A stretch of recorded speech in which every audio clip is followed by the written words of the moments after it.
knowing that there were calls, endless calls for help, and no one showed up. Topping your Fox 45 early edition newscast, a mother's testimony during the second Brooklyn Day mass shooting hearing brings council members to tears. We're going to take a look at the big questions that still remain unanswered this morning. Plus, juvenile crime remains top of mind for lawmakers as they tackle the failures within the Department of Juvenile Services, the new plans they have despite little agreement on any policy changes. Waking up with pretty nice temperatures this morning. We'll take a look at what we can expect today and the weekend ahead. Live from WBFF in Baltimore, this is Fox 45 Early Edition. Good morning, everyone. Thank you for waking up with us on a Thursday morning. It's September 14th. I'm Megan Gilland. We have meteorologist Justin Chambers here with us today. And Justin, this is feeling more seasonable, more like September. Yeah, absolutely, Meg, especially tomorrow morning. Can't wait for that 40s and 50s, but not too bad right now as we are looking outside from our Toyota Harbor Inner Harbor Sky Cam. And looking outside right now, mainly clear skies. Temps are mainly in the mid 60s for Cockeysville and Towson, 69 in Baltimore City, 70 your temp in Brooklyn Park, 69 as well in Dundalk. So a cooler morning, mostly sunny for the afternoon, but those temperatures are going to stay close to average for today. So on your morning drive, we're keeping those numbers in the 60s, probably windows down as you head out to work and school. Back with your full forecast in just a few minutes from right now. This morning, we do have continuing coverage on how leaders are addressing juvenile crime. As lawmakers met in Annapolis, here in Baltimore, police arrest a 15-year-old boy in connection with the Brooklyn Day mass shooting. The teen is not being charged with the shots that killed 2 people, but he is facing charges for 44 different offenses, including attempted first-degree murder. He is now the 5th person to be charged with firing weapons at the July block party, which killed 2 people and injured 28 others. The police commissioner telling residents last week that there were as many as 10 shooters who fired weapons during that block party and that police were using ballistics evidence to find them.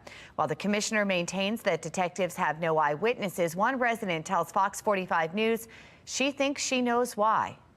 I believe there are plenty of eyewitnesses. I believe there are plenty of people who will want to talk up if they felt safe in doing so. But like I said, the people that they can talk up on or mention, these people could hurt them or hurt their family. They know we're in the community that these people be in. So I feel like it's no reassurance for us. So why put yourself out there? Officials say the teenager arrested yesterday had previously been arrested on handgun charges. This comes on the heels of 2 major hearings, one at the state level on juvenile crime and another at the city level on the Brooklyn Day mass shooting. In Baltimore, a mother's testimony brought city council members to tears. A helicopter who's hundreds of feet in the air will tell you as they look down from hundreds of feet in the air that everything looks normal. What's your normal?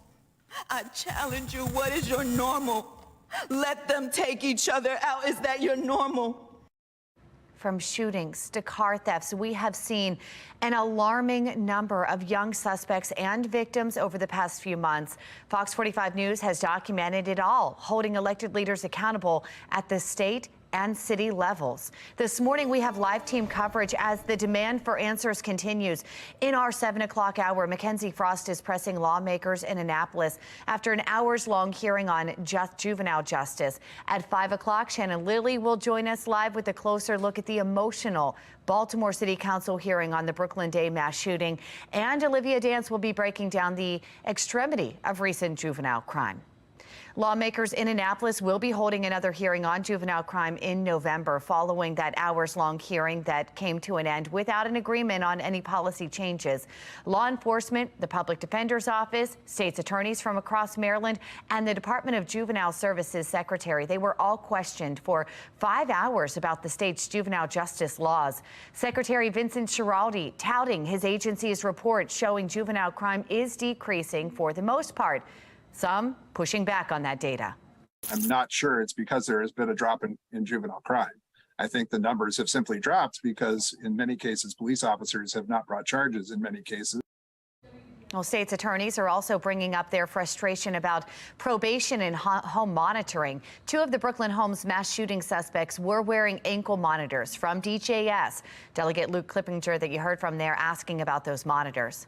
It does not appear that those monitors were being adequately observed while what was happening in Brooklyn was happening. The electronic monitor doesn't physically tether them to the home. Kids do sometimes do things they're not supposed to do.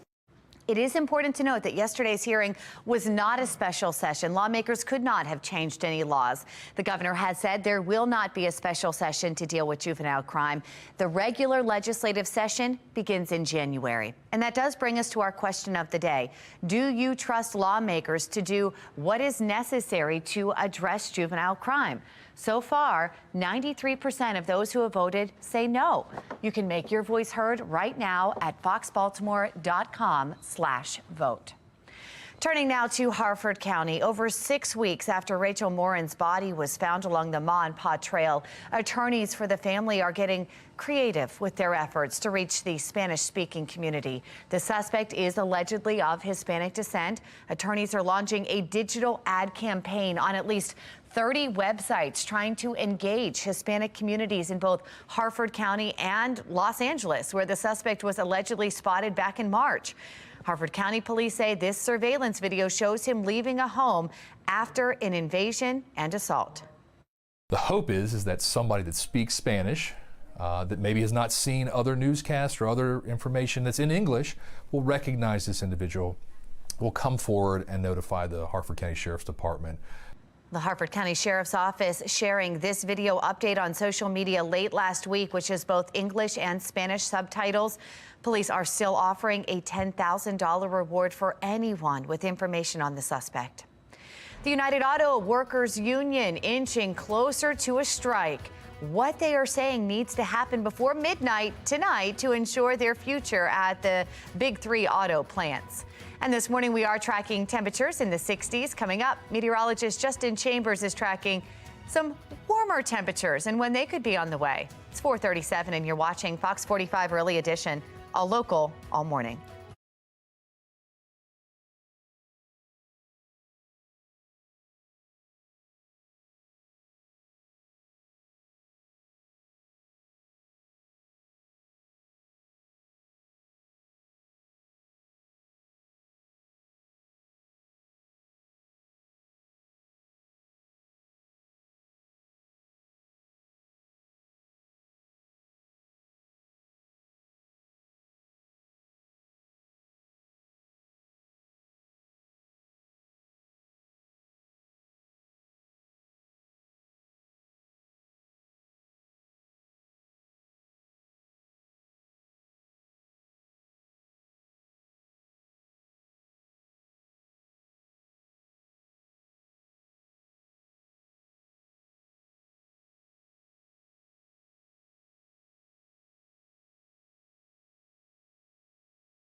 This morning, we are tracking new details when it comes to the Deferred Action for Childhood Arrivals program known as DACA. A Texas federal judge rules it as illegal.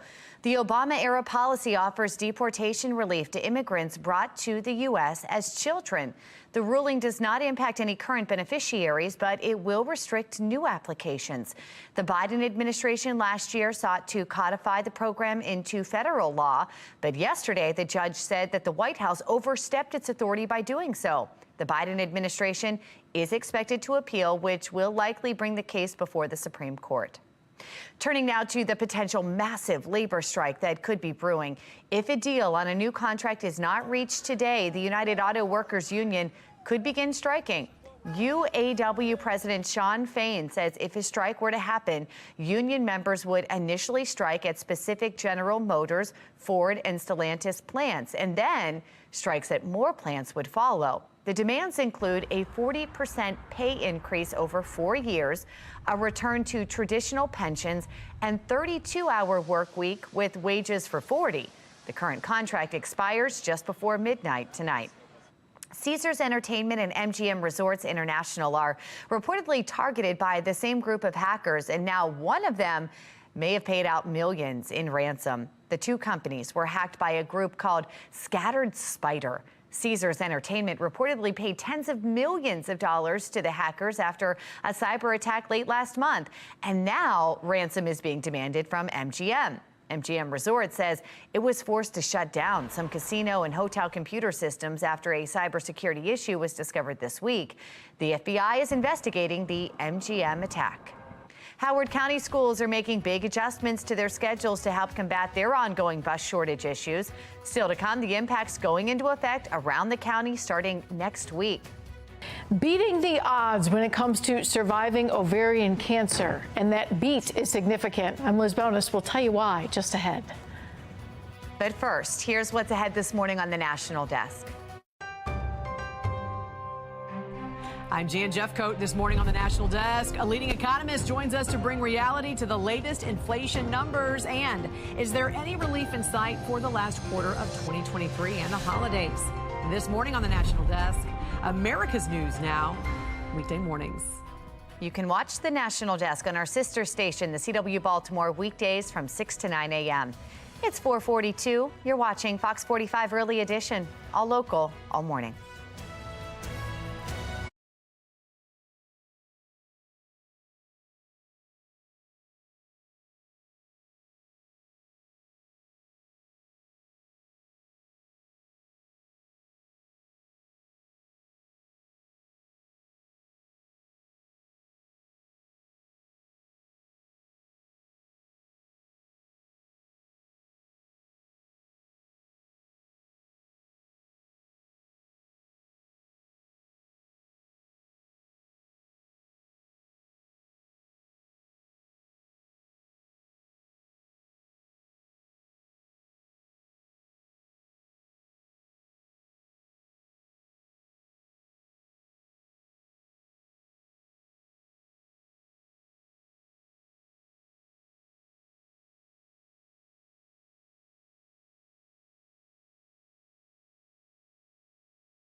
Now to a health watch. September is Ovarian Cancer Awareness Month, and those who have been diagnosed with this cancer say it's easy to miss the symptoms. Medical reporter Liz Bonas shares why they are often overlooked. Hey there, hello to you. 2 survivors sharing stories of hope today. Both had trouble getting a diagnosis of ovarian cancer and now want other women to know the early warning signs. For nearly 6 years, in her mid-20s, Nicole Shanahan says she saw dozens of doctors wondering why I was in so much pain, why I was constantly bloated, why I was having difficulties eating. Initially, she was told she likely had something wrong with her colon. Finally, when I was 31, my doctor went in and discovered that it wasn't a colon issue like they had previously thought. It was stage 3C ovarian cancer. Multiple surgeries and treatment followed. Nicole is now a 12-year survivor. This year, she'll walk with hundreds of other survivors in the Ovarian Cancer Alliance's Teal Power Walk to support others with similar journeys. It was an ultrasound that helped Diane Weidman after similar GI symptoms. And they saw fluid around the uterus, but they said the ovaries look good. So then they did a vaginal ultrasound, and they said, we see fluid around the uterus, but the ovaries look good. And they did a CAT scan, and they said the omentum looks bad, but the ovaries look good. Finally, she had abdominal surgery, and it wasn't until the pathology report, and they said there were tumors in both ovaries, ovarian cancer, stage 3. Now, both of these 12-year survivors want you to know the beat: bloating, eating difficulties, abdominal pain, and trouble with urination. All are early warning signs that could help you save your own life. We just want to get those symptoms out there so that other people are diagnosed earlier. So what Diane says now is that if you are struggling with symptoms that are similar to what was just described, she says go to your doctor. Ask your doctor to prove to you that you do not have ovarian cancer. I'm medical reporter Liz Bonas. Back to you. Very interesting, Liz. Thank you. French regulators are ordering Apple to stop selling the iPhone 12 due to high levels of radiation. The recall comes after the cell phone failed rounds of electromagnetic body absorption testing.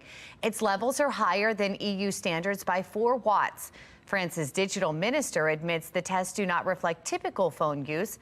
Apple says the iPhone 12 is certified and in compliance with worldwide radiation standards.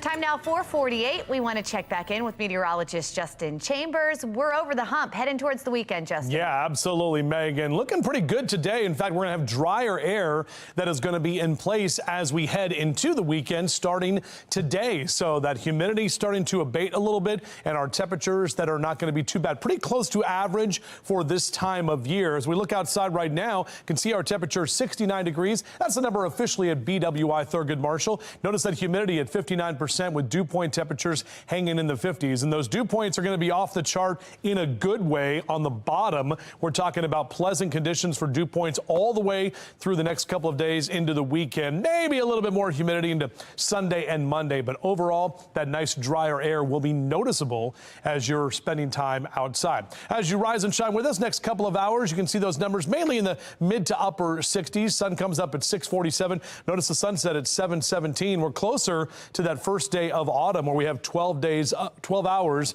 of daylight and nighttime as well. On your day planner, hanging out there at Fed Hills, 65 by 8 a.m. Numbers through noon, not too bad. Mid-70s, good day for lunch outside. Maybe just a touch breezy as we head later into the afternoon, and temperatures that will climb to the upper 70s and eventually into the lower 80s for a lot of us. Now, 81 is the average for this time of year, so going to be right near that number in downtown Baltimore, but a lot of us only in the mid to upper 70s for Westminster and Cockeysville over to Bel Air. 78 Chestertown, almost 80 in Stevensville, 78 in Annapolis. Up and down the 95 corridor, looking at those mid to upper 70s and lower 80s for Philly and Baltimore down through D.C. Even 79 if you're heading down the ocean in Ocean City. 9 is the number. 9 days until our autumnal equinox comes early next Saturday morning at 2:49 a.m. Pilots, good day to fly today. VFR conditions looking for visual flight rules. A bit breezy, some of that northerly wind coming coming in, bringing in some of that drier air. And you can actually see that here in our future scan.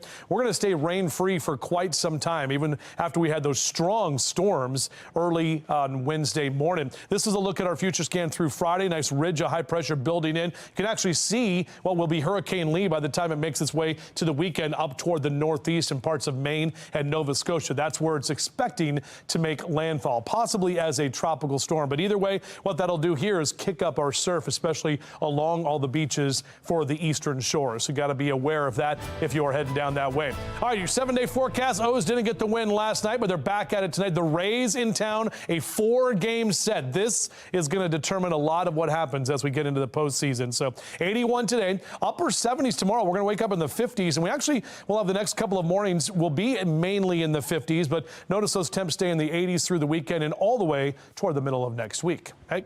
All right, Justin, thank you. Out on the roads, we've got your Lens Solar Traffic Network here for you. A live look around the region from some of our cameras.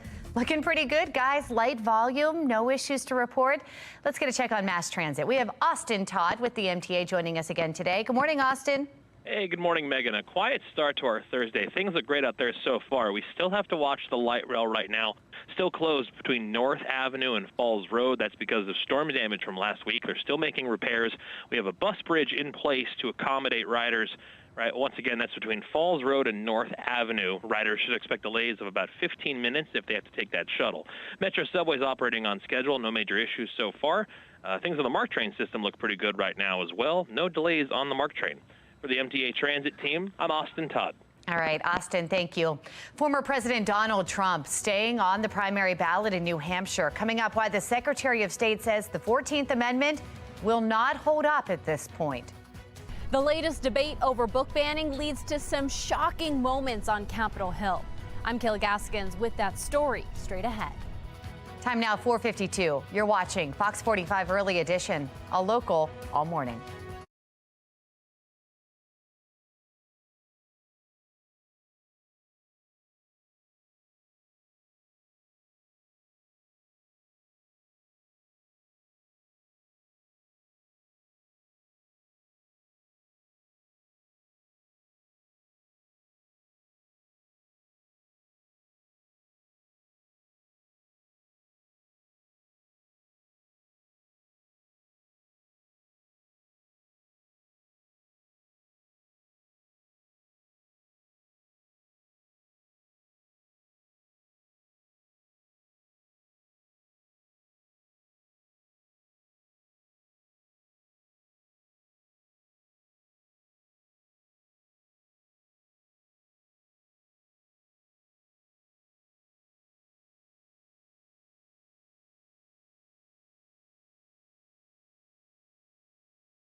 Now to an education alert. The Howard County Public School System is altering start and dismissal times throughout the county starting next Wednesday, September 20th.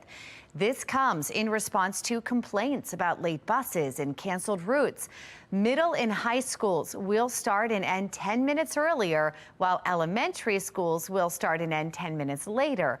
School officials say this will allow more time for buses to complete all their routes as scheduled. A full list of times is available on Howard County Public Schools website. Now to the crisis in the classroom. The Carroll County School Board is hearing from parents as they look into more than 50 books that some say should be banned because of sexually explicit and other age-inappropriate content. A committee will review those books over the next few months, and the community will have the chance to weigh in, some of which did so last night. Children depend on us to protect them, and that means protecting their innocence. When I was young in Carroll County Public Schools, Are You There, God? It's Me, Margaret was not allowed in schools because it talks about menstruation. Look how far we've come. What are we doing to these kids by saying that they can handle this content? I can barely handle it. By banning books, you restrict what Carroll County students can experience. You limit their worldview to only what is in front of them. Those comments in Carroll County come amid a discussion on banned books at the federal level. National correspondent Kayla Gaskins has the debate on what should be allowed in public school libraries. Thank you, Mr. Chairman. More than a few faces on Capitol Hill turning red Tuesday as Senator John Kennedy read explicit passages from two controversial books at the center of the book ban debate. The first one is called All Boys Aren't Blue. He asked me to turn over. Next, the senator read from Gender Queer. I can't wait to put it on you. So-called book banning in schools and libraries turning deeply political across the country. In Illinois, a new law discourages so-called book bans, and its Secretary of State accuses Republicans of cherry-picking passages to push a narrative. Our libraries have become targets by a movement that disingenuously claims to pursue freedom, but is instead promoting authoritarianism. The other side of the debate says they aren't advocating for bans at all. One can still buy these books on Amazon. They simply believe they have no place in elementary schools. As a society, we don't put Playboy in kindergartens. This isn't considered a book ban, but common sense. Are you suggesting that only librarians should decide whether the two books that I just referenced should be available to kids? Is that what you're saying? No. No one is advocating for sexually explicit content to be available in an elementary school library or a children's section of a library. But some argue these books do benefit kids. For example, All Boys Aren't Blue covers sexual abuse. Students who do not read books like All Boys Aren't Blue cannot learn what is appropriate. I understand that. They cannot learn. I understand, but none of you want to answer. The American Library Association said the number of book challenges doubled from 2021 to 2022. The debate appears to be only gaining momentum. In Washington, I'm Kayla Gaskins. All right, Kayla, thank you. Topping your election 2024 headlines, former President Donald Trump is staying on the primary ballot in New Hampshire after a movement fought to keep him off. Some groups in other states have filed lawsuits claiming the 14th Amendment forbids insurrection from holding federal office, those who are involved in that. But as long as any candidate meets the qualifications laid out in Article 2 of the Constitution, they can run. New Hampshire Secretary of State David Scanlon weighed in on the issue yesterday, claiming any possible 14th Amendment issue would come up later in the election process. The 14th Amendment, if you look at the language, it's a prohibition against holding the office. It says nothing about the election process. So I just think that this is not the place to be going through this exercise. Scanlon added that any legal decision to keep a candidate off the primary ballot in New Hampshire would have to come from the Supreme Court. Emotional testimony in a Brooklyn Day mass shooting hearing brings that meeting to an abrupt end. Just ahead, the questions that still remain. Temperatures not too bad this morning. We'll take a closer look at what we can expect as we get closer to average for this time of year. That's coming up. Live from WBFF in Baltimore, this is Fox 45 Early Edition. Yeah, just about 5 o'clock on this Thursday morning, September 14th. I'm Tom Rogers. I'm Megan Gillen. Patrice Sanders is off this morning, and we're feeling a little seasonal, very September-like today. Yes, windows down. It was great. No humidity. Meteorologist Justin Chambers comes back and he brings the great weather with him. Yeah, and wait till tomorrow morning. Going to be even colder. Or cooler as we get outside, but looking good right now as we make our way out. We'll show you here from our Towson camera at this time, our Mile 1 Auto Group cam. Not showing much happening, pretty clear skies out there. Statewide numbers in the 50s in western Maryland, 59 in Hagerstown. We're at 64 in Westminster and mid to upper 60s for Bel Air and Baltimore City as you're up with us early on this Thursday. So mid to upper 60s will continue for your morning drive as Mr. Bo says we are good to go. Quick glance forecast. We're on our way to a high of 81 today after our cool morning. We'll be mild this afternoon and a little bit cooler than where we ended up yesterday. Back with your full forecast in just a few. All right, Justin, thank you. This morning, we are continuing our coverage on how leaders are addressing juvenile crime. As lawmakers met in Annapolis, in Baltimore, police arrest a 15-year-old boy in connection with the Brooklyn Day mass shooting. He is one of 5 young people now facing charges in that incident. This comes on the heels of yesterday's hearings, one at the state level on juvenile crime and another at the city level on the Brooklyn Day mass shooting. Yesterday, a mother's testimony brought city council members to tears in the city. A helicopter who's hundreds of feet in the air will tell you as they look down from hundreds of feet in the air that everything looks normal. What's your normal? I challenge you, what is your normal? Let them take each other out. Is that your normal? From shootings to car thefts, we have seen an alarming number of young suspects and victims over the past few months. Fox 45 News has documented it all, holding elected leaders accountable at the state and city levels. Well, this morning we have live team coverage as the demand for answers continues. Coming up in our 7 o'clock hour, Mackenzie Frost is pressing lawmakers in Annapolis after an hours-long hearing on juvenile justice. In a few minutes, Shannon Lilly will join us live with a closer look at the emotional Baltimore City Council hearing on the Brooklyn Day mass shooting. We begin with Olivia Dance. She is live with just how bad the juvenile crime has gotten in the past few months. Olivia. Well, as you mentioned, there's one more arrest in the Brooklyn Day mass shooting, but this morning police still don't have someone facing charges for murder. The latest arrest is another juvenile. The 15-year-old joins a growing list of juveniles involved in some of the city's most violent attacks. Now, if you remember back in May, 2 teens were charged with murdering an employee at this T-Mobile right here in Canton. One of the suspects was already under the Department of Juvenile Services supervision when he was arrested for murder. Then this week, the trail of teen violence led to Lansdowne, where police arrested 2 14-year-old suspects for shooting behind the middle school. And so far this year, hundreds of car owners have been victimized by thieves. Police saying kids are responsible for many of the carjackings. All of the juvenile violence is creating frustration and fear in communities. These kids keep committing these crimes and they're not being punished for it. No control, no parental control, because it starts at home. There's enough of this going on that the families, the community, the laws, the mayor need to do something. Now, the 15-year-old suspect arrested yesterday in connection with the Brooklyn Homes mass shooting is accused of firing at several individuals, but he's not accused of actually injuring anyone. For now, reporting live in Baltimore, I'm Olivia Dance, Fox 45, Early Edition. Thank you, Olivia. And the prosecutor she was talking about are complaining about 2 current laws. The Juvenile Justice Reform Act states that children 13 and under cannot be charged with certain crimes like stealing vehicles. And the Child Interrogation Protection Act states that police cannot question any child as a suspect or witness without notifying parents and getting approval from an attorney. Those laws are a big part of the conversation during the hearing on juvenile crime in Annapolis. Lawmakers in Annapolis will hold another hearing on juvenile crime in November. And this comes after an hours-long hearing ended with no agreement on any policy changes yesterday. Law enforcement, the Public Defender's Office, and state's attorneys from across Maryland and the Department of Juvenile Services Secretary, they were all questioned for 5 hours about the state's juvenile justice laws. Secretary Vincent Schiraldi touting his agency's report showing juvenile crime is decreasing for the most part, some pushing back on that data. I'm not sure it's because there has been a drop in juvenile crime. I think the numbers have simply dropped because in many cases, police officers have not brought charges in many cases. Well, the state's attorneys are also bringing up frustration about probation and home monitoring. 2 of the Brooklyn Homes mass shooting suspects were wearing ankle monitors from DJS. Delegate Luke Klippinger there asking about those monitors.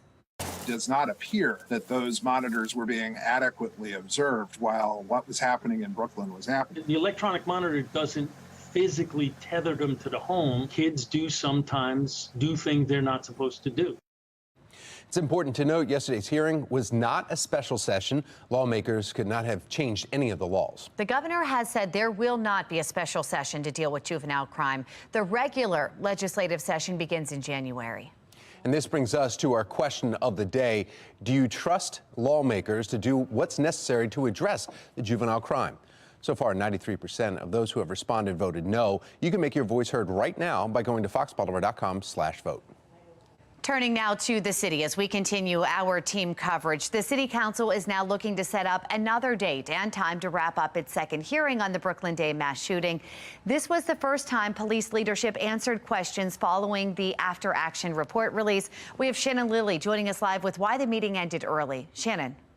Well, the meeting ended early, Megan, following emotional testimony from a mom who lost her 18-year-old daughter, Aaliyah Gonzalez, in this mass shooting. City Council attempting to further dig into what went wrong, but left with more questions. Meanwhile, Crystal Gonzalez says this did not have to happen. She is pointing the finger at the sheer lack of officers willing to intervene. Listen. My daughter, Aaliyah, she's been all over the news, and every time I see her pretty face on the TV, I'm like, she's not supposed to be there. Knowing that there were calls, endless calls for help, and no one showed up.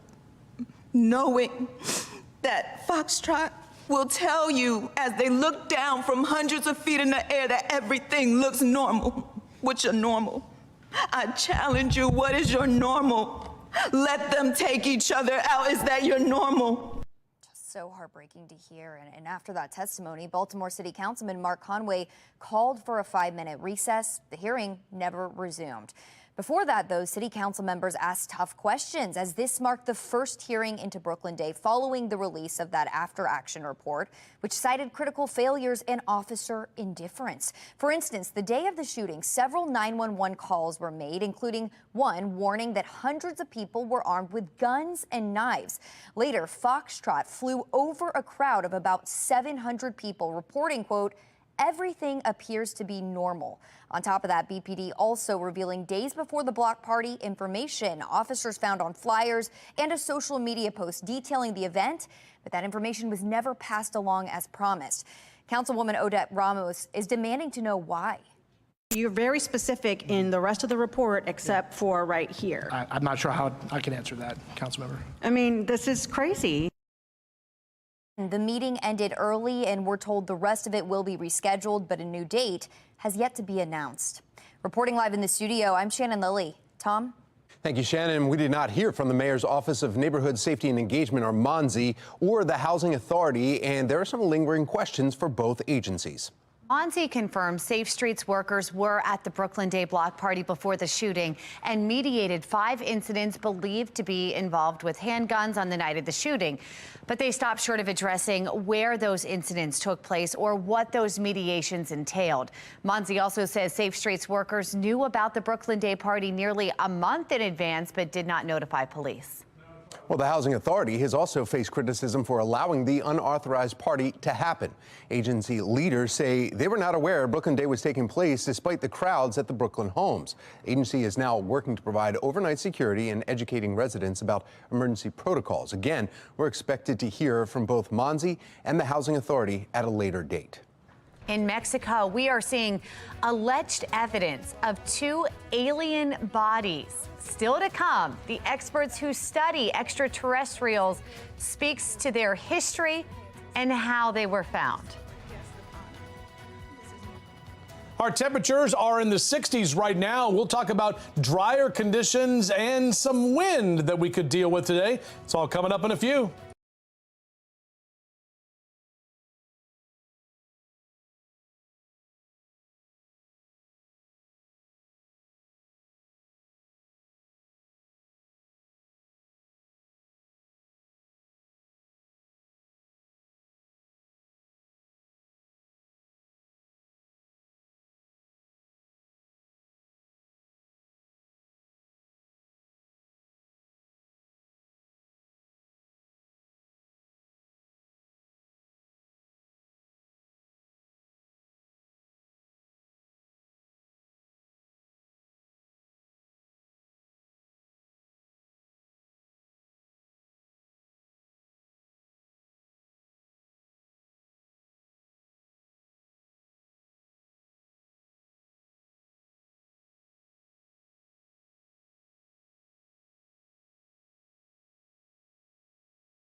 5:12 is your time right now on our Weather Authority forecast. Overall, not too bad right now with our temperatures that are hanging out in the 60s. We're going to see temperatures that will be cooler as we head toward the afternoon. Even 59 in Frederick, but 62 in Columbia. Lower 70s still in Annapolis and Stevensville. Most of us in the mid to upper 60s for Cockeysville and Baltimore. Out for a run or a jog next couple of hours, you should be good to go. No issues there. Mild conditions here in your morning drive. Also looking good. We'll keep those 60s going for the next few hours. Back with your full forecast in just a few.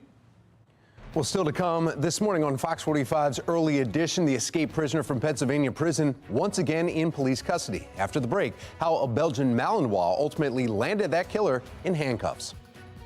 And the Maryland State FOP is frustrated they were not included in the state juvenile justice meeting. In our next half hour, how one officer says they could bring a fresh perspective. Time now 5:13. You're watching Fox 45 Early Edition, all local, all morning.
The radio room, Chester County government, and the various other agencies working on the prisoner escape are proud to announce the subject is in custody. Repeating, subject is in custody. Pennsylvania escaped inmate Danilo Cavalcante is once again in police custody after 13 days on the run. Officials caught him yesterday morning. You can see him actually being escorted into an armored vehicle. The 34-year-old broke out of Chester County Prison back on August 31st while waiting to transfer to a state prison. I hope the good people of Pennsylvania, and indeed the folks all across this nation, got a chance to see how government is supposed to work, how law enforcement is supposed to work, where we all come together, where we focus on the mission. Well, meet the 4-year-old Belgian Malinois who helped authorities catch Cavalcante. This is Yoda. He's the U.S. Border and Customs Patrol Canine Unit, and officials say Yoda got a hold of Cavalcante as he was trying to escape, giving authorities enough time to close in on that convicted murderer. Cavalcante had been in prison since 2021 after he was convicted of murdering his girlfriend in front of her children. Developing now alleged evidence, let me mind you to say that again, of two alien bodies is presented in Mexico to their country's Congress.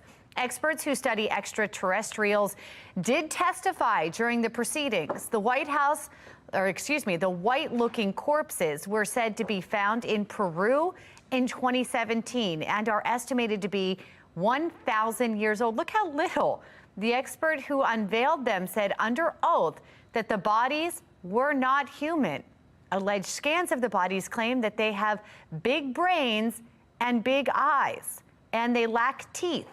The proceedings come 2 months after a former American Navy fighter pilot testified in front of a U.S. congressional subcommittee investigating the existence of UFOs. Well, taking you live to Hawaii's Mount Kilauea volcano as it goes into day 4 of erupting. The eruptions are not threatening infrastructure, but it is causing unhealthy air quality because of volcanic smog. Now, it's a mix of carbon dioxide and sulfur dioxide, which can stretch and be blown over the state's other islands. Those with respiratory problems could end up in the hospital if not careful, and healthy people could experience burning eyes, headaches, sore throats. Kilauea is one of the most active volcanoes in the world, with its latest eruption beginning Sunday. I know that's the better weather toss here. Alien bodies, though? I mean, alien bodies, no teeth. What? No teeth. I guess it's a lot of straws in space. Like, what's going on there? Blenders? A lot of stuff out there. Yeah. Got to check some facts. Found in Mexico. We'll try and get some more information, but this was found in 2017 too. So this has been years. They've been finding stuff for years. They just hiding it now away. starting to talk about it. Yeah. So. Well, at least they're not meat eaters, so they're not going to eat us. Yeah, so there you go. All right. Let's take a look outside and see what's going on with our Towson cam, our Mile 1 Auto Group cam right now. Mainly dry conditions and clear skies out there to kick off your Thursday. You can see everything moving along nicely there. Our temperatures in the upper 60s in Towson. Not much wind to speak of. Dew point hanging out at 53 degrees. We like that. Dew point numbers in the 50s and even 40s next couple of days will indicate the drier air that'll be in place. So not talking about that humidity. As the kids get back to the bus stop this morning, beep, beep, go ahead and make sure they are good to go. With maybe, I don't think they'll need a light jacket. We're talking 66 by 7 a.m. Tomorrow morning, we will need light jackets. No doubt about that. Mid 70s by noon and into the lower 80s in that 2 and 3 o'clock hour. So overall, a mild afternoon, maybe a bit breezy at times. Temperatures across the board will mainly be in the mid to upper 70s across Carroll and Baltimore counties for your neighborhood. 77 there in Perry Hall and White Marsh, 78 in Towson with lower 80s for Baltimore down through Dundalk. Numbers in Howard and Arundel counties in the upper 70s. Ellicott City and Elk Ridge over through Glen Burnie and Pasadena, down through Annapolis for your highs on this afternoon. All right, O's are back at it tonight. Here's a look at your O's cast, and the Rays will be in town. 4-game set. This will decide the AL East potentially. We still have a 2-game buffer over the Rays, so it's nice to be in first place coming in. 75 for that first pitch tonight, 7:15. And temps in the lower 70s through the end of the evening. So should be a great night for baseball here in Charm City. If you want to get the cars cleaned up Thursday, Friday, and Saturday, you got 3 greens across the board. So go ahead and get them clean because we're not tracking any rain. You can see in our future scan, staying dry here through the afternoon. A bit breezy at times as that northerly wind comes in. Taking you into Friday, that nice ridge of high pressure keeps us dry as well. You can see Lee there off in the distance, and that's going to be making its way toward Maine and Nova Scotia into this upcoming weekend. More than likely as a tropical storm, but we'll get all that high surf that is along our beaches. And we do have some more cloud cover coming in on Sunday. Some of the models want to paint a picture of possibly a shower, but not really looking like that is going to be the case for the weekend. Just again, some cloud cover out there. We are 9 days out from the first day of autumn, just 47 days until Halloween. And look what made its way on there today. Thanksgiving, 10 weeks from today. That's 70 days, my friends. All right, here's your 7-day forecast. 81 today, upper 70s on Friday, so a little cooler tomorrow after waking up in the 50s, and then we'll keep the lower 80s into the weekend, low to mid 80s through the middle of next week. Now let's get a check on mass transit. Austin Todd with the MTA. Good morning, Justin. Our Thursday is off to a great start. It's starting to feel like fall out there. Can't wait. We still have a delay on the light rail because of a closure between Falls Road and North Avenue. That bus bridge is still in place for riders who are taking the light rail. They could expect delays of at least 15 to 20 minutes this morning. Metro Subway still running on schedule. No delays out there. The MARC train still in great shape right now as well. Penn Train 505 on the way to D.C. is on time. For the MTA Transit team, I'm Austin Todd. Thank you, Austin. Crime closing more stores throughout the U.S. A look at the similarities between a situation in Oregon compared to one in Baltimore. And New York City pushing new regulations for Airbnb hosts. After the break, why some are saying it's now making it harder for them to meet expenses. 5:22 now on Fox 45 Early Edition, a local.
Topping your consumer news, Nike is closing its doors to a store in Portland, Oregon after nearly 40 years. Nike says it is permanently closing its factory store because of a losing battle against theft.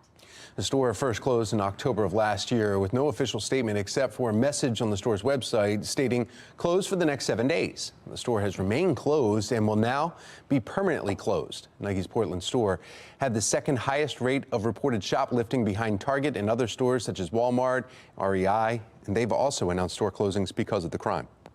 Here in Baltimore, we have seen that same trend of stores closing down because of ongoing crime.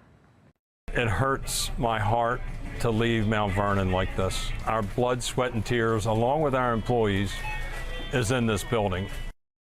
In June, the owner of Eddie's in Mount Vernon said inflation and crime are forcing the family-owned business to close permanently after nearly 24 years of service. Now taking you live to New York City as the city implements stricter Airbnb regulations for short-term rental hosts. Hosts are complaining that the new guidelines are making it difficult for them to meet expenses if they cannot list their properties. New rules are meant to end a free-for-all in which landlords and residents rent out their apartments by the week or even by the night to those in the city for short periods of time. New rules also state that platforms such as Airbnb, Vrbo, and others, or VRBO, are not allowed to process rentals for unregistered hosts. Airbnb host Gia Sharp says she was blindsided by this news. We're in New York City, everything is super small, and the rules don't really make sense if they're saying that I have to share my apartment and they have to have access to every room in my house and have to have access to theirs. I'm not sure of too many travelers that are going to feel comfortable with that. That's why there are locks on hotel room doors. Officials and housing advocates who fought for the new restrictions say the city's limited housing supply. The rules are needed to stop apartments from becoming de facto hotels. This morning, we are tracking temperatures in the 60s. Coming up, meteorologist Justin Chambers is going to let us know when warmer air could be moving in. State leaders have a hearing to address the juvenile crime crisis, but not everyone was invited. Coming up next, find out why some were left out and what they're calling for. For now, you're watching Fox 45 Early Edition.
Live from WBFF in Baltimore, this is Fox 45 Early Edition.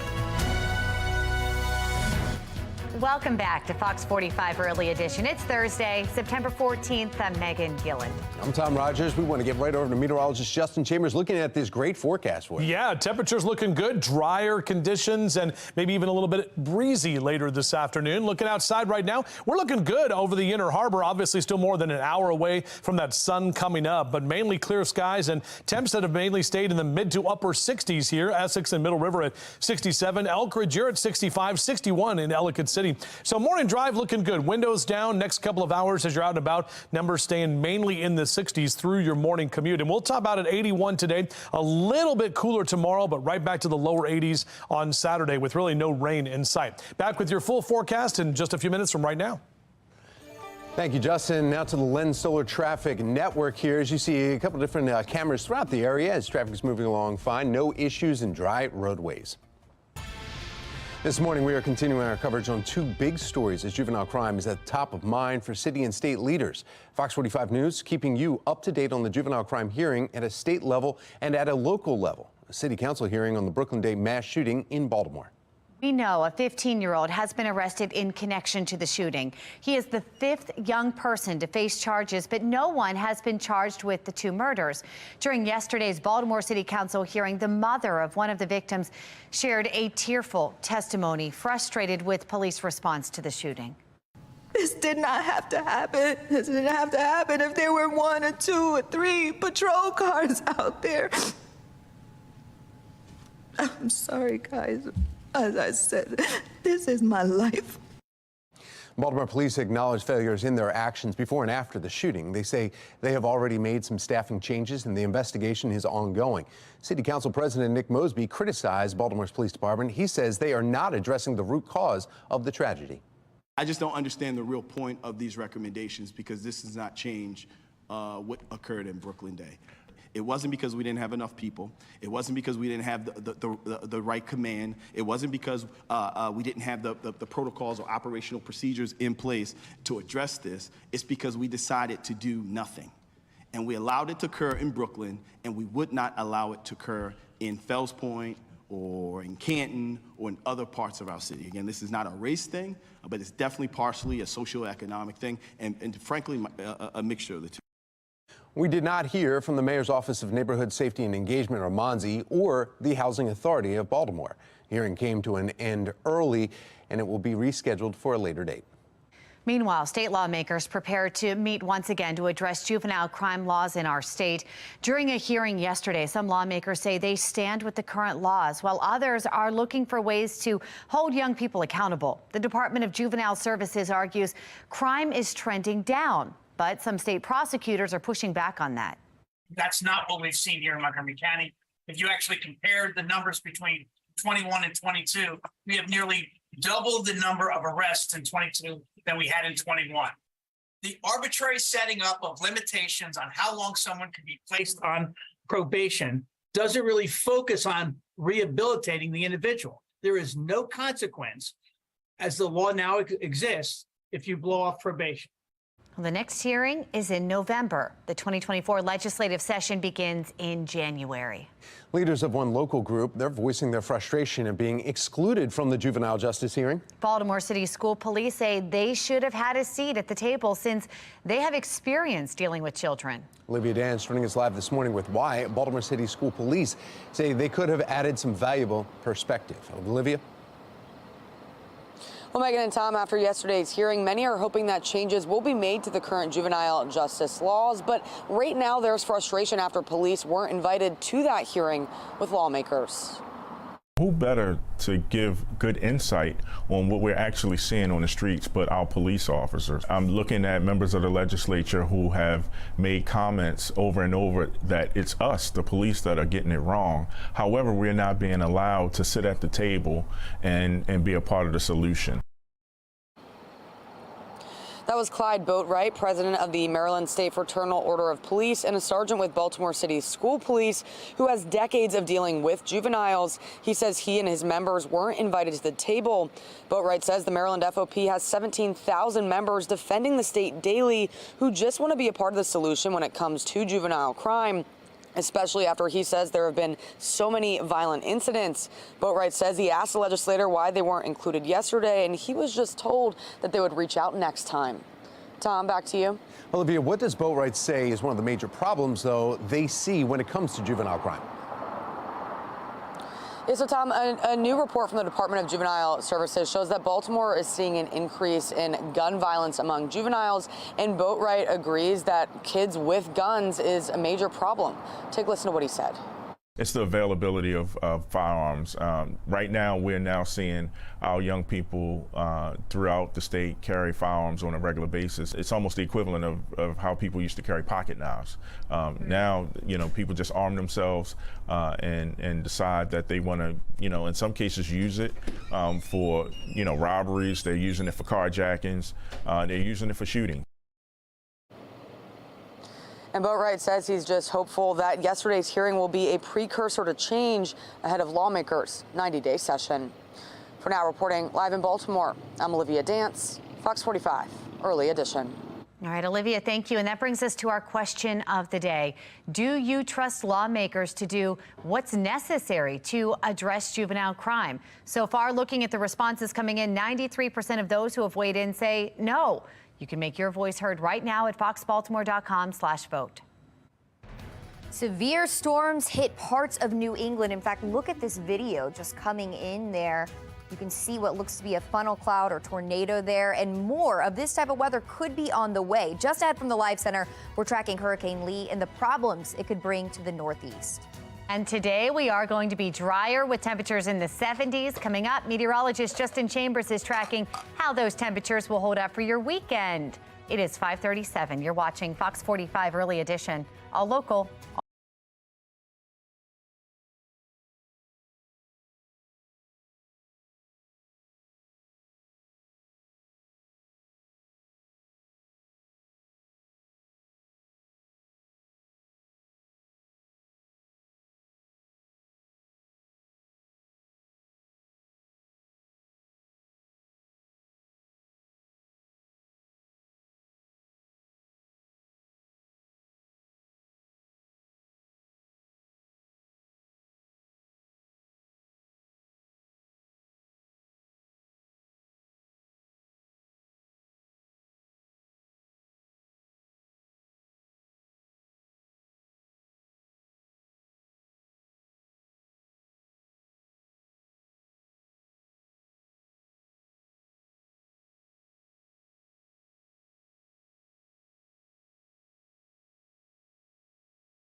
Hurricane Lee is forecast to cause major problems in the Northeast this weekend. This as much of New England is now cleaning up from more severe storms, including tornadoes. I want to get right over to Shannon Lilly in our live center with what's ahead. Shannon?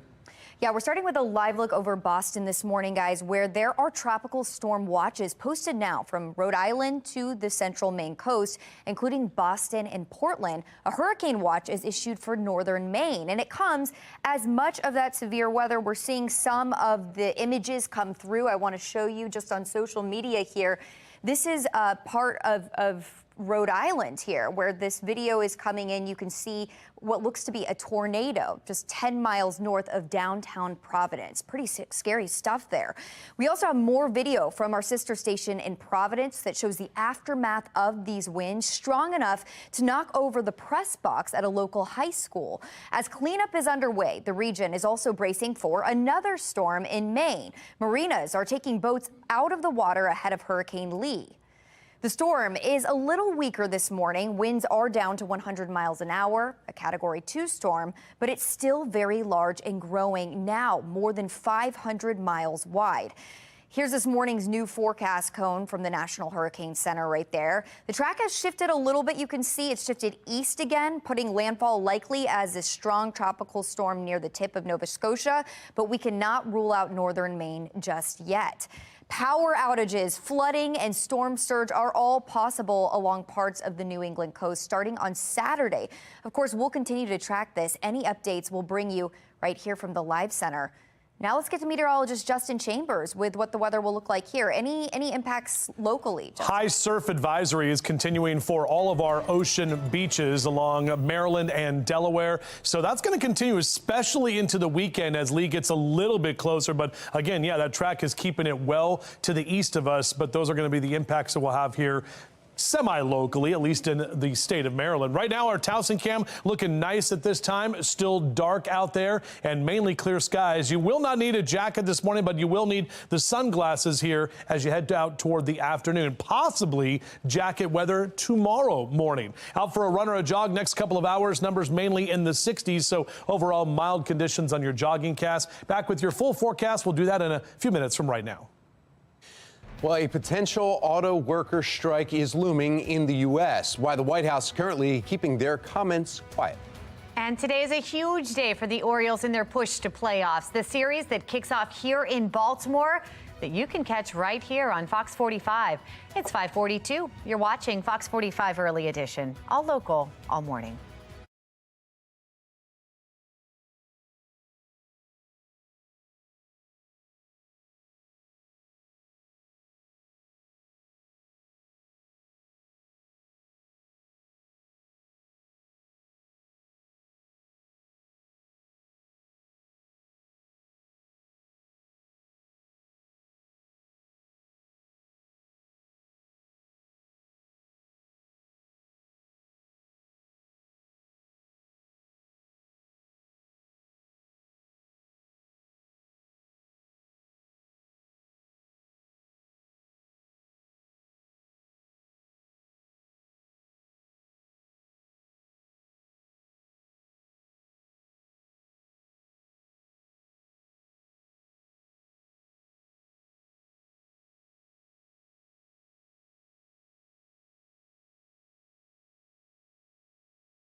We have a huge matchup tonight on Fox 45. The Orioles will be hosting the Tampa Bay Rays for the first of a 4-game series. Both teams are fighting for the top spot in the AL East. This is big. First pitch, 7:15. You can watch all the action right here on Fox 45. And then join us for Fox 45 News at 10 after the game. And if you're going to Camden Yards anytime soon, you may see a new mural. In fact, check it out. This Be More mural was just unveiled yesterday. It's located on the third base side of the main concourse. The bright colors in the background meant to reflect Baltimore's diversity. The mural was painted by a local artist in partnership with PNC. Very cool. Well, it is time for football, and we're kicking off the season, and you could win money every weekday from now until September 21st. So grab your phone. Scan that QR code, though, for your chance to win a $100 Visa gift card. Play our touchdown trivia contest. You get the question right, and you could win the daily prize of a $100 Visa gift card. One weekly national winner will win $5,000. Again, scan the QR code to get that touchdown trivia question of the day. Good luck. And also, congratulations to Tony Crane, who won yesterday. Talking football, but you can't help but think baseball here tonight. That's right. Still. I mean, in big town. game right here tonight, Yeah. and then if they win tonight and then tomorrow night, they clinch playoff. I mean, because they're going against Tampa Bay. I believe that's how it factors in. Huge. Plus, Adam Jones retiring tomorrow night, Friday night. Where can you see tomorrow night's game? You can't. Apple TV. Tonight's game is here, but tomorrow it's Apple TV Plus. I don't have Apple TV Plus. Okay. I've been listening on the radio. Yeah. But so it's tonight, another thank goodness, it's on Fox 45. And tough loss last night, too, guys, because Mountcastle I went out with the know. pop in his shoulder. So hopefully everything is going to be okay with him. You know, Means came back with not the 4 innings. great, It you was know, okay. but it's still that, you know, and we'll hopefully get Batista back for the postseason. But yeah, the magic number is 4 to get into the postseason. That's all we got to do to get into the postseason. So, I mean, we're right there. We're right on the edge, and we'll see what happens here again tonight.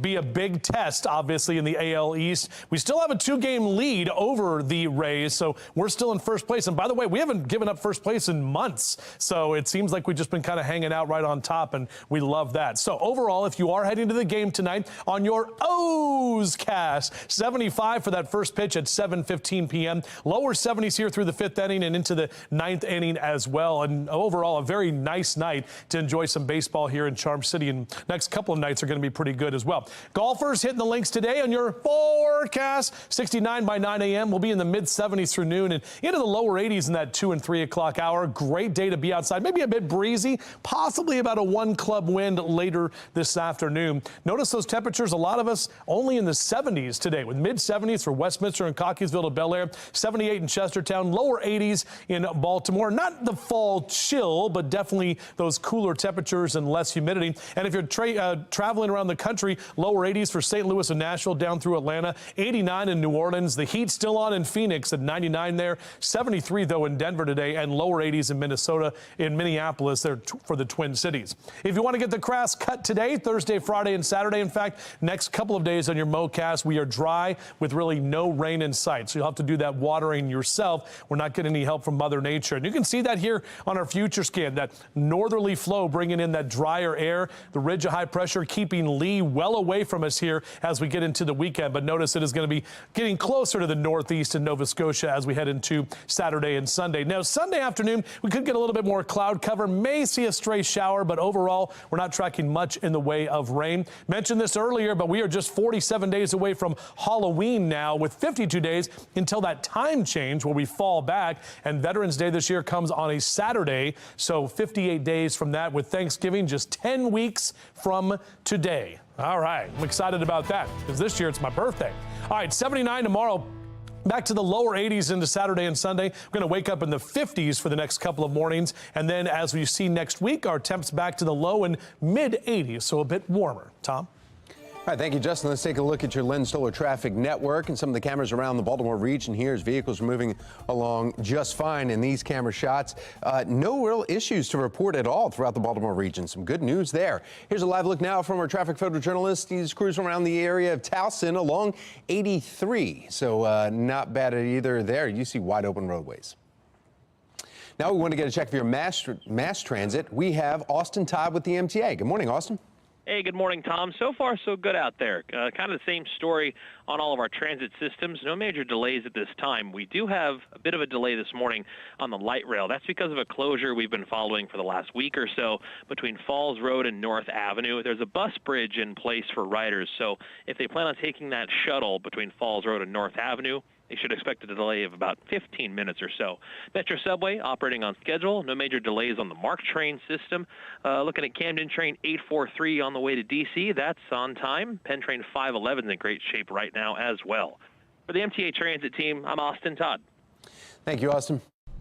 Politicians often promise to knock D.C. down a size or two by getting rid of entire agencies. So how likely is it? I'm Scott Thuman in Washington with a closer look coming up.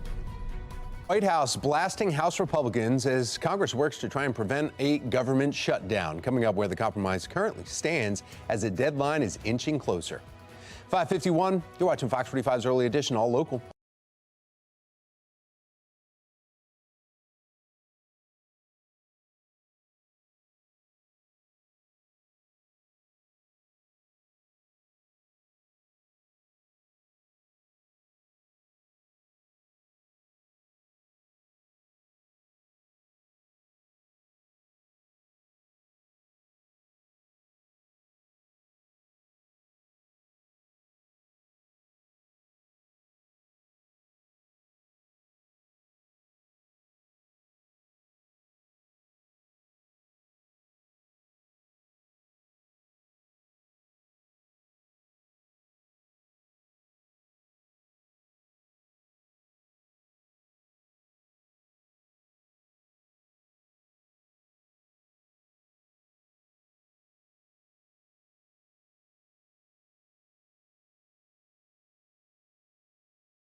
Making headlines this morning, the White House is blasting House Republicans as Congress works to pass a budget.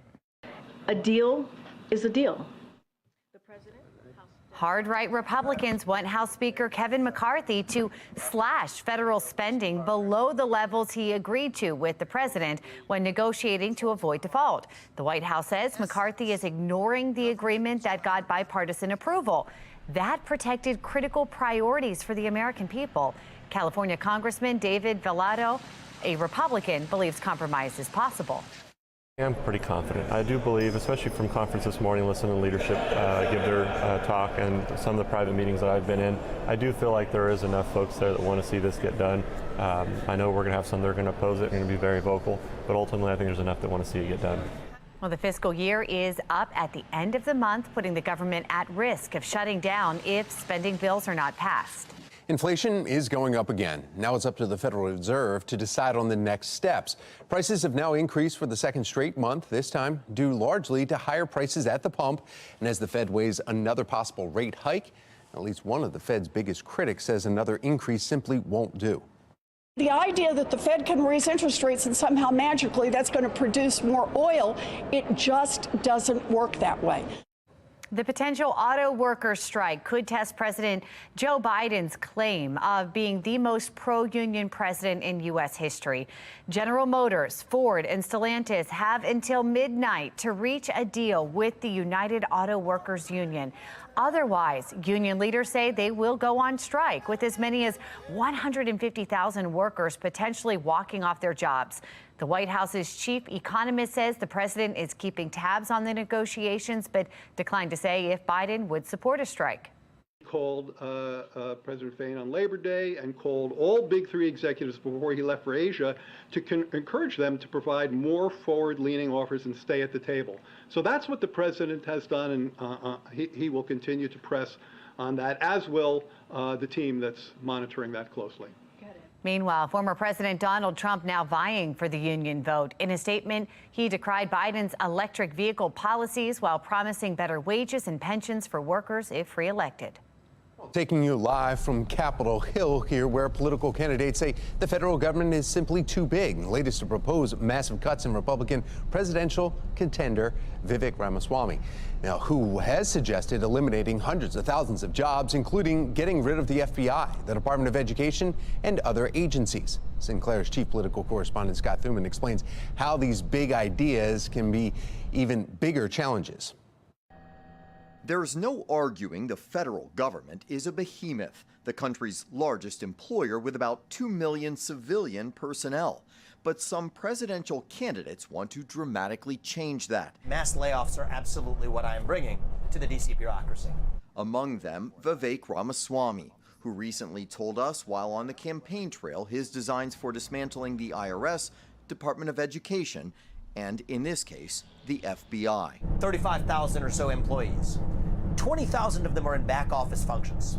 They're going to have to go home and find honest work in the private sector. But 15,000 of them are agents on the front lines. We'll move some of them to the U.S. Marshals, which has been more effective in pursuing child sex trafficking rings, or to the DEA on the front lines of taking on the fentanyl epidemic. Axios reporting Ramaswamy wants to cut 1 million civilian jobs. He's not the only one ready to start slashing. I'll also shut down the Federal Department of Education. Though it's often easier said than done, since Congress, in many ways, has a larger say in how government functions. President Trump vowed to cut the federal footprint, but instead grew it almost 1% each year. For President Obama, it went up about 1/3%. About 70% of that federal workforce is all about national security. I don't know how you get rid of 1 million federal employees and don't do unbelievably serious damage to our safety as a nation. And it's also the case that when you cut federal employees, you're also going to be just increasing the number of private contractors, and that's likely to increase costs and get you less good service. And Max Stier says as critical events occur, government can grow due to emergencies, like the formation of the Transportation Security Administration after 9/11. In other words, campaign promises can be very hard to keep. In Washington, I'm Scott Thuman. Police have arrested another teen in connection to the Brooklyn mass shooting. Coming up next, we'll take a closer look at the growing concerns over juveniles involved in crimes. Emotional testimony in a Brooklyn Day mass shooting hearing brings that meeting to an abrupt end. Just ahead, the questions that still remain. And the debate surrounding the two controversial juvenile justice laws continues. When we can expect the next juvenile crime hearing to take place? Temperature's not too bad this morning, actually a little bit cooler. We'll talk about what we can expect today and the weekend ahead coming up on Fox 45 Morning News. Let's go. Live from WBFF in Baltimore, this is Fox 45 Morning News. Well, just about 6 o'clock on this Thursday morning, September 14th. I'm Tom Rogers. I'm Megan Gillen. Patrice Sanders is off this morning, and we're feeling very comfortable out there this morning. I just stepped outside, nice and cool and crisp this morning, so it looks like we're in store for a great day. Meteorologist Justin Chambers here to highlight that and the weekend. Yeah, absolutely. Good morning, guys. We're taking a look at some breezy conditions later today as well. Plenty of sunshine and our temperatures that are going to be a little bit cooler than where we ended up yesterday. Still no sun yet. It's coming up a little bit later this hour as we look out from our Towson camera at this time. Overall, your right now temperatures statewide are in the 50s in western Maryland, lower 60s in Westminster and Bel Air, mid 60s in Baltimore City, even 61 for you in Laurel. So a cooler morning, but mostly sunny for the afternoon, and those temperatures staying close to typically where we are this time of year. As Mr. Bo says, we are good to go. Mid to upper 60s, windows down as you head out to work or school in the next couple of hours. Back with your full forecast in just a few. How are we looking on the roads early, Tom? Looking great right now at 6 o'clock on a Thursday morning. You can see wide open roadways here, some construction zones that are out and about, but besides that, everyone's moving along just fine. This morning, we're continuing our coverage on how leaders are addressing juvenile crime. As lawmakers met in Annapolis in Baltimore, police arrested a 15-year-old boy in connection with the Brooklyn Day mass shooting. He is one of 5 young people facing charges in the incident. Now, this comes on the heels of yesterday's hearings, one at the state level on juvenile crime, another at the city level on the Brooklyn Day mass shooting. Yesterday, a mother's testimony brought city council members to tears. A helicopter who's hundreds of feet in the air will tell you as they look down from hundreds of feet in the air that everything looks normal. What's your normal? I challenge you, what is your normal? Let them take each other out. Is that your normal? From shootings to car thefts, we have seen an alarming number of young suspects and victims over the past few months. Fox 45 News has documented it all, holding elected leaders accountable at the state and city levels. Well, this morning we have live team coverage as the demand for answers continues. We begin with Olivia Dance. She is live with just how bad the juvenile crime has gotten in the past few months. Olivia. Well, as you mentioned, there's one more arrest in the Brooklyn Day mass shooting, but this morning police still don't have someone facing charges for murder. The latest arrest is another juvenile. The 15-year-old joins a growing list of juveniles involved in some of the city's most violent attacks. If you remember, back in May, 2 teens were charged and arrested with the murder of an employee at this T-Mobile right here in Canton. One of the suspects was already under the Department of Juvenile Services supervision when he was arrested for that murder. Then this week, the trail of teen violence led to Lansdowne, where police arrested 2 14-year-old suspects for a shooting behind the middle school. And so far this year, hundreds of car owners have been victimized by thieves. Police saying kids are responsible for many of the carjackings. All of the juvenile violence is creating frustration and fear in communities. These kids keep committing these crimes and they're not being punished for it. No control, no parental control, because it starts at home. There's enough of this going on that the families, the community, the laws, the mayor need to do something. Now, the 15-year-old teen arrested yesterday in connection to the Brooklyn Homes mass shooting is accused of firing at several individuals, but he's not accused of actually injuring anyone. For now, reporting live in Baltimore, I'm Olivia Dance, Fox 45 Morning News. Thank you, Olivia. The prosecutors are complaining about 2 current laws. The Juvenile Justice Reform Act states that children 13 and under cannot be charged with certain crimes like stealing vehicles. And the Child Interrogation Protection Act states that police cannot question any child as a suspect or witness without notifying parents and getting approval from an attorney. Those laws are a big part of the conversation during the hearing on juvenile crime in Annapolis. Lawmakers in Annapolis will hold another hearing on juvenile crime come November. Yeah, this comes after an hours-long hearing ended with no agreement on the policy changes yesterday. Law enforcement, the public defender's office, and state's attorneys from across Maryland and the Department of Juvenile Services secretary, they were all questioned for 5 hours about the state's juvenile justice laws. Secretary Vincent Schiraldi touting his agency's report showing juvenile crime is decreasing for the most part, but some pushing back on that data. I'm not sure it's because there has been a drop in juvenile crime. I think the numbers have simply dropped because in many cases, police officers have not brought charges in many cases. The state's attorneys are also bringing up their frustration about probation and home monitoring. 2 of the Brooklyn Homes mass shooting suspects were wearing ankle monitors from DJS. Delegate Luke Clippinger, that you heard from there, asking about those monitors. It does not appear that those monitors were being adequately observed while what was happening in Brooklyn was happening. The electronic monitor doesn't physically tether them to the home. Kids do sometimes do things they're not supposed to do. It is important to note yesterday's hearing was not a special session. Lawmakers could not have changed any of the current laws. The governor has said there will not be a special session to deal with juvenile crime. The regular legislative session begins in January. And this brings us to our question of the day. Do you trust lawmakers to do what's necessary to address juvenile crime? As you see on the bottom there, so far 96% of those who have voted say no. You can make your voice heard right now by going to foxbaltimore.com/vote. Turning now to the city as we continue our team coverage. The city council is now looking to set up another date and time to wrap up its second hearing on the Brooklyn Day mass shooting. This was the first time police leadership answered questions following the after action report release. Shannon Lilly is joining us live here in studio with why the meeting ended early. Shannon.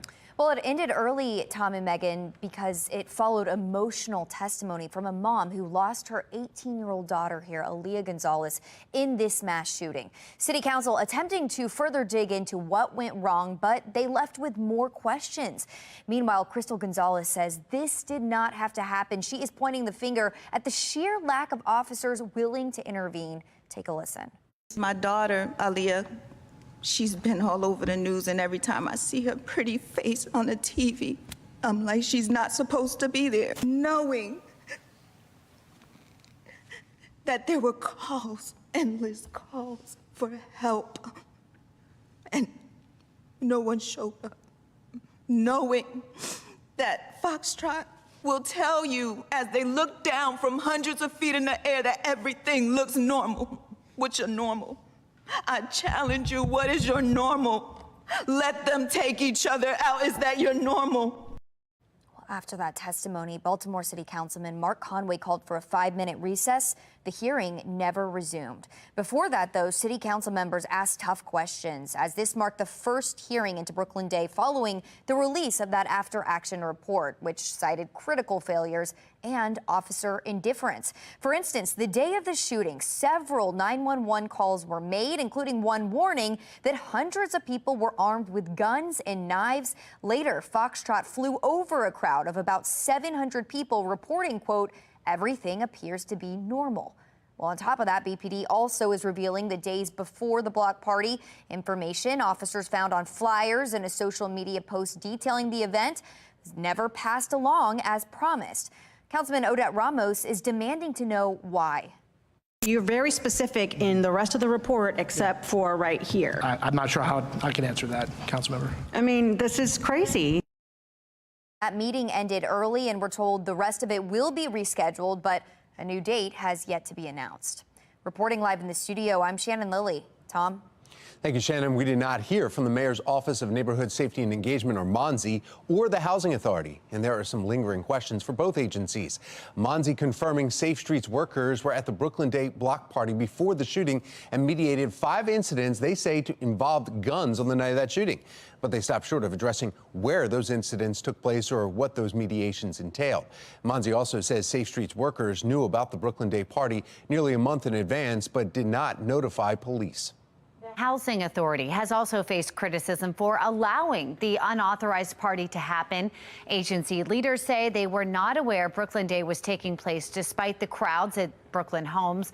The agency is now working to provide overnight security and educating residents about emergency protocols. Again, we are expected to hear from both MONSE and the Housing Authority at a later date.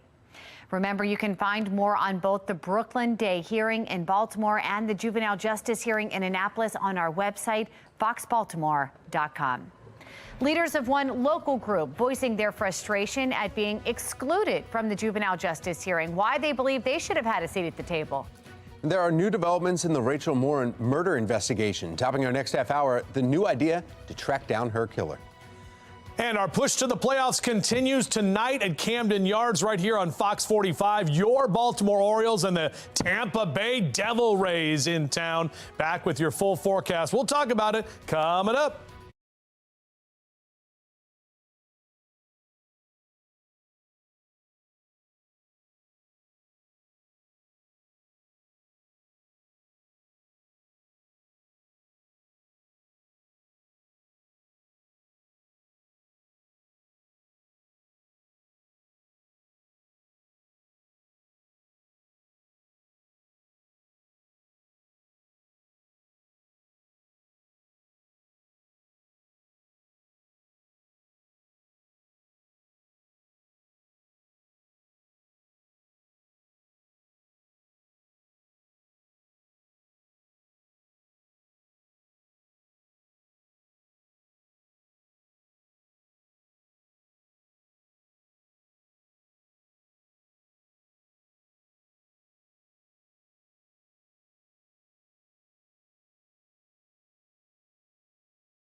All right, 6:12 is your time right now, and overall, not too bad when you step outside. Tom said it was crisp. I went outside and said it was pleasant. So it's to each own interpretation. To each his own interpretation. You know what I'm trying to say. But there it is, a beautiful shot over the Inner Harbor. A few clouds kind of hanging out over the eastern shore right now, but we'll see that sun up in just a little bit. In fact, at 6:47 is when our sun comes up, so about a half an hour or so right now from right now. Temperatures mainly in the mid to upper 60s as you enjoy some coffee and breakfast with us. We're back with your full forecast, and we'll talk about what we can expect for the weekend, as today is Friday Eve. Meg? Now I got to go outside and see what I think it is. Thank you, Justin.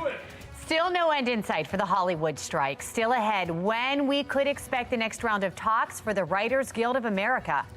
And the NFL Players Association pushing for all football fields to switch to natural grass. Still ahead, the concern some have if the switch is made. 6:13, you're watching Fox 45 Morning News, all local, all morning.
the players. Trending here this morning, the NFL Players Association wants the league to switch all fields to natural grass. Now, the statement comes after NFL quarterback Aaron Rodgers' season-ending injury. Didi Gatton has more with the big name athletes that have said that they want natural grass fields. The NFL Players Association just issued a statement saying switching fields to natural grass is the easiest decision the NFL can make. They go on to say, in part, there's a bigger cost to everyone in the business if the best players are continuously lost to unnecessary injuries. After his injury, Aaron Rodgers just posting on Instagram asking for thoughts and prayers as he begins the healing process. Well, at every level of football, we've heard concerns. Some say to remove the turf would not only be costly, but difficult to execute. We've tried multi-purpose with grass. It doesn't do real well, and we have a totally different game nowadays where people are bigger, faster, stronger, which means more torque, more acceleration, which means you can tear up a field pretty fast. A 2019 study published by the American Journal of Sports Medicine said play on synthetic turf resulted in a 16% increase in lower extremity injuries per play compared to natural grass. Reporting for the National Desk, I'm Didi Gatton. Striking actors marking 2 months on the picket lines in Hollywood with no deal in sight. SAG-AFTRA members marched out right in front of Netflix down to Paramount Studios in L.A. The Actors Union has not had any formal talks with the Alliance of Motion Pictures and Television Producers since declaring the strike in July. Union representatives called the strike historic and tell workers to stay strong. Your strength and your solidarity and your resolve is going to get us to the other side of this, and history is in the making right now. You have to know your worth, and sometimes you have to be strong enough to walk away. The Writers Guild of America are urging its members to rally with the actors. They've been on strike for 136 days, and they're reportedly set to meet with the Alliance of Motion Pictures tomorrow. Beyonce fans, you need to listen up. The newspaper Gannett is looking for a reporter who will chronicle the music, fashion, culture, and economic influence of Beyonce. I mean, half of our audience just is now looking on how they can do this. The candidate will need to be an energetic and enterprising writer, but not necessarily a super fan. Interesting. A bachelor or master degree in communications is required, along with at least 5 years of journalism experience. Justin, I feel like you're set up pretty perfect for this. This position is remote, but the reporter must be willing to travel internationally. I don't have a communications degree. Yeah, sorry. Tom? Yeah. Maybe. And then there's another chance, too. If you're a Taylor Swift fan, Gannett is also hiring for a reporter to cover everything Swiftie. All right. That reporter will be hired to write for USA Today and the Tennessean. Gannett's decision to post both job openings comes with some controversy. Some in the journalism industry believe it calls the company's reporting priorities into question. In December of 2022, Gannett slashed roughly 6% of its more than 3,000 employee U.S. media division. Interesting. Switching gears, get this. The Maryland Zoo will be revealing the name of their northern ground hornbill chick today. The zoo has narrowed it down to 3 names. They include Everest, Zawadi, or Tannen. We're going to keep you updated as soon as they unveil that name. What do you think? I don't know.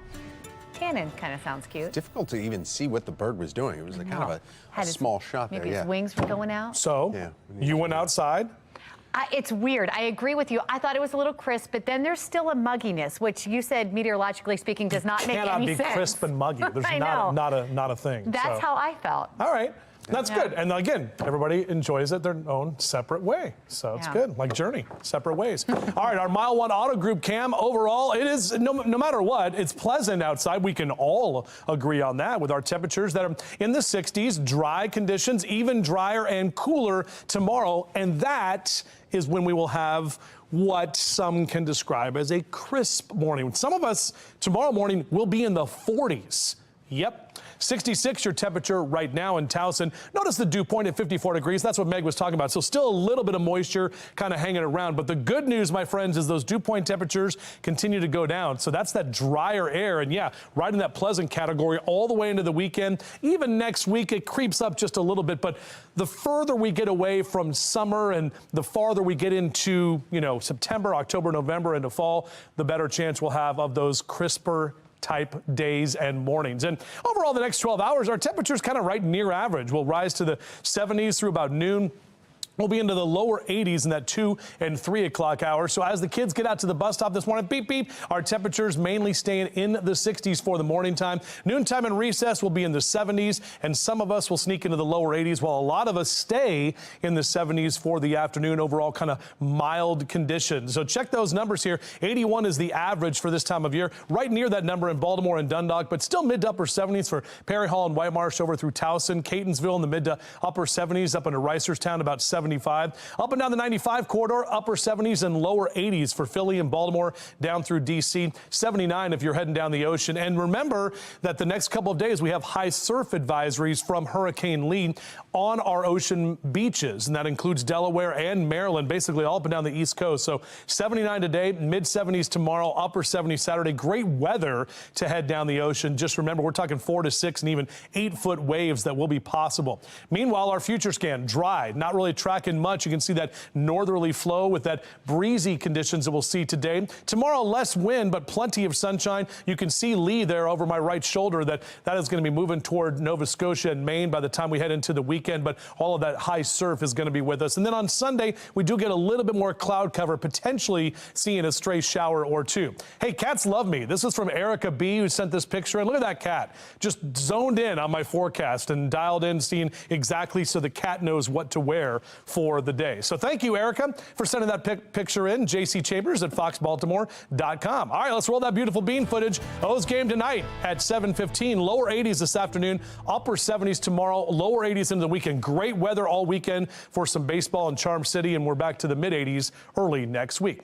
Now let's get a check on mass transit. Austin Todd with the MTA. Good morning, Austin. Hey, good morning, Justin. Things are still looking pretty good out there. We're still following a delay on the light rail system. That closure between Falls Road and North Avenue, they're still working on the repairs from last week's storm. There's a bus bridge in place for riders. If they plan on taking that shuttle, they should expect delays of at least 10 to 15 minutes this morning. Metro subway's operating on time. No major delays on the Metro. Not a whole lot on the MARC train right now either. We are still watching Penn Train 511 on the way to D.C. That's about 5 to 10 minutes behind. For the MTA Transit team, I'm Austin Todd. Severe storms much like this hitting parts of New England as another wave could be on the way. Just ahead from the Live Center, we're tracking Hurricane Lee and the problems it could bring to the Northeast. The attorney for Rachel Morin's family is using a new tactic to track down the man who murdered her last month. Who the family's attorney are now looking to for answers. It is 6:24 and you're watching Fox 45 Morning News, all local, all morning.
caught on camera. A loose lemur sends police in Springfield, Missouri on a wild chase. You imagine that radio call? Yeah. We got a lemur on the loose here. Yeah, well, you see the pet lemur running out of control, forcing officers and some passerbys to join in this kind of a race here. Springfield officers refused to throw in the towel, eventually caught the ring-tailed runaway. The lemur was taken to animal control before being reunited with its owner. Lemurs are illegal in most states, but they are legal in Missouri. I was just about to look that up. Very interesting. Well, take a look at this.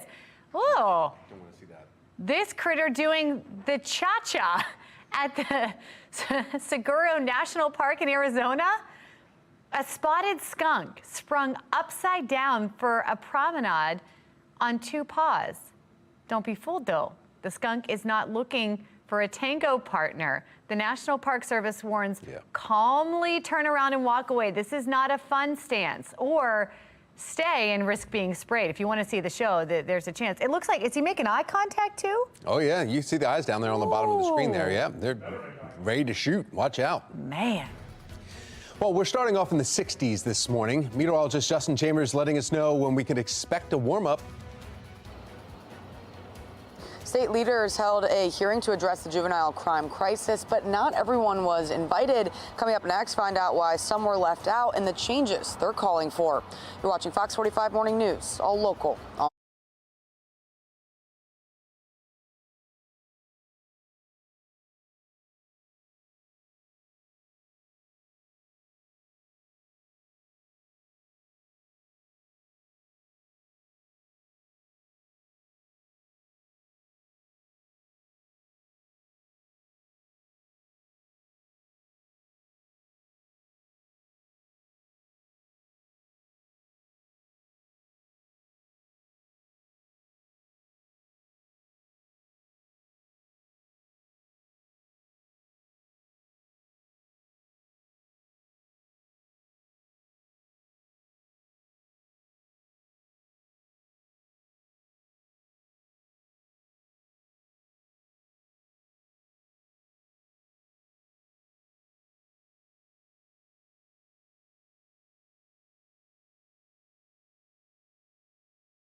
Live from WBFF in Baltimore, this is Fox 45 Morning News.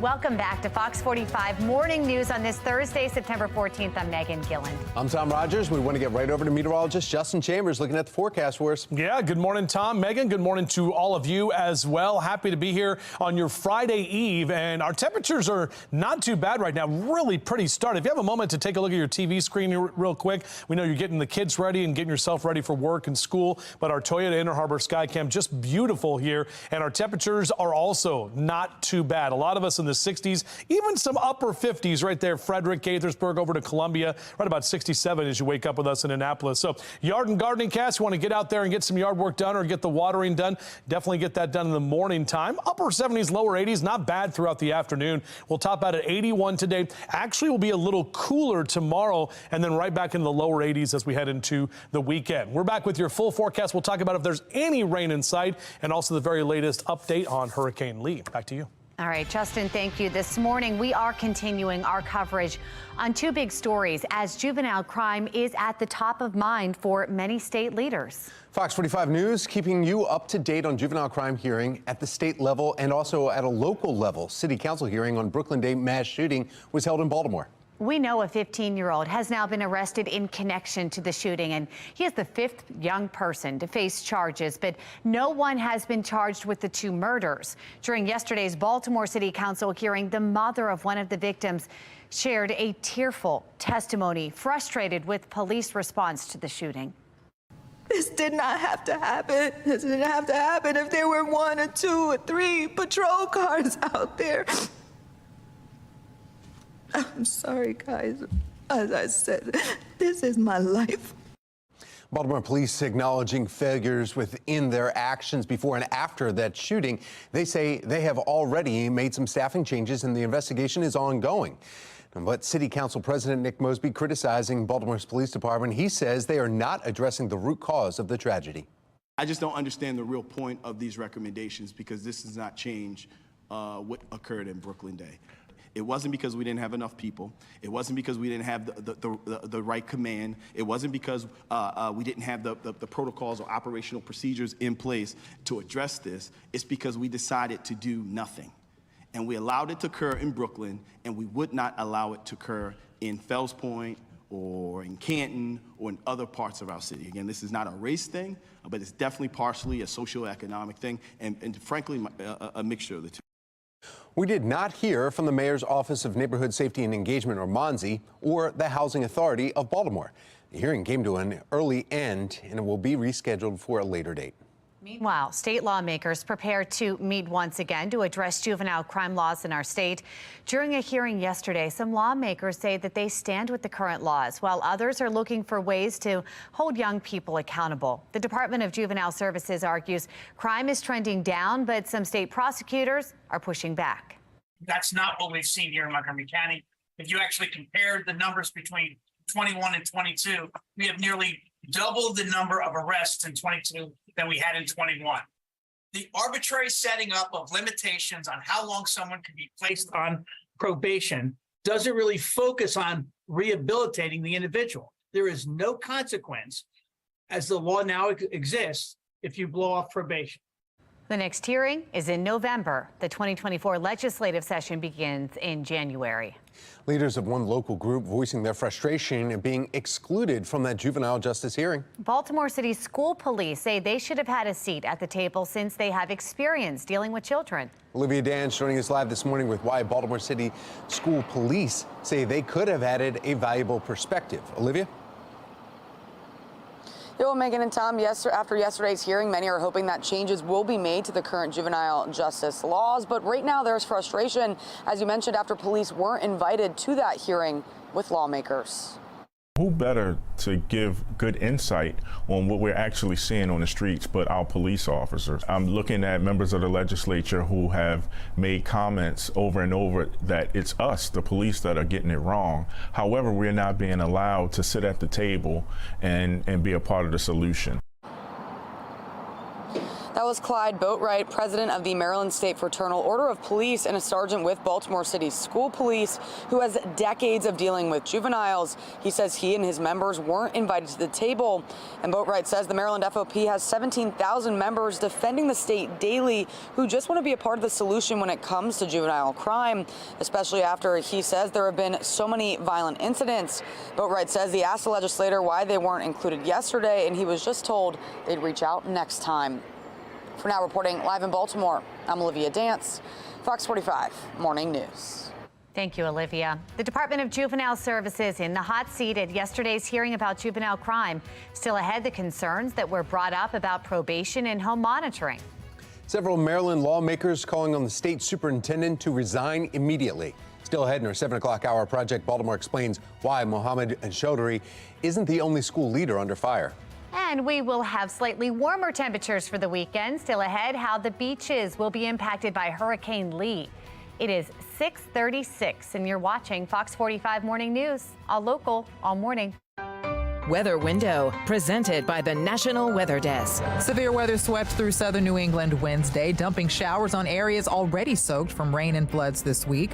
Some tornado warnings were issued for the area. There were ominous clouds spotted and damage reported, like trees down, including those that took out power lines. Want to see your weather photos and videos on TV? Click Chime In on this station's website to share.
Hurricane Lee is forecast to cause major problems in the Northeast this weekend. This, as much of New England is now cleaning up from more severe storms, including tornadoes. I want to get right over to Shannon Lilly in our live center with what's ahead. Shannon. Yeah, we're taking a live look over Boston this morning, guys, where there are tropical storm watches posted now from Rhode Island to the central Maine coast, including Boston and Portland. A hurricane watch is issued for northern Maine, and it comes as much of this area is cleaning up from that severe weather overnight. We want to get some video that's coming in on social media, really quite surprising video here. You can see what looks to be a tornado here. This was at an airport less than 10 miles north of downtown Providence. Pretty scary stuff. More video here from our sister station in Providence show the aftermath of winds strong enough to knock over the press box at a local high school there. As cleanup is underway, the region is also bracing for another storm. In Maine, marinas are taking boats out of the water ahead of Hurricane Lee. You can see that. And the storm is a little weaker this morning. Winds are down to 100 miles an hour, but still a Category 2 storm. And it's still very large and growing, now more than 500 miles wide. Here's this morning's new forecast cone from the National Hurricane Center. Track has shifted a little bit east again, putting landfall likely as a strong tropical storm near the tip of Nova Scotia, but we cannot rule out northern Maine just yet. Power outages, flooding, and storm surge are all possible along parts of the New England coast starting on Saturday. We'll continue to track this. Any updates we'll bring you right here from the Live Center. Tom. Thank you, Shannon. The second Brooklyn Day mass shooting meeting ending early. Why they have to reschedule. And time is ticking for the House and Senate to prevent a government shutdown. Still ahead in our 8 o'clock hour, we're going to speak with the taxpayer watchdog with how this could impact you. 6:41, you're watching Fox 45 Morning News, all local, all morning.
In your morning rush, juvenile crime is a major concern in Baltimore. Another teen was arrested in connection to the Brooklyn Day mass shooting. Olivia Dance joining us live now. And Olivia, what can you tell us about how bad the juvenile crime has gotten in the past few months? Yeah, well, Megan, as you mentioned, there's one more arrest in the Brooklyn Day mass shooting, but this morning police still don't have someone facing charges for murder. The latest arrest is another juvenile. The 15-year-old joins a growing list of juveniles involved in some of the city's most violent attacks. If you remember, back in May,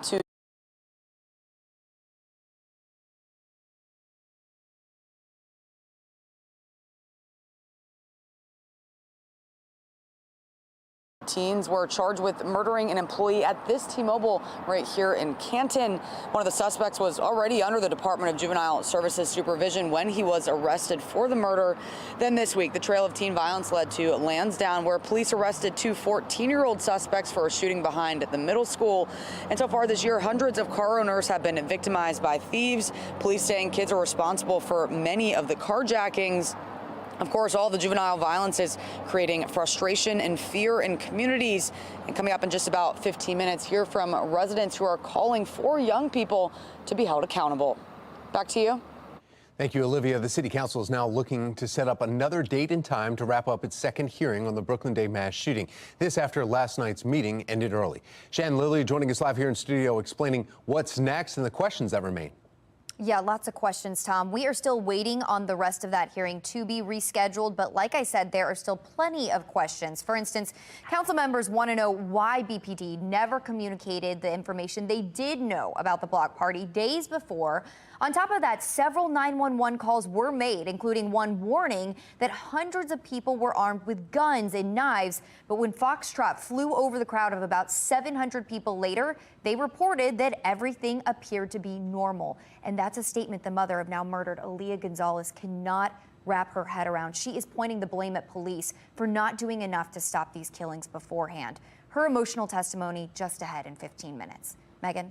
All right, Shannon, thank you. Turning now to Harford County. Over 6 weeks after Rachel Morin's body was found along the Ma and Pa Trail, attorneys for the family are getting creative with their efforts to reach the Spanish-speaking community. The suspect is allegedly of Hispanic descent, and attorneys are launching a digital ad campaign on at least 30 websites trying to engage Hispanic communities in both Harford County and Los Angeles, where the suspect was allegedly spotted in March.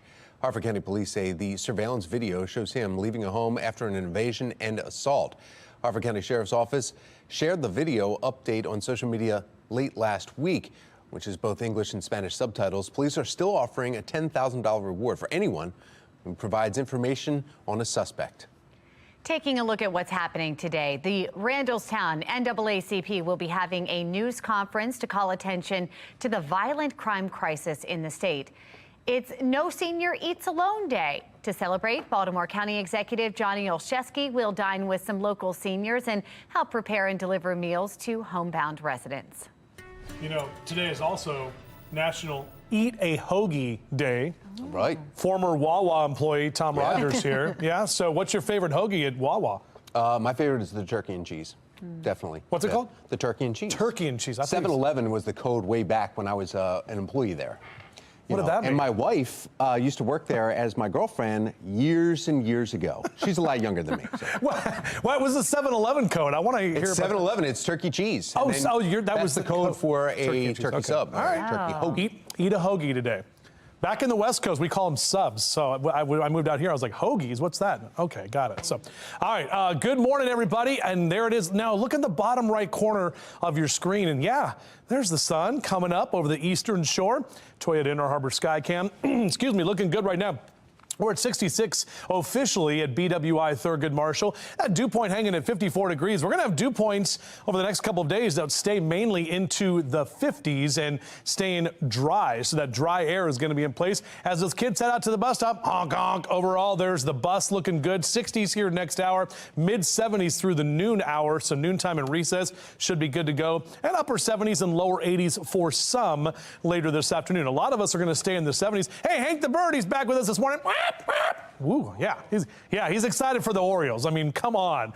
Aren't we all? Orioles magic. 69 your temp by 9 a.m. in the mid 70s through noon and into the lower 80s in that 2 and 3 o'clock hour. But as I mentioned, a lot of us stay in the 70s for Westminster, Cockeysville, Bel Air out to Elkton, Eastern Shore. You're in the upper 70s today, right about 77 in Laurel and Columbia. And up and down the 95 corridor, we'll keep those upper 70s going down through Philly and Baltimore into D.C., lower 70s in New York, almost 80 down the ocean there at Ocean City. You remember that high surf advisory over the next couple of days with the impacts from Lee, bringing those waves in that 4 to 8 foot category. 9 is the number. 9 days until autumn. And that means we are talking about hopefully October baseball here in Baltimore. O's are back at it tonight against the Tampa Bay Rays. First pitch 75 degrees, lower 70s through that 5th inning. Should be a great night for baseball here in Charm City, and a great couple of nights for baseball as well, as they have that 4-game homestand against the Rays. So here's our future scan. We're dry today, a little bit breezy later this afternoon. Tomorrow, that nice ridge of high pressure. You see that H right there trying to slide in. That's going to keep us dry and also keep Lee well away from us. But you're going to see those outer bands of Lee in the Boston area by Saturday and possibly making landfall as a tropical storm in parts of Maine and Nova Scotia by Sunday. Here's a look at your 7-day forecast. So we are dry. We are not tracking any rain. Now, Sunday gives us our best chance. A little cloud cover, maybe a stray shower. And then as we head toward next week, those temperatures warm back up to the low and mid 80s. Well, we have a huge matchup tonight right here on Fox 45. The Orioles hosting the Tampa Bay Rays for the first of a 4-game series here. Both teams, this is huge, fighting for the top spot in the AL East. First pitch, 7:15. You can watch all of that action right here on Fox 45. Then, of course, join us for Fox 45 News at 10 after the game. And if you are going to Camden Yards anytime soon, you may see this new mural here. Check it out. Be More mural was just unveiled yesterday. It's located on third base side of the main concourse. Bright colors in the background are meant to reflect Baltimore's diversity. The mural was painted by a local artist in partnership with PNC. Really pretty. Yeah, it's beautiful. It reminds me of the uniforms. Remember when they had the sleeves and had the colors inside? Yeah, Friday is when they wear those. So they started doing the murals and with the local artists in 2019, skipped 2020. But yeah, so they've been doing it two paintings every year. Wow, so colorful. Yeah. And hopefully it inspires a Let's win. go O's. Get that win. Well, parks in Baltimore are being reimagined to inspire city youth and families. Still ahead in our 9 o'clock hour, why it's important to visit your neighborhood's green spaces, no matter your age. Forest Park High School holding their pep rally today. Be More lifestyle host Mark Clark will be out there live with how the school's celebrating their student athletes. And for parents, if you were at the field last night, you need a cup of coffee this morning. Perfect time for a coffee break, your own little pep rally.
Making headlines this morning, Florida Governor Ron DeSantis and Florida state health officials are advising against COVID boosters for individuals under 65. Now, this announcement comes in response to the CDC, which voted to recommend new booster shots for all Americans 6 months and older. During a panel discussion on Twitter, Florida Surgeon General raised concerns about the safety of the new shot, saying the benefits do not outweigh the risks.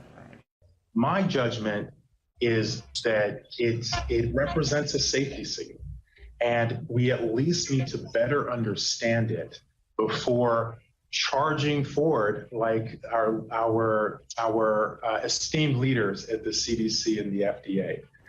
According to CDC data, Florida is leading the country in COVID cases, with 43 out of the state's 67 counties reporting increased levels of hospitalizations. On Tuesday, Maryland's Department of Health released their weekly COVID numbers, and as of Tuesday, there were 1,396,115 COVID cases in the state, and that is up 175 cases from the day before. Well, Monday, there were 263 Marylanders with COVID in hospital beds. 30 of those patients were adults in the ICU. If you want to keep track of Maryland's COVID-19 data, just go to opendata.maryland.gov, and from there, click on the Health tab. In the meantime, some shocking numbers are painting a picture of just how lax federal oversight was when it came to handing out money for COVID relief. One of every $7 in unemployment benefits likely went to someone who did not qualify for it. As national correspondent Christine Frizzell reports, that includes millions of dollars for dozens of violent criminals. In the height of the pandemic, the goal was simple: get as much money out as possible, as fast as possible, to those who needed it the most. An individual could come in and all they had to do was sign a form saying, "I'm entitled to this money, please give it to me." That a number of fraudsters were more than happy to sign that form to get the benefits. Fraudsters and mismanagement of those funds, it turns out, have cost the country a shocking amount of money. In a new report, the Government Accountability Office estimates the amount of fraud in unemployment insurance programs during the COVID-19 pandemic was likely between $100 billion and $135 billion, or between 11 and 15% of the total amount of those benefits paid out. And this was one of many COVID aid programs, including the Paycheck Protection Program, to be deeply defrauded. Just last month, the Department of Justice announced it was taking action against 371 defendants for more than $800 million in fraud, dozens of whom had connections to violent crime. The sweep included the disruption of 30 members of a street gang in Wisconsin who used proceeds from an unemployment fraud scheme to solicit murder for hire. And it wasn't just Americans. Transnational criminals also seeped into the system and took millions. In total, COVID aid has now reached $5 trillion. Experts say the biggest oversight failures were a lack of controls at the outset and the lack of use of data or current technology. To see which applications came with IP addresses that were overseas IP addresses. Pretty simple check on this day and age. It wasn't done in most instances. Lessons learned too late to prevent hundreds of billions of dollars from being stolen. In Washington, I'm Christine Frizzell. We need to stop making excuses for these kids. They know exactly what they're doing, and it needs to stop. The fight to hold young offenders accountable, the polarizing juvenile justice laws state leaders are discussing as we press the governor on if action should be taken now before it's too late. I know you said we're guests of honor. This is no honor. An emotional hearing as City Council presses agencies on admitted failures to protect citizens during the Brooklyn Homes mass shooting. This morning, the questions that still remain. And our temperature is not too bad to kick off your Thursday as we head toward the weekend. We'll see what those numbers do and if there's any rain in our forecast. Live from WBFF in Baltimore, this is Fox 45 Morning News.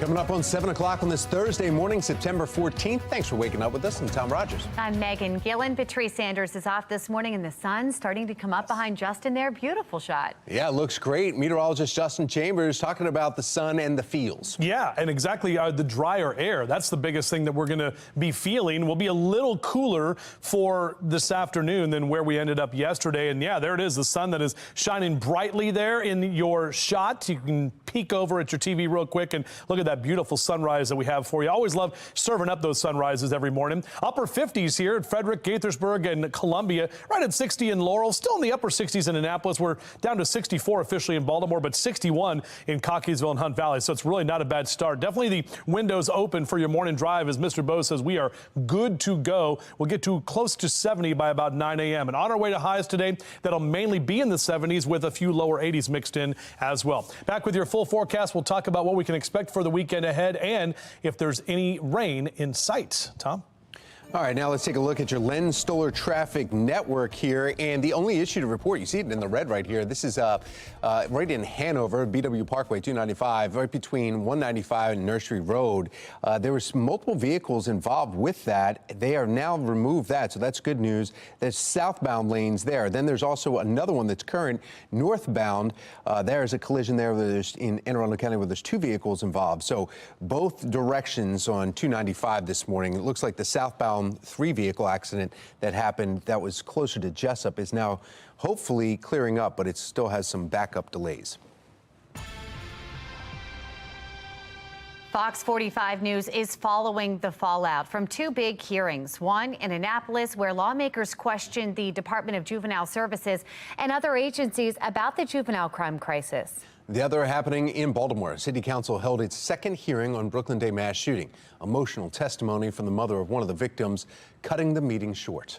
A helicopter who's hundreds of feet in the air will tell you as they look down from hundreds of feet in the air that everything looks normal.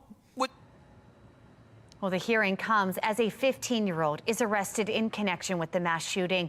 He is one of 5 other young people charged in the incident. Lawmakers in Annapolis addressing the juvenile crime at yesterday's meeting. Some of our current laws inhibit our ability to successfully interact with our youth. They see no reason to stop committing crimes because we are giving them no reason not to.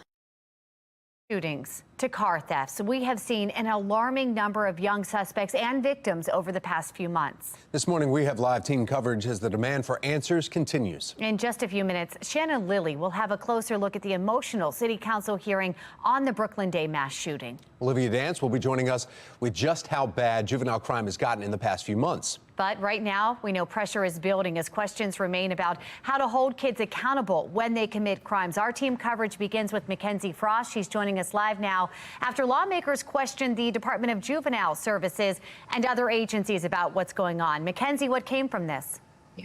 Well, Megan and Tom, it was a marathon of a hearing, right? 5 hours worth of questioning, and really the bulk of it coming down to the Department of Juvenile Services and the programming that's being offered within the agency. We heard lawmakers question the Secretary, Vincent Schiraldi of DJS, talking about the concerns that many people that they're having. We continue to hear those frustrations from parents, police, as well as prosecutors. And while the DJS Secretary really touted that report that we saw come out earlier this week, talking about how crime is on the decline in some areas, not in Baltimore City, and not when you're talking about kids who are using guns when they commit those crimes. And some of the lawmakers really pushed back and questioned whether crime was actually declining or whether it was just because of the laws that had been passed earlier last year. Isn't it so that it is not necessarily the case that juvenile crime is decreasing with your numbers if so many actual cases of juvenile crime never reach your department? I'm not sure it's because there has been a drop in juvenile crime. I think the numbers have simply dropped because in many cases, police officers have not brought charges.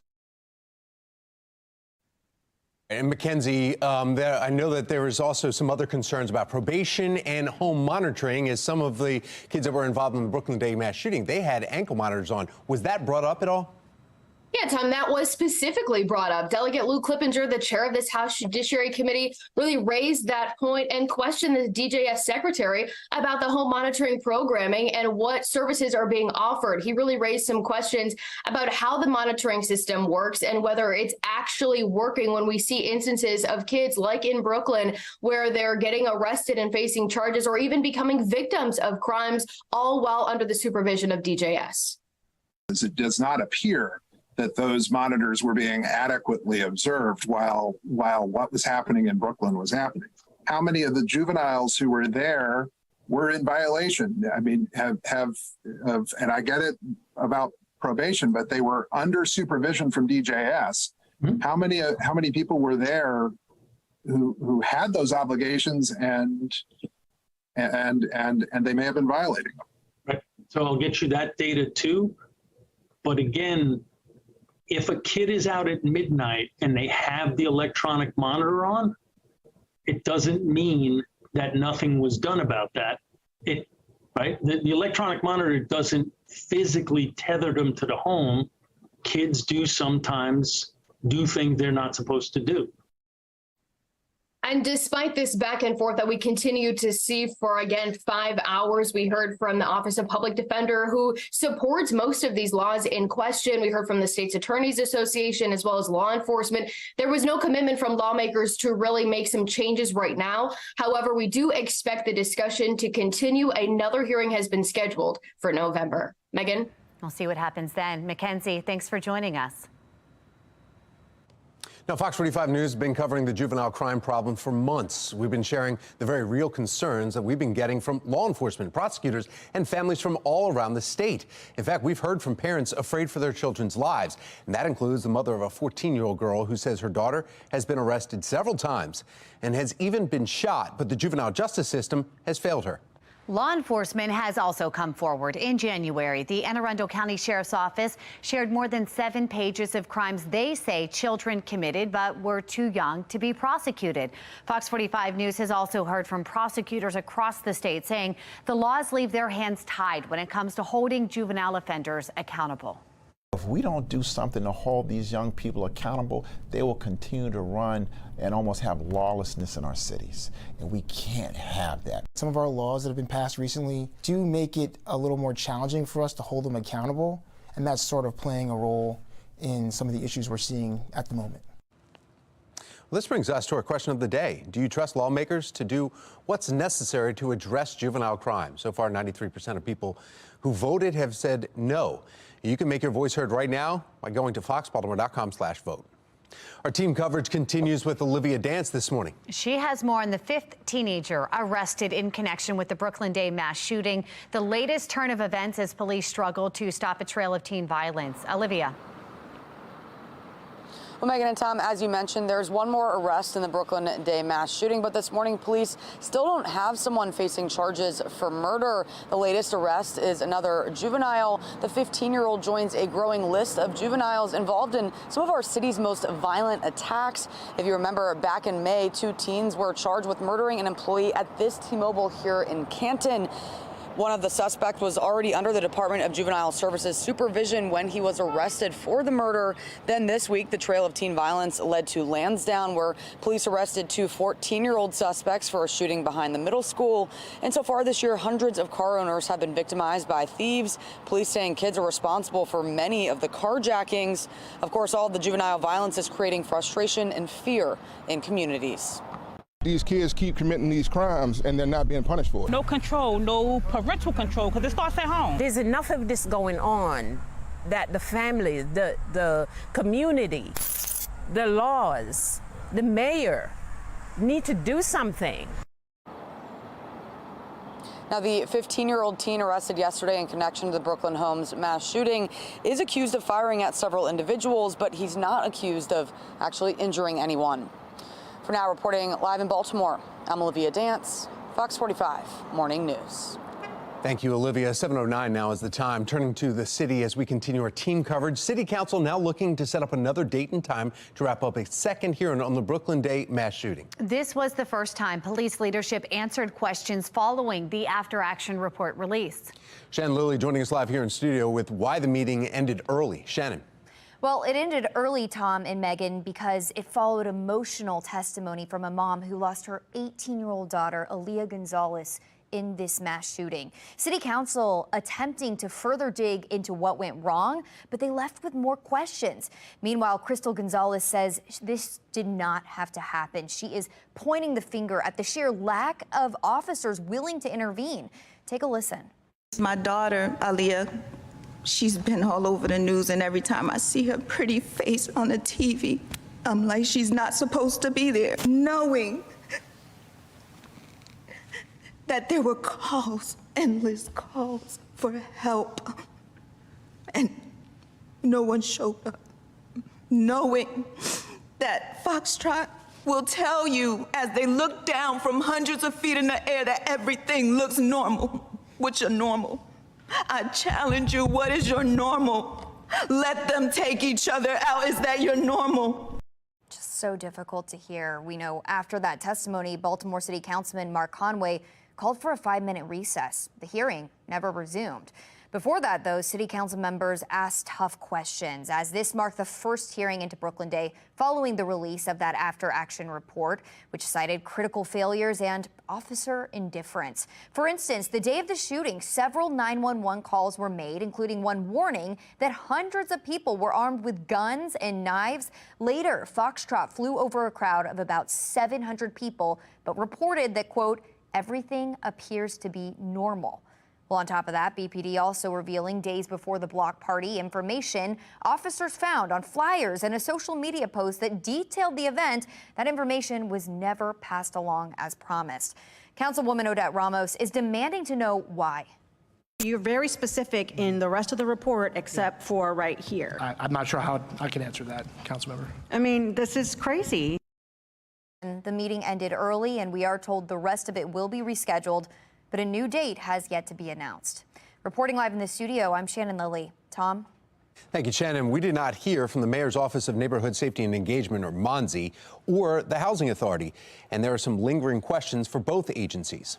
MONSE confirmed Safe Streets workers were at the Brooklyn Day block party before the shooting and mediated 5 incidents believed to be involved with guns on the night of the shooting. But they stopped short of addressing where those incidents took place or what those mediations entailed. MONSE also says Safe Streets workers knew about the Brooklyn Day party nearly a month in advance but did not notify police. Now, the Housing Authority has also faced some criticism for allowing the unauthorized party to even happen. Agency leaders saying that they weren't aware Brooklyn Day was taking place despite the crowds at Brooklyn homes.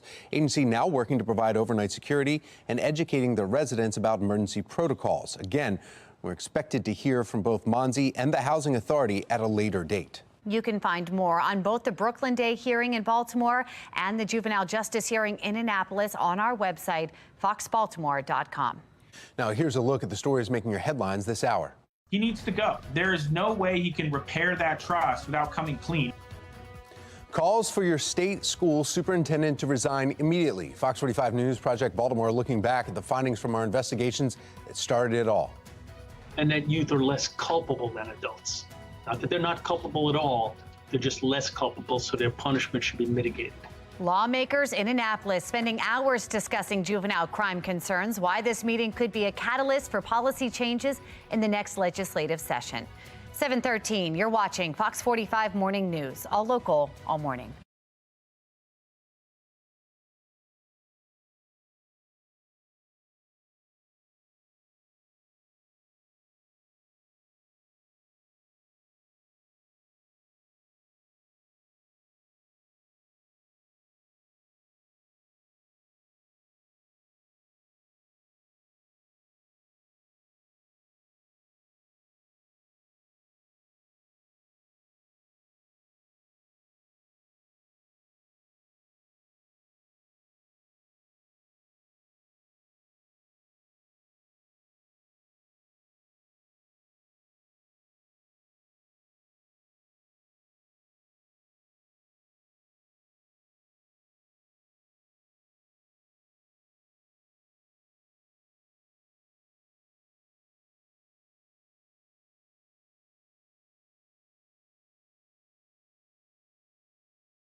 a juvenile is found to be delinquent, anytime a juvenile is found to be in possession of a firearm or dangerous weapon, it's a failing, in my mind, of all of us, a global failing. Failing of parents, schools, law enforcement, the juvenile justice system, everyone, including us here in the legislature. An hours-long hearing on juvenile crime in Annapolis tackles tough issues, but ends with no agreement on any policy changes. This morning, Eurypsie Morgan, Peace spokesperson, joining us live to weigh in on what did happen. Thanks for being here. Thank you. We saw a lot of people in that hearing raising concerns, everyone from the law enforcement, public defender's office, state's attorneys across the state, Department of Juvenile Services secretary, a lot of people in that meeting. Is this a starting point to getting action down the road? You know, I hope so, because I can tell you that the people that I talk to and the people that we talk to when we do our town halls are very concerned about the young people. And what this report showed, right, there's this report that came out recently, and there were a lot of numbers, and it seemed to suggest that juvenile crime in some senses was down. But when you talk to residents, that is not the case. The crime is not down, and they're afraid that it could be their own children that end up in front of a courtroom. And some of those statistics coming from DJS, we heard from the secretary, you know, touting those numbers. Is that a concern that they're not addressing some of the issues? I mean, home monitoring, certainly something a lot of people were talking about yesterday. Yes, listen, and I think it's important to also note that these numbers are not necessarily reflective of what's going on in the community. For example, it's much easier to say that there are less arrests when certain bills don't allow you to make certain arrests anymore, so the numbers will go down. But I can tell you from experience, you know, I was in a courtroom just earlier this week on Monday, and I saw a young man who couldn't have been a day over 14 years old. And here he is in handcuffs for some incredibly serious crimes. And this is the fault of adults who continue to allow this type of behavior without any type of real correction, not a slap on the wrist. And the longer that this goes on, the less safe the community will be. And I think when we talk about kids, people want action now. Is this part of that process in getting action? I know many people were hoping to see a special session. The governor has said that is not going to happen. Is this the step that needs to happen before any laws could be changed? Listen, I'll tell you what I was reminded of at a recent town hall that we held. There was a woman who stood up and said, you know, didn't we have a special session for lottery or something like that? And she was absolutely right. We had a special session for slot machines, and yet we can't call a special session to help our young people get on a better path. Why? That's astounding. Why do you think that is? I think it's absolutely political, because I can tell you that the residents that I talk to, particularly in Baltimore, want these children taken care of. And as a parent, as an adult, I can tell you that putting a stop measure is a way to help a child. What we're doing right now isn't helping anyone. And, you know, obviously without a special session, no laws can be changed. They're going to have another hearing in November. Again, my question is this at least setting up to have immediate action in January? If they talk about these laws and make an informed educational decision then, you know, at the beginning of the year, is that how that process would work? Look, I suppose it could, but I can tell you that there are a lot of children who get in a lot of trouble between now and January, and that's the big issue. Eurypsie, thanks for coming in. We appreciate it. Thank you. 7:19 is your time now this morning. We want to get a check of your forecast. Meteorologist Justin Chambers joining us live with a look at that on this Friday Eve. Yeah, exactly right. Almost the weekend, and our Towson camera right now showing us we've got nice clear conditions out there. Temperatures not too bad. You see those on the right side of your screen. Maybe numbers mainly in the 60s at this hour. And as we look at your number officially, 64 in Towson. Not much wind out there. That dew point at 55 degrees, so that drier air is in place. And we're not tracking much wind right now. There will be a little bit more wind as we head later into the afternoon. So we'll see those breezes pick up from the north. That's going to bring in that drier air that will be in place. But again, that dew point at 55, we're going to keep those dew points in the 50s for the next couple of days. That's the drier air that's going to be in place. So keeping us straight up in that pleasant category. We'll be in the mid 50s on Sunday and upper 50s on Monday. So a little bit more of that humidity starts to work in next week. But overall, got some very pleasant air, that drier air that will be in place. As the kids head out to the bus stop, beep, beep, temperatures this hour mainly in the 60s, 70s through noontime and recess, and into the upper 70s and lower 80s in that 2 and 3 o'clock hour for the afternoon. Golfers hitting the links today in our forecast. Maybe a one club wind this afternoon. That's when the wind is going to pick up But overall, these temperatures look great and great outdoor conditions for playing golf or doing whatever you might be doing. Maybe some practices with the kids and football, baseball, lacrosse, all that good stuff. Mid to upper 70s across Carroll and Baltimore counties. Hereford zone in the mid 70s at 74, 78 in Towson, and lower 80s in Dundalk. Meanwhile, Harford and Cecil counties, you're going to see those numbers in those mid to upper 70s as well. For Bel Air and Aberdeen, up into Perryman, northeast at 77 for your high this afternoon. Now, if you are heading down the ocean, remember, next couple of days, especially on Friday and Saturday, the high surf advisory for those conditions with the rip currents that will be possible. That is all because of Hurricane Lee out in the Atlantic. And so you really got to make sure to be cautious if you're trying to head down the ocean and get in the water with that high surf again. O's game tonight, not too bad. 81 today, upper 70s tomorrow, a little cooler than lower 80s for the weekend. We're back to the mid 80s next week. All right, Justin, thank you. It is time for football. We are kicking off the season, and you could win money every day from now until September 21st. Just grab your phone, scan the QR code you see right there on your screen for a chance to win a $100 Visa gift card. Play our touchdown trivia contest. Get the question right, you could win the daily prize of a $100 Visa gift card. One weekly national winner will win $5,000. Again, scan that QR code, get the touchdown trivia question of the day, and good luck. Members of SAG-AFTRA and the WGA just want studio execs to do the right thing. Still ahead, when we can expect the next round of contract negotiations to happen. And we're at Forest Park High School this morning. Coming up, we'll talk to the volleyball team and the volleyball coach coming up on Fox 45 Morning News, all local, all morning long. Make some noise!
Turn on the floodlights and get the crowd ready. Pep rallies are back. Yeah, and Mark Clark is live at Forest Park High School getting hype with some school spirit. Morning, Mark. That's right. Make some noise, cheerleaders. We got the excitement popping off. We got the volleyball coach, Allison Snow. Coach, what's going on? You okay? Yes, absolutely. We are excited for a great season here at Forest Park Volleyball. Last year, we made it all the way to the 1A state semifinals with a lot of new players, and so we're kind of bringing a lot of power back, a lot of skill back, and we know it's going to be a great season. I'm really proud of these girls. Last year, we had a team GPA of a 3.52 overall. Okay, make some noise. They're knocking out the books, okay. Exactly. And so not only are they excelling on the court, but they're also excelling off the court. I think right now it's early, but we have like 4 girls above a 4.0. Wow, what is going on? It's something different here at the park. I have senior outside hitter Shania Taylor here, who's an AP student. She's above a 5.0 right now. What is going on? And we're just really excited for their successes, Shania. Shania, what is going on? Oh, you're like a superstar athlete and, student? Yeah, good morning. Forest Park is like the best school that I picked. I'm taking 6 AP classes. Oh my God. I took 6 AP classes and currently I'm taking 4 and I took an honors class too. It's very stressful, but I'm pushing myself through, staying focused and motivated and pushing. Okay. Well, let me tell you this. I mean, give a word of advice for all the student athletes out there as we wrap it up. Just stay focused, push through, and work hard. You got it. Just like that, guys. Hey, oh, she's going to do awesome. They're about that academic life and about the sports, so it's great. Yeah, I mean, you think about it, she could graduate from college while she's in high school. 6 AP classes, my goodness, yeah. Well, we're keeping the pep moving all morning. Mark, thank you. We're going to put information on our website, too, of all the excitement happening around our region as pep rally season kicks off. foxbaltimore.com/newslinks. We are sunny today. Temperatures in the low 80s this afternoon. Meteorologist Justin Chambers will show us how remnants from Hurricane Lee may impact us right here in Baltimore in his full Weather Authority forecast. And calls for your state school superintendent to resign immediately. The Project Baltimore investigation that started it all, plus the other school leader coming under fire. It's 7:28. You're watching Fox 45 Morning News, all local, all morning.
Live from WBFF in Baltimore, this is Fox 45 Morning News.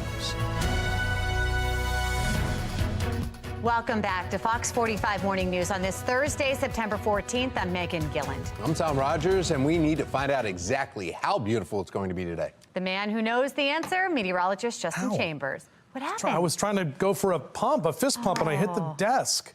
That's stupid. All right, good morning. Hi, everybody. Happy Thursday. It is Friday Eve as we look out over Fed Hill. A little bit of a breeze already we're seeing right there with the American flag, Old Glory, flapping away. We are going to see a bit of a breeze later today, that northerly wind coming in, bringing in drier conditions. Lower 60s in Cockeysville and Hunt Valley right now out to Bel Air. 61 in Owings Mills, 63 Woodlawn, and 64 your temp in Brooklyn Park this hour. So if you are out for a run or a jog in the next couple of hours, mainly in the mid to upper 60s for your temperatures, so definitely enjoy that run outside. 81 today. We're a little cooler tomorrow. We're back to the lower 70s and then back to the lower 80s on Saturday. And overall, we've got a dry weekend ahead. We'll talk about just how much warmer we get and if we have any rain in sight coming up in a few. 3 Republican lawmakers from Baltimore County. They're saying the superintendent for Maryland Public Schools, Mohammed Chaudhry, should step down. In calling for his resignation, the lawmaker cited a series of Project Baltimore investigations. But as Chris Papps explains, Chaudhry isn't the only school leader under fire. Mohammed Chaudhry earns $310,000 as the Maryland State Superintendent of Schools, and he's currently fighting for his job. Dr. Sonia Santelises last year earned $445,000 in total compensation as the CEO of Baltimore City Public Schools. Both are stewards of the public trust. Both make decisions that impact thousands of public school students in Maryland. And both are under fire after recent Project Baltimore findings. Mr. Superintendent, have you ever used the Signal application and commission of your job? I have no comment. Thank you much. Appreciate it. Thank you. For my job? Well, most recently, State Superintendent Mohammed Chaudhry denied using an encrypted messaging app for his job. But Project Baltimore obtained screenshots showing he used the Signal app to communicate with high-level employees at the Maryland State Department of Education. Some of those messages, like the one where he appeared to berate an employee, support allegations that Chaudhry created a toxic workplace culture. Transformational leaders actually lead people and don't disparage them. The state school board is set to vote by the end of this month, as well as on whether to offer Chaudhry another contract. That vote has already been delayed twice amid serious transparency concerns exposed by Project Baltimore. He needs to go. There is no way he can repair that trust without coming clean, and he's shown no evidence that he has any interest in doing so. So far this year, we've exposed how the Maryland State Department of Education began further redacting state test scores, a move that kept parents from seeing just how poorly many of their schools were performing. We've reported that Superintendent Chaudhry used a secondary email account to conduct business, and that his state-issued cell phone was set to auto-delete text messages after 30 days. I believe in accountability and I believe in transparency. Many lawmakers in Annapolis have yet to respond to Project Baltimore's questions about Chaudhry and whether they're concerned about his leadership. But Governor Wes Moore has commented. Part of the challenge is that, that we have with the structure is that the governor doesn't decide that. Moore, who appointed 5 members of the state school board, says he has no control over the superintendent's contract, but he does have a strong opinion on his performance. I want transparency, I want accountability, and I want a superintendent that believes in it and can deliver it. The results we're seeing right now are not satisfactory results. I demand better, and we need to make sure that we're getting better results for our kids. And I will just continue to say... Dr. Sonia Santelises is also under scrutiny for scandals in her administration. Coach, what do you say about the charges? On Friday, Baltimore City Schools police detective and 8-time state champion football coach Lawrence Smith was indicted on federal charges of overtime fraud and tax violations. The indictment alleges what Project Baltimore first reported back in January, that Smith was logging overtime when he appeared to be somewhere else. We found several possible examples, including Facebook Live videos that showed Smith driving a boat on the Chesapeake Bay or coaching football when his overtime form said he was working. Hey, Coach, do you think you should say something, though, to your players? Smith is accused of fraudulently obtaining more than $215,000 in overtime, and the district didn't catch it? Chris Pabst from Fox 45. We know the district was aware of our reporting back in January because we tried to get answers about the overtime approval process. Do you guys have concerns about how the overtime is issued in police department? So, I mean, again, just check our statement that we gave you. But your statement leaves out a lot of really important things. Like, for example, how can a police officer who's driving a boat be putting in a form for overtime? We can come this way. Can the school system explain that? You know, these are taxpayer dollars. And the school system constantly says it doesn't have enough money, but it does appear to be money go to paid. the statement we gave you, because that's why we answered those questions in the statement. But the district will not explain why 4 months after we exposed his overtime discrepancies, Smith was promoted to corporal. Dr. Santelises has repeatedly refused to answer our questions about this and a number of other issues. A former city schools principal told us that your administration is instructing schools to not leave report cards blank. Make sure this that is I present a to City powerful Council. allegation. The allegation is that but you're Chris, falsifying report cards. If you continue to submit questions, we'll answer those. You'll answer calmly that and straight. question?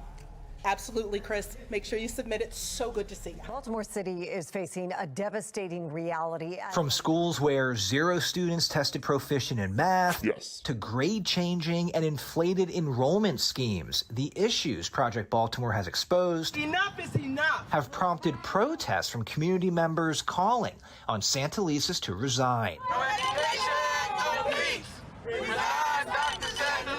Tell you, this is what the fight is for. The state of Baltimore City Schools even caught the attention of civil rights attorney Ben Crump, who joined the legal team suing Baltimore City Schools, accusing the school system of wasting tax dollars and failing to provide an adequate education to generations of students. I think parents would like to hear directly from you, the parents that go to these schools. This is a different system than it was 3 years ago. But the last time Dr. Santelises agreed to sit down for an interview was 2017, shortly before Fox 45 had to sue the school system for refusing to release public records related to grade changing. A Baltimore judge ruled in our favor, saying the school system willfully and knowingly violated the law. Good morning, everyone. And through all of this, Mayor Brandon Scott has supported Dr. Santelises. In 2022, just weeks after an Inspector General report confirmed widespread grade changing in city schools, Thank you for joining us. many city politicians gathered to celebrate the superintendent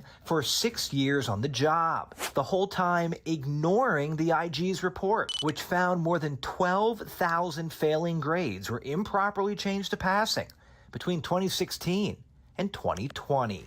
When we ask many elected leaders questions about the public school system, they often say no comment because they say they don't have control over the day-to-day operations, which is true. But the mayor of Baltimore appoints 9 of the 12 school board members in the city, and the governor appoints all 14 members to the state board. I'm Chris Pabst, and this is Project Baltimore. Well, that brings us to Project Baltimore's question of the day. Should Governor Moore call for State Superintendent Mohammed Chaudhry's resignation? So far, 97% of those who have responded say yes. You can weigh in right now by heading to foxbaltimore.com/vote to make your voice heard. Just click on the Pulse tab. State leaders held a hearing to address the juvenile crime crisis, but not everyone was invited. Coming up, find out why some were not included and the changes they're now calling for. Warm and sunny day ahead with temperatures in the 70s, reaching the lower 80s by this afternoon. Still ahead, meteorologist Justin Chambers will let us know what we can expect for the weekend. 7:39, you're watching Fox 45 Morning News, all local, all morning.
7:42 is your time. We're 18 minutes in front of 8 o'clock, and you can see the sun lighting up those trees. Yeah, little shades of fall. You're seeing them on some of those trees out there, and we're going to see more fall-like temperatures, especially tomorrow morning. So looking out your out-the-door cast, grab the shades for sure, the sunglasses. No need for the jacket or the umbrella, as we're going to stay rain-free. Get the watering done in the yard and garden, because we won't see much rain. Upper 70s and even some lower 80s this afternoon. All right, Justin, thank you. Congress finds itself weeks away from a government shutdown. In our 8 o'clock hour, the best path forward, plus if taxpayers would save any money during a shutdown. Admitted failures to protect citizens during the Brooklyn Homes mass shooting. We speak with a former police commissioner on how Baltimore's police department should have handled the situation, given the fact they knew about the block party days before that 26-year running block party. You're watching Fox 45 Morning News, all local, all morning.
Three city agencies released their after-action reports on what happened before and after the Brooklyn Day mass shooting, the largest shooting in the state's history. 30 shot, 2 died. Most involved were juveniles. Baltimore Police Department seemingly taking the brunt of the blame. And joining us now for this week's Fox Undercover, former police commissioner, current talk show host Ed Norris. Good morning, Ed. Good morning. It's a 173-page report, and there's 3 city agencies that were involved with there. The Baltimore Police Department, Monzi, who is also there, who manages Safe Streets, and then also the Housing Department, or where it was located here, because in Brooklyn Day. This has been going on for 26 years. Why this year was different? You got me. I was surprised like everybody else. I mean, it's not like it was a first-time event. I know they weren't permitted, but the fact is, you should know your own district well enough to know, what events are taking place, and what holidays, and what days, and especially if it's going on for so long, it's more than a quarter of a century. Well, initially the police were saying they did not know about the event. They had no idea that it was going on. But now, after the after-action report, we're seeing the report saying that there was police involved, and actually there was a lot of conversations going on about it, and that they knew that the Brooklyn Day was happening, and there was 800 to 900 people involved. I mean, we had helicopters above, but they were told by multiple supervisors not to engage, not to go in. In fact, one said, don't get roped into going in there. Yeah, well, it's tough. I mean, you don't want to get pulled into a large crowd like that. It's extraordinarily dangerous. But if you're going to have that big an event, it's got to be policed properly. I was a little surprised. Initially, my opinion was different because when I was told they didn't know about the event, I thought it was just a pop-up party that was just orchestrated through social media. But now I find that it's been going on for 26 years, and it's something you should know that's going on if you're in touch with your community, like what's going on, and apparently they did. Afterwards, a lot of people read this report, 173 pages, they read through it, they see the police aspect of it, and they're saying, why didn't they engage? The mother that we've heard from sound bites also of one of the victims who died saying, you showed up for work, but you didn't work. You didn't do anything. Why is that? And on the side of that, I know just 3 years ago, others are arguing, hey, they painted, defund the police right in front of City Hall, right next to the police department just 3 years ago, and that may have been an issue. Do you agree with that? What about the fact that the people are clamoring to defund the police and why they're not responding? Yeah, defund the police was across. It was a national thing, but in Baltimore it was a major paying event. The mayor was out. Yeah, I used to ride over it every day on the way to work. I'd see it every day when it was defund the police painted on the street. Look, I think it has a lot to do with it. I think it has a lot to do with the reticence of police in America to engage people now because, I think there's a war on the police in this country where they're much more willing to prosecute police for just doing their job, even if there's not criminality involved. But there's still no excuse not taking action, except if the situation is extraordinarily dangerous like this, where you have, many, many armed people in a huge crowd. You can't expect 2 police officers to handle that. That should have been policed much better. It should have been treated like any big street event with a lot of police. I would have had horses there. I mean, there's nothing like mounted police officers for big crowds when they get unruly and just control them and get in and take people out. I just think there were things I probably would have done differently. After action reports come out, do you think anything will change, though? Hope so. I mean, that's what they're for. I mean, you can't respond like this. We have no police presence at a huge event like this, and then have people who are armed and this incredibly, this mass shooting. I mean, if things don't change now, I don't know what it would take. Thank you, Ed. You can always hear Ed Norris every morning, Monday through Friday on Sports Radio 105.7 The Fan from 6 to 10 a.m. All right, 7:49, time to get another check of our forecast. Yeah, we have meteorologist Justin Chambers back from a learning experience where you get to learn about the weather. Yeah, weather conference. That's what we did out in Kansas City, the National Weather Association. A lot of fun. Met my cohort, Derek Beasley, over there from WJZ. Very nice gentleman. Nice to kind of talk shop and represent Baltimore there in KC. Meanwhile, our Towson camera writing a lot of Chiefs fans. That was the bad part about being in Kansas City. Those Chiefs fans, yeah, they're not good. But whatever, it's all good, and we had a good time. Barbecue is awesome. All right, so our Towson cam looking nice and clear at this time. As we take you over the next 12 hours, numbers rising steadily, mid to upper 70s through about 1 p.m., and then into the lower 80s for some of us this afternoon. A lot of us will stay in the 70s. You can see those numbers here. Typically 81 is where we are this time of year. Mid 70s for Westminster, Cockeysville, Bel Air, Eastern Shore, about 78 Chestertown, 77 in Columbia, upper 70s in Annapolis, and a few lower 80s here and there. 79 in D.C., 78 in Philly today. If you are heading down the ocean, 79 there in Ocean City. Remember that rip current is still going to be very strong. We've got a high surf advisory with the waves coming up from Hurricane Lee. Now, the O's didn't get the win last night, but we are 6-3 against the Rays this year. A 4-game set starts tonight against the Rays, and we still have a 2-game lead over them in the AL East. So 75 for that first pitch at 7:15. Note that time, because earlier this week we had a little earlier start times, but 7:15 is when that first pitch will be. On your temperature tracker, notice we take a little bit of a dip tomorrow below average, but then we're right back near or above average into the weekend. And notice next week those temperatures do steadily climb, but low to mid 80s is definitely not too bad, considering we hit 100 degrees in the month of September, if you remember that. But I don't want to remember that. I want to go forward here. So 79 tomorrow, as I mentioned. We're dry. We get a little bit more cloud cover Sunday, maybe a stray shower or two, but overall, not much rain in our 7-day forecast. All right, Justin, thank you. It's been 2 months since actors joined the strike and over 4 months since the writers started it. The latest on potential contract negotiations, plus the beloved talk show host choosing to cross the picket line. Canyon Yards has a fresh new pop of color, and we're not talking about the City Connect jersey. Still had the artwork unveiled this week. And I'll tell you what, something else you might want to unveil in the kitchen this morning. That's right. A coffee. Take a coffee break. Mm-hmm.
happening now. Striking actors mark 2 months on the picket lines in Hollywood with no deal in sight. SAG-AFTRA marched out front of Netflix all the way down to Paramount Studios in L.A. The Actors Union has not had any formal talks with the Alliance of Motion Picture and Television Producers since declaring the strike in July. Union representatives are calling the strike historic and urging workers to stay strong. Your strength and your solidarity and your resolve is going to get us to the other side of this, and history is in the making right now. You have to know your worth, and sometimes you have to be strong enough to walk away. The Writers Guild of America urging its members to rally with actors. They've been on strike now for 135 days, and they're reportedly set to meet with the Alliance of Motion Picture and Television Producers tomorrow. Now to the East Coast. The National Book Foundation is giving Drew Barrymore the boot. Yeah, according to a statement from the organization, Barrymore is no longer hosting the NBF's 74th annual Literary Awards ceremony. Barrymore is being replaced because of her decision to resume production on her namesake talk show during the ongoing writers' strike. Organization says its award ceremony is dedicated to, quote, incomparable contributions of writers to our culture. Well, we are sunny today with temperatures in the 70s and a few 80s this afternoon. Meteorologist Justin Chambers is going to show us how remnants from Hurricane Lee could impact Ocean City. He's got that in his full Weather Authority forecast. Look at that shot. It is 7:56 and you're watching Fox 45 Morning News, all local, all morning.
The debate surrounding the two controversial juvenile justice laws continues. When we could expect the next juvenile crime hearing to take place. Testimony in a Brooklyn Day mass shooting hearing brings that meeting to an abrupt end. Just ahead, the questions that still remain this morning. Live from WBFF in Baltimore, this is Fox 45 Morning News. It is straight up 8 o'clock on this Thursday morning, September 14th. I'm Tom Rogers. I'm Megan Gilland. We have meteorologist Justin Chambers joining us with a look at our forecast. Come on. I mean, this is it.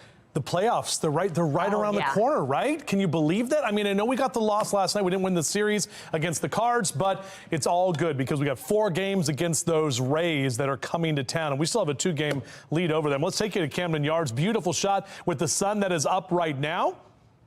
As we show you that here, the nice sunny skies to kick off your Thursday. And temperatures that are not too bad. Drier air is in place statewide. Check out those lower 50s in Oakland, 55 in Cumberland. We're already to 60 in Hagerstown and 63 your temp in Westminster. Most of us are hanging out in the 60s, and we're going to be even cooler tomorrow morning. But as you get out and about next couple of hours, we'll get to the 60s and lower 70s here. Plenty of sun today. A little bit breezy later this afternoon. Should top out right about 81 officially at BWI, but a lot of us hang in the 70s for the day today. We're back with your full forecast. We'll talk about what we can expect for the weekend, which is just around the corner. How are we looking at the roads right now in the 8 o'clock hour, Tom? Not good right now. Right up at 8:01 in the Len Stoller Traffic Network, there's multiple incidents. One right here. This is in Hanover. This happened earlier. There was 2 vehicles involved. The right shoulder is now blocking that, but it's still causing some delays. There's also another one on the inner loop, 695, right at the Baltimore National Pike. Right there, 3 vehicles involved there, and that's causing some backups and headaches. 95 South, right at Baltimore Beltway, north of the city. And there's an incident there, and that is the right lane, too. That is right when you're coming down from White Marsh and Nottingham. And then there's one more, right at Moravia Road, 95 northbound. A vehicle in the left lane is now has that median, and there's some flashing lights. That's causing delays. Everybody else are just stuck in volume that's out there. So a lot of issues going around the Baltimore on the roads here. This morning, we're continuing our coverage on how leaders are addressing juvenile crime. As lawmakers met in Annapolis, in Baltimore, police arrested a 15-year-old boy in connection with the Brooklyn Day mass shooting. He is one of 5 young people facing charges in that incident. This comes on the heels of yesterday's hearings, one at the state level on juvenile crime, another at the city level on the Brooklyn Day mass shooting. Yesterday, a mother's testimony brought city council members to tears. A helicopter who's hundreds of feet in the air will tell you as they look down from hundreds of feet in the air that everything looks normal. What's your normal? I challenge you, what is your normal?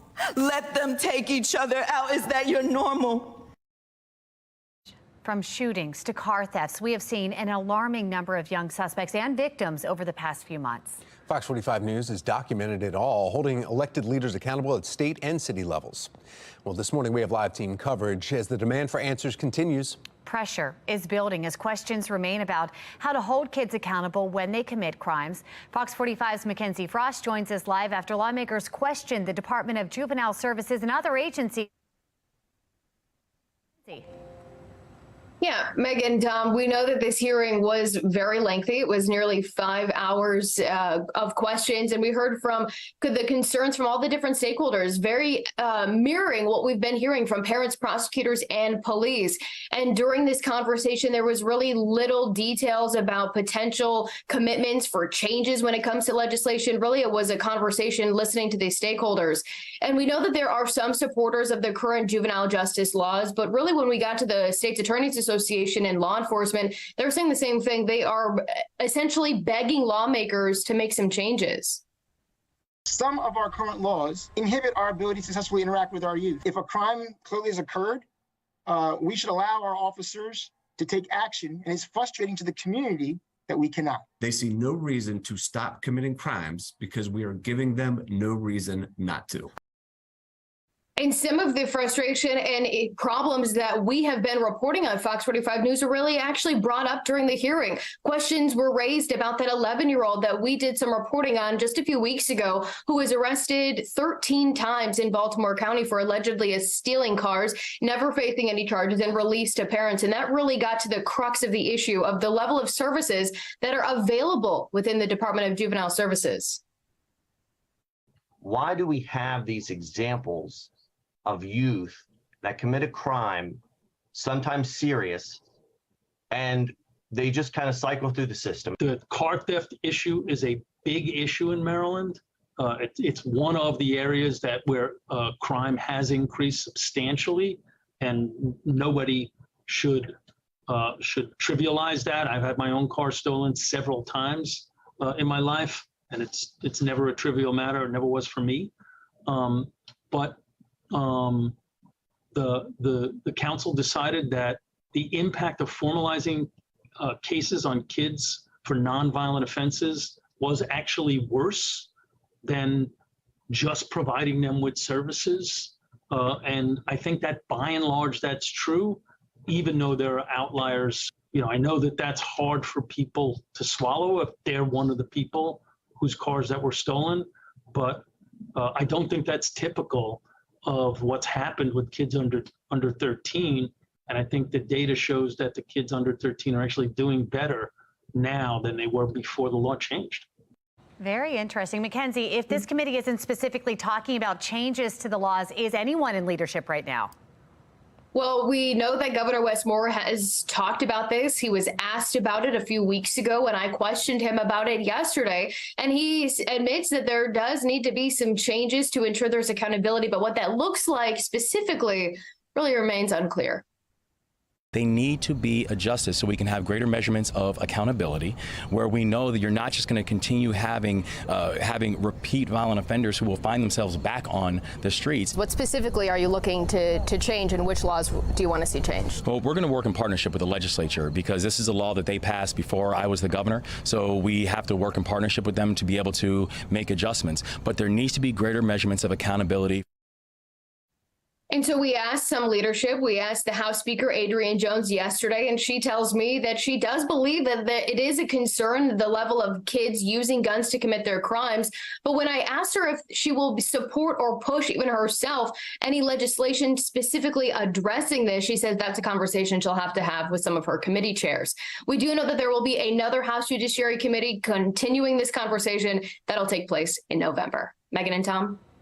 Mackenzie Frost, thank you. Well, this brings us to our question of the day. Do you trust lawmakers to do what's necessary to address the juvenile crime? So far, 93% of those who have voted responded no. You can make your voice heard right now by going to foxbaltimore.com/vote. Turning now to the city. As we continue our team coverage, the city council is now looking to set up another date and time to wrap up its second hearing on the Brooklyn Day mass shooting. This was the first time police leadership answered questions following the after-action report release.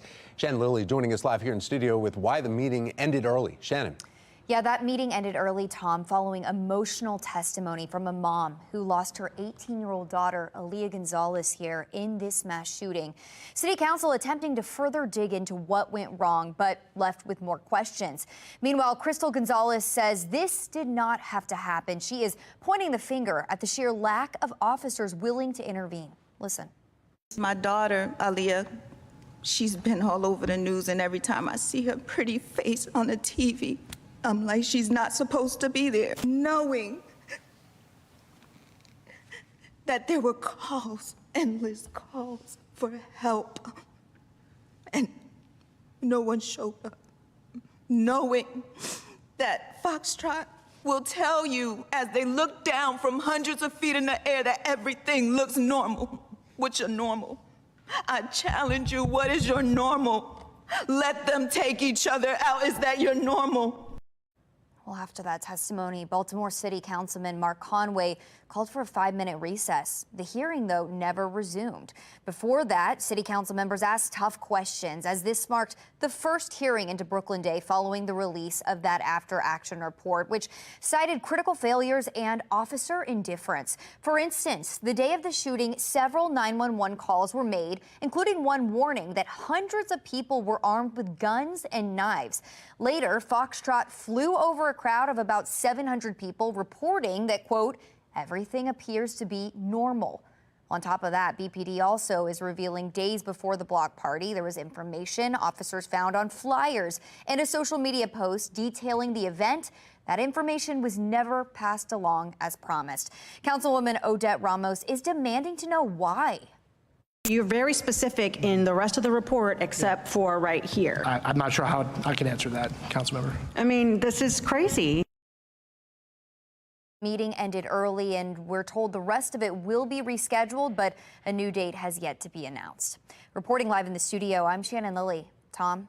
Thank you, Shannon. Leaders of one local group voicing their frustration at being excluded from the juvenile justice hearing.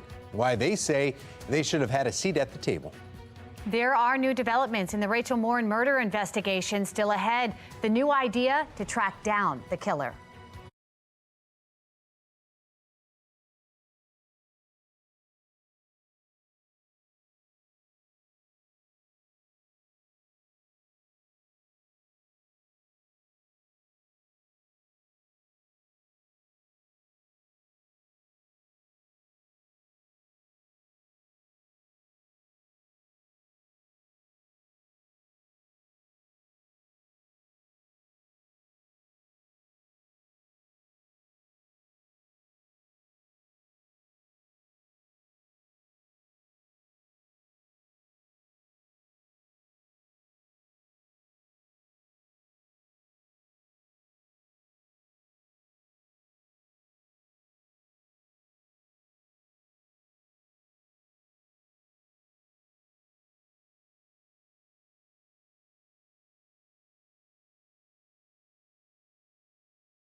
(8:12) is your time right now. Our weather authority forecast, not a bad start to our Thursday morning. The sun is up and shining brightly. Looking out here from our Towson camera right now, just a few clouds out there. Good news today is we're going to see drier air. It'll be a bit breezy at times, but overall plenty of sunshine and temperatures actually close to average where we typically are this time of year. So if you are out for a run or a jog in the next couple of hours, upper 60s to lower 70s. So enjoy those conditions. Coming up in a few minutes, we'll talk about how much cooler we get tomorrow morning and how that fall feel will be in full effect.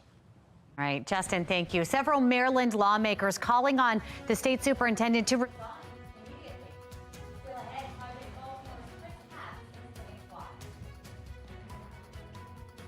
And time is ticking for the House and Senate to prevent a government shutdown. Coming up after the break, we speak with the Taxpayer Watchdog Group with how this could affect you. You're watching Fox 45 Morning News, all local, all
8:16, Congress finds itself again just a few weeks away from a government shutdown. Still no budget, and the debates between parties and within the parties seem to be getting worse.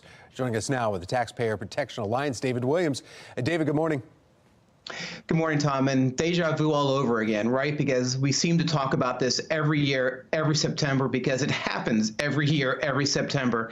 And the core problem is that Congress isn't doing their job. Now, Kevin McCarthy said he was going to get back to regular order. He was going to pass all the spending bills. Well, there's 12 spending bills. The House has passed one spending bill. The Senate has passed none. So that's why we're in this position. And the Republicans are demanding a lot from the Speaker right now. They're demanding that there's more accountability on Ukraine aid. They're demanding the impeachment hearings, which Kevin McCarthy has already started. So, half a month left, and it's going to be really tense, that's for sure. And when it all comes down to it, I mean, the ratings from Congress it's abysmal. So, and it has been for quite some time now. I mean, but what's the recourse here for taxpayers? I mean, if there is a shutdown, what happens with us and really what we care about, our money? So a lot of Republicans say, let's shut down the government. Let's save some money for taxpayers.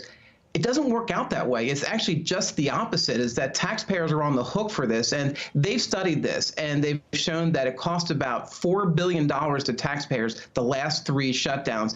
And the reason why that is you have to ramp up the government again, and these workers are going to get paid. The furloughed workers are going to get back pay. So it's not as if you're getting rid of any agencies, any programs. You're just delaying these payments. And then again, they have to make up for it, and that's where it costs money. And Tom, it's really bad for the economy. The last 3 shutdowns have cost the economy in GDP growth and in employment. So this doesn't make sense fiscally. And this is virtue signaling by the Republicans right now. If they really want to do something, they need to pass spending bills that have real spending cuts and address some of the waste.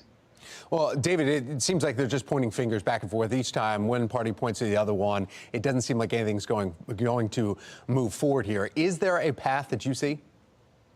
There is. And what they need to do immediately is pass a continuing resolution, a CR, because that way you take the shutdown off the table. You don't have to worry about the credit rating, which we had a shot in the arm with that, or, that happened earlier this year, and then pass that through the end of the year. Don't do a spending bill in December. We've seen this before, right? Right before Christmas, they do a spending bill. And this year could be different if they do that, is they brought back earmarks, these pet, projects, these pork barrel projects. So I'm concerned if they rush something through, we're going to see a lot of earmarks. So there needs to be some sort of fiscal responsibility in this. And Congress, again, this is not about saving money. This is about making a statement for Republicans. And the bigger statement is we have a $1.8 trillion deficit, and that needs to be addressed. David Williams with the Taxpayer Protection Alliance. Thank you. Thank you. 8:19 is your time right now. Our Weather Authority forecast looking out over Camden Yards, and your Baltimore Orioles back at it, a 4-game set against the Tampa Bay Rays. We're still 2 games ahead of them in the AL East. I know we had the loss last night, but they'll be back at it again tonight. Should be great baseball weather. In fact, we got a great next couple of days if you're going to be heading out to the ballpark before they head out on the road for their final road trip. 67 your temp right now, BWI Thurgood Marshall. Dew points hanging out in those 50s. That humidity right about 68%. The good news is our dew point trend is down. So look in the next couple of days. Those dew points kind of on the bottom of the chart right there, basically in the 40s and 50s, and that's the indication of the drier air that is going to be in place. So real nice mornings here coming up, especially Friday and Saturday. Definitely will feel like fall. So if you're getting out there and hitting the links today, golfers, overall next hour will be in the upper 60s, mid 70s through noontime. Maybe about a 1-club wind later this afternoon, as that wind is expected to kick up out of the north at about 10 to 15 to 20 miles an hour.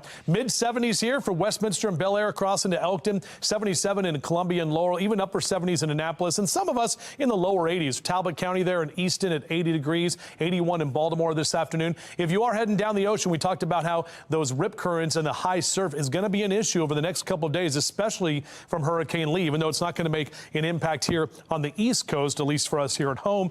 Temperatures in the mid to upper 70s. Great weather to hang out on the beach. Just remember, getting in the water, you have to watch for those dangerous surf conditions. This is it for summer. In fact, this weekend, the final weekend of summer. We're 9 days out until the autumnal equinox, which comes next Saturday early in the morning. And we hope we're playing baseball in October here. A look at your O's cast. It's 75 tonight for that first pitch. Remember, that time is 7:15 this evening. Lower 70s through the fifth inning. Overall, a very nice night here for some baseball. And you can see the next couple nights. This is the future scan. So we've got the northerly wind coming in. That's keeping us nice and dry. And actually, over the next couple of days, this ridge of high pressure stays over the top of us as Hurricane Lee continues to track up the East Coast. It's the kind of western edge of that is bringing in the drier and cooler air. So Lee is impacting us in a good way, just not for the beaches there with the high surf. Expected to make landfall sometime this weekend, more than likely Nova Scotia, possibly in eastern Maine. Now, by Sunday, we may get a couple of more clouds hanging around.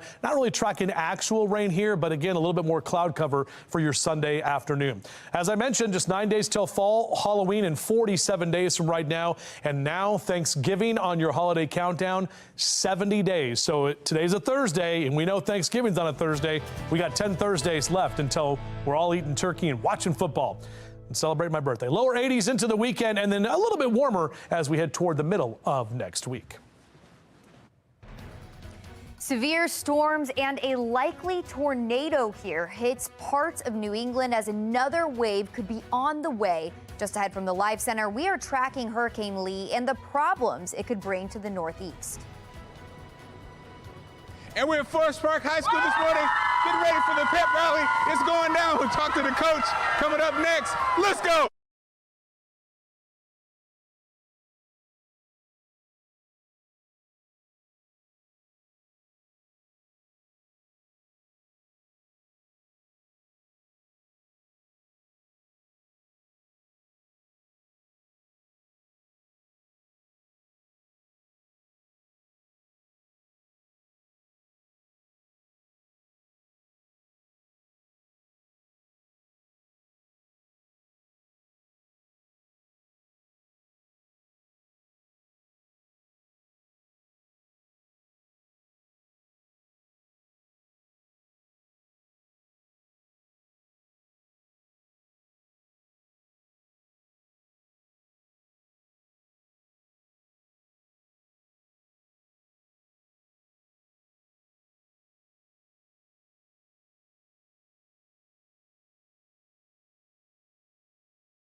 .825, and it's time to channel your inner school spirit because pep rallies are in full swing. And Mark Clark is at one right now. He is live at Forest Park High School with all of the action. Mark, what's going on?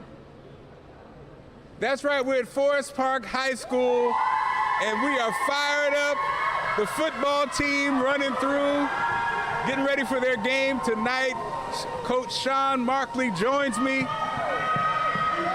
And Coach, we're excited about what's going to happen tonight. Yes, absolutely. We ready, prepared. We had a great week of practice. Guys are locked in and ready to roll. And we have Tywan Reed and Jayon Knox. I understand superstars in the making. Make some noise, football team. So I understand you guys got off to a nice start. You ready for tonight? Yes, sir.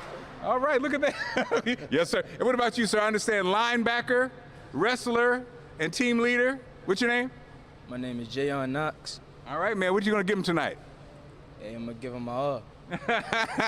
Well, Coach, congratulations on you're undefeated.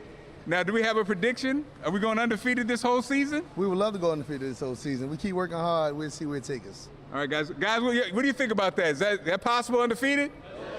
All right, cheerleaders, make some noise. Volleyball team, make some noise. Volleyball team. They can't hear me over there. They're like, what did he say? What did he say over there? So guys, we're here at this Forest Park having a great time. You can feel the energy. The kids are amazing. And what I love about this is, superstar athletes, but also amazing grade point averages, yes. Which, Coach, what's the formula for that? I mean, you got great players, but also they have great grades. Yes, we just buy in. We get them focused on the grades first. Academics definitely come first for us. We also just, coach class, study hall, and we just push each other. So, Coach, I'm cutting you off now. I'm cutting you off. Okay, thanks, Coach. We gotta go. But he's right. Student before athletes. Having a great time. Athletes. That's awesome, Mark. Thank you. We're going to put all the information on school sports and the games here locally on our website, foxbaltimore.com/newslinks. We'll have slightly warmer temperatures for the weekend. Still ahead, how the beaches will be impacted by Hurricane Lee. And there is still no end in sight for the Hollywood strike. Still ahead, when we could expect the next round of talks for the Writers Guild of America. It's 8:28, and you're watching Fox 45 Morning News, all local, all morning.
Live from WBFF in Baltimore, This is Fox 45 Morning News. Welcome back to Fox 45 Morning News. It's Thursday, September 14th. I'm Megan Gilland. And I'm Shannon Lilly. We have a pretty nice start to the morning. It's kind of feeling like fall now. Getting me in the mood a little bit. And a lot of sunshine. Meteorologist Justin Chambers here with a look at that. Yeah, and the drier air in place too, so we won't be nearly as muggy as we've been and not as hot either. A little cooler today. You'll feel that northerly wind coming in, and I'm telling you, tomorrow morning is going to feel like fall. There's no doubt about that, with 40s and 50s. Now, not as cold this morning. Right now, you can see the sun there that is up on some of the trees in the Towson traffic circle. Overall, in your yard and gardening cast, upper 60s and lower 70s next couple of hours. We'll slide to the upper 70s for most of us today. Some of us sneaking into the lower 80s for your afternoon high. Right about 81, the official number we're going for. Back to the upper 70s tomorrow, and then we're back to the lower 80s again on Saturday. So overall, those numbers kind of right near average for where we are this time of year. Looks like I got to change out that graphic. Instead of the dripping ice cream cone, we'll start to get some more fall stuff in there. Back with your full forecast. We'll talk about that in just a few minutes from right now.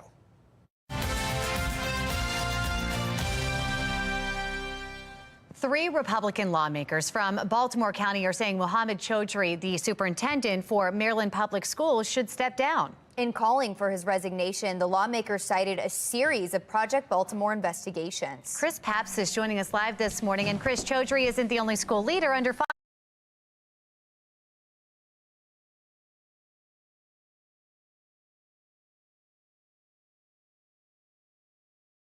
right now. What's going on? Yeah, no. So this is really starting to come to a head now, specifically with Mohammed Chaudhry, the state superintendent of schools. The school board, by September 30th, the state school board, they have to make a decision on whether or not to give him another contract. His contract expires in June of 2024. So are they going to do that? Now you have some state lawmakers coming out saying he needs to resign.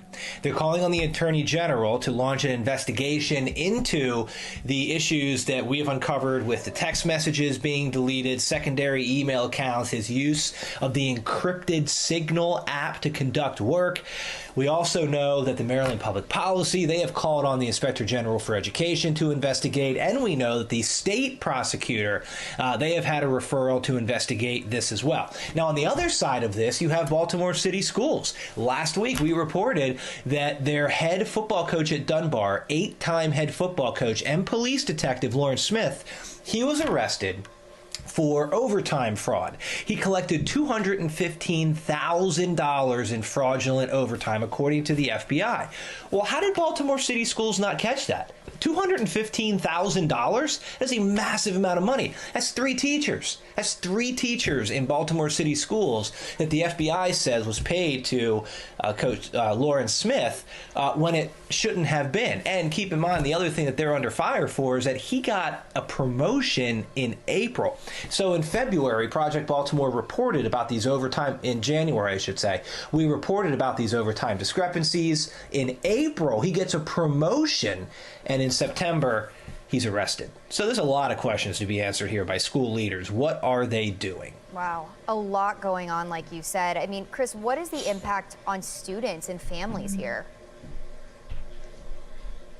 Well, I think a lot of it is the money issue. We're always told that the school systems don't have enough money. Well, if the FBI is saying that the school system paid $215,000 in overtime to a police officer that they should not have paid, that's 3 teachers. That's 3 teachers at $70,000 a teacher that could have been in a classroom helping a student, but the FBI is saying that that wasn't done because the money was fraudulently given to a police officer who's collecting overtime.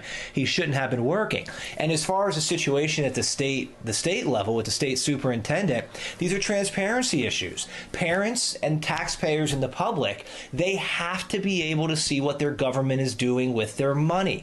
We give our money to the government, and the government is supposed to give us the transparency so we can see how that money is spent, so we can decide where we want to send our kids to school, who we want to vote for, how we want to live our lives. And if the state superintendent is not being transparent, that is also a significant issue. So there's a lot going on right now in Maryland, especially in the education point. And just one more aspect of this is important. Keep in mind the Kerwin money that's coming into all of this. Billions of additional dollars being pumped into education through the Blueprint for Maryland's Future, the Kerwin plan. We deserve to know how exactly that money is being spent, and we deserve transparency from the leaders who are spending that money. It'll be interesting to see if that transparency brings any change as a result. Chris, thank you. We appreciate it. Well, this morning we are continuing our coverage on two big stories as juvenile crime is at the top of mind for city and state leaders. Fox 45 News is keeping you up to date on a juvenile crime hearing at the state level and at the local level. A city council hearing on the Brooklyn Day mass shooting in Baltimore. We know that a 15-year-old has now been arrested in connection to the shooting. He is the fifth young person to face charges, but no one has been charged with the two murders. During yesterday's Baltimore City Council hearing, the mother of one of the victims shared a tearful testimony, frustrated with police response to the shooting. This did not have to happen. This didn't have to happen if there were 1 or 2 or 3 patrol cars out there. I'm sorry, guys. As I said, this is my life. Meanwhile, state lawmakers prepare to meet once again to address juvenile crime laws in our state. During a hearing yesterday, some lawmakers say they stand with the current laws, while others are looking for ways to hold young people accountable. The Department of Juvenile Services argues crime is trending down, but some state prosecutors are pushing back.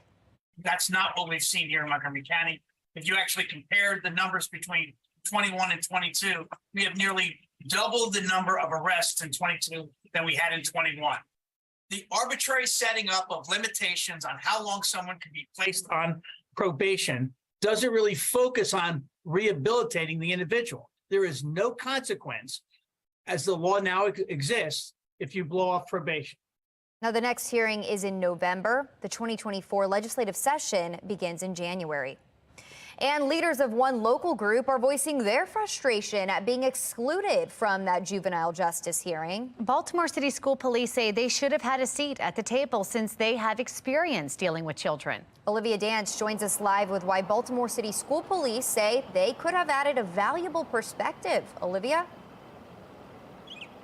Well, Megan and Shannon, after yesterday's hearing, many are hoping that changes will be made to the current juvenile justice laws. But right now, there's frustration after police weren't invited to that hearing with lawmakers. Who better to give good insight on what we're actually seeing on the streets but our police officers? I'm looking at members of the legislature who have made comments over and over that it's us, the police, that are getting it wrong. However, we're not being allowed to sit at the table and be a part of the solution. That was Clyde Boatwright, president of the Maryland State Fraternal Order of Police and a sergeant with Baltimore City School Police who has decades of dealing with juveniles. He says he and his members weren't invited to the table. And Boatwright says the Maryland FOP has 17,000 members defending the state daily who just want to be a part of the solution when it comes to juvenile crime, especially after he says there have been so many violent incidents. Boatwright says he asked the legislator why they weren't included yesterday, and he was just told that they would reach out next time. For now, reporting live in Baltimore, I'm Olivia Dance, Fox 45 Morning News. The second Brooklyn Day mass shooting meeting ending early. Why they have to reschedule. Highs will be in the upper 70s today. Just ahead how your weekend is shaping up. It is Friday Eve, you know. It's 8:39 and you're watching Fox 45 Morning News. All local, all morning.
Welcome back, everybody. 8:42 as we are in the push for the playoffs. Your Baltimore Orioles tonight at 7:15. You can watch that game right here on Fox 45. Some baseball here in Charm City. I know they didn't get the win last night. Didn't win the series. They didn't get swept, so that's good. But the Rays are in town, and you're looking pretty good. Sunglasses for sure for most of the day. Tomorrow morning, we may need to put a check mark by that jacket, as temperatures will actually be cooler. But your morning run or jog next couple of hours, upper 60s and lower 70s, looking pretty darn good. Back with your full forecast in just a few. All right, Justin, thank you. Coming up, Delta Airlines is taking elite status to new heights. The changes that they're making to their Sky Miles program. Plus, there's a new site to see at Camden Yards. We're going to take a look at the new Be More mural that was just unveiled this week.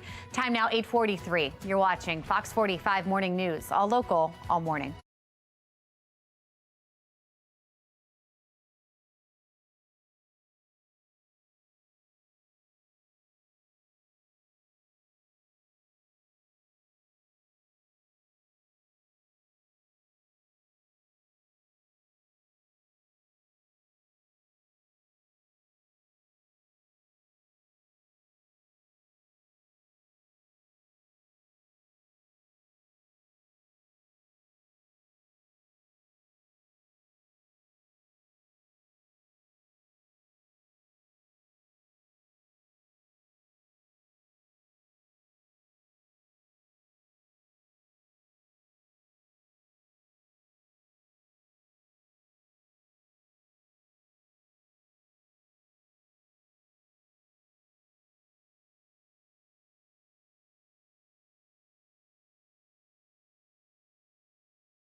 Trending this morning, the NFL Players Association wants the league to switch all fields to natural grass. Their statement comes after NFL quarterback Aaron Rodgers' season-ending injury. Didi Gatton has more with the big-name athletes that have said they want natural grass fields.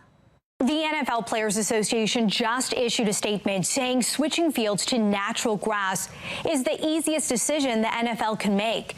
They go on to say, in part, there's a bigger cost to everyone in the business if the best players are continuously lost to unnecessary injuries. After his injury, Aaron Rodgers just posting on Instagram asking for thoughts and prayers as he begins the healing process. Well, at every level of football, we've heard concerns. Some say to remove the turf would not only be costly, but difficult to execute. We've tried multi-purpose with grass. It doesn't do real well, and we have a totally different game nowadays where people are bigger, faster, stronger, which means more torque, more acceleration, which means you can tear up a field pretty fast. A 2019 study published by the American Journal of Sports Medicine said play on synthetic turf resulted in a 16% increase in lower extremity injuries per play compared to natural grass. Reporting for the National Desk, I'm Didi Gatton. Striking actors marking 2 months on the picket lines in Hollywood with no deal in sight. SAG-AFTRA members marched out front of Netflix down to Paramount Studios in LA. The Actors Union has not had any formal talks with the Alliance of Motion Picture and Television Producers since declaring the strike in July. Union representatives call the strike historic and tell workers to stay strong. Your strength and your solidarity and your resolve is going to get us to the other side of this, and history is in the making right now. You have to know your worth, and sometimes you have to be strong enough to walk away. The Writers Guild of America urges its members to rally with the actors. They've been on strike for 136 days. They're reportedly set to meet with the Alliance of Motion Pictures tomorrow. Get this, a new soda flavor is supposed to taste like the future. Coca-Cola is introducing a futuristic limited edition soda called Y3000. Now the company says the drink was co-created with human and artificial intelligence. It's set to hit grocery store shelves by the end of this week. That's interesting. But what does that taste like? I know. They in no way explained this new mystery flavor. What does the future taste like? We'll have to see. Like new Coke? New Coke. The Maryland Zoo will be revealing the name of their northern ground hornbill chick today. You see that little baby right there? The zoo has narrowed it down to 3 names: Everest, Zawadi, or Tannen. We're going to keep you updated as soon as they unveil that new name. Very cute. I like Zawadi. Are you guys Pepsi or Coke people? Oh, because it's one or the other. Definitely Coke. Definitely Coke? Really? Pepsi tastes sugary to me, and I can tell the difference. And then when they did New Coke in the 80s, it was too sugary, and people hated it. I'm a Dr. Pepper person, though. I would choose. Is that a Coke product? Or is I that think it is a Coke product. Yeah, it is. Then I guess I'd go there. It's superior. Yeah, I agree. Superior. Dr. Wow. Okay, I was a Pepsi guy, but anyway. And then speaking of the future and Back to the Future, when Marty walks in, he's like, "I'll have a Pepsi free," because they had Pepsi free. And the guy in the 50s was like, you got to pay for it, kid. And she's like, "Give me a tab." And then there's a whole thing. Remember, tab was a thing in the pink can? All right. Soda Wars, I remember all those. And Max Headroom. Our Towson cam right now, good morning. Look at this, nice blue skies. Enjoy a soft drink, a beverage, or whatever you'd like here this morning with that sun that is out there, and getting closer to autumn and getting closer to feeling like autumn. Not those 90s and triple digits. We don't want any of that. In fact, our muggy meter in the green today, so we're in the nice category as we will be less humid. Now, taking a look at your day planner next hour or this hour in the mid to upper 60s. Great day for lunch outside to have some food and beverages. Mid 70s by about noontime. A lot of us will stay in the upper 70s, some of us sneaking in to the lower 80s there if you're hanging out there at Cross Street Market in that 2 and 3 o'clock hour. But a lot of us, as I mentioned, 70s for Westminster and Eldersburg and Carroll County. Reisterstown, right about 75. Upper 70s for Lutherville and Timonium over near Towson, with lower 80s for Baltimore and Dundalk. You'll see some lower 80s for Glen Burnie and Pasadena down through Severna Park and Annapolis. Upper 70s Columbia and Elk Ridge for this afternoon. And temperatures not looking too bad, maybe a bit breezy at times. So overall, we're not talking about cloud cover today. VFR conditions pilot, so visual flight rules. You can practice all those IMC approaches in VFR, and then a little bit breezy, as I mentioned. So we're using the 3-3 more than likely at BWI and Martin this afternoon. All right, Thursday, Friday, and Saturday at the car wash, we're going to see green lights to get the cars all cleaned up and ready for this upcoming weekend, the final weekend of summer. Our future scan looks like this. We stay dry today. We have a northerly wind. Tomorrow, look at this ridge of high pressure. This is actually helping to keep Hurricane Lee off the coast, but the remnants of Lee, or at least the western edge of that counterclockwise flow, will bring in kind of that northerly air and keep us dry, even though it's really kicking up that surf along the Maryland and Delaware coastline. So you still have high surf advisories for the weekend, expected to make landfall near Nova Scotia and parts of eastern Maine by this weekend as a tropical storm. The autumnal equinox in just 9 days from right now. We fall back. That's the time change in 52 days from right now. And now Thanksgiving is on our holiday countdown. It's 10 weeks from today. It's my wife and I's favorite holiday, and hopefully your favorite holiday too. All we do is eat and watch football. All right, so 81 today, upper 70s tomorrow, back to the lower 80s Saturday and Sunday. Notice we're a little warmer next week as we'll slide into the low to mid 80s by Tuesday and Wednesday. Megan? All right, Justin, thank you very much. Let's go ahead and take a look at the roads. We've got your Lens Solar traffic network. We've got a look at how long it is going to take you to drive from the JFX this morning. And looking pretty good here. A live look now from our traffic photojournalist who's in the area of Nottingham on the outer loop. Not looking great in this area. As you take a look there, it looks like stop and go issues out there. Not pretty. Try to avoid this area if you can. Caught on camera, a loose lemur sends police in Springfield, Missouri on a wild chase. This is not something you hear about every day. I think we have to watch this video here. Pet lemur running out of control, forcing officers and some passerbyers to join in the race. Look at that. The Springfield officers refusing to throw in the towel there and eventually caught the ring-tailed runaway. The lemur was taken to animal control before being reunited with its owner. And this is interesting. Lemurs are illegal to own in most states, but they are legal in Missouri. Who would have thought? Interesting. Parks in Baltimore are being reimagined to inspire city youth and families. Still ahead in our next hour, why it's important to visit your neighborhood's green spaces no matter your age. And we're at Forest Park High School this morning, home of the Foresters. We're going to be talking with the principal and talking with the athletic director. How do they have the great students and the great athletes? We'll tell you about that coming up. And something to put some pep in your step on this Friday Eve. Let's rally for a coffee break.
Massive labor strike could begin today if a deal is not reached at certain plants. The United Auto Workers Union and Detroit automakers are still far apart on agreeing on a new contract. The UAW demands include a 40% pay increase over 4 years, a return to traditional pensions, and a 32-hour work week, but wages for 40. The current contract expires just before midnight Eastern Time today. Now, from the roads to the skies, Delta Airlines says it's going to watch how much you spend in order to earn status. The air carrier is making it more difficult for customers to qualify for elite status on its Sky Miles program. Starting next year, customers will earn Delta Medallion status based on how much they spend with the airline. Credits will come through traveling with the airline, co-branded credit cards, partnering airlines, or at participating hotels, rental cars, and vacations. Now it's time for today's America's Steals and Deals. The following segment is sponsored by Naki. As we get older, there's a problem we all deal with, a little bit of gray hair. And going to the salon is expensive and it takes time. Well, I have a solution for you that you can use at home. It's called True Hair. And I love this because it extends those salon appointments. What you do, it's very easy. I get a little gray on the side right here. I can pop that in. Or if you want a larger area, you just go inside the part. This brush will go completely where you want it to go. It's not messy. I love it. You can do it after every shampoo and it stays put. And I like it better than the sprays that kind of get everywhere. And it looks really natural. There's no fussing. There's no back combing. It just gives a coverage and it makes your hair look fuller. And I use it in areas that are large or small. And I just think it's great to have an at-home solution. And getting your hair colored, as I said, is expensive. But most of all, what I don't like, it's time consuming. So this will extend your salon visits by maybe 3 weeks. And you can choose your color. True Hair has 10 different colors, so you can actually match. And right now we're offering 29% off on True Hair. Head to asadeals.com for this exclusive offer.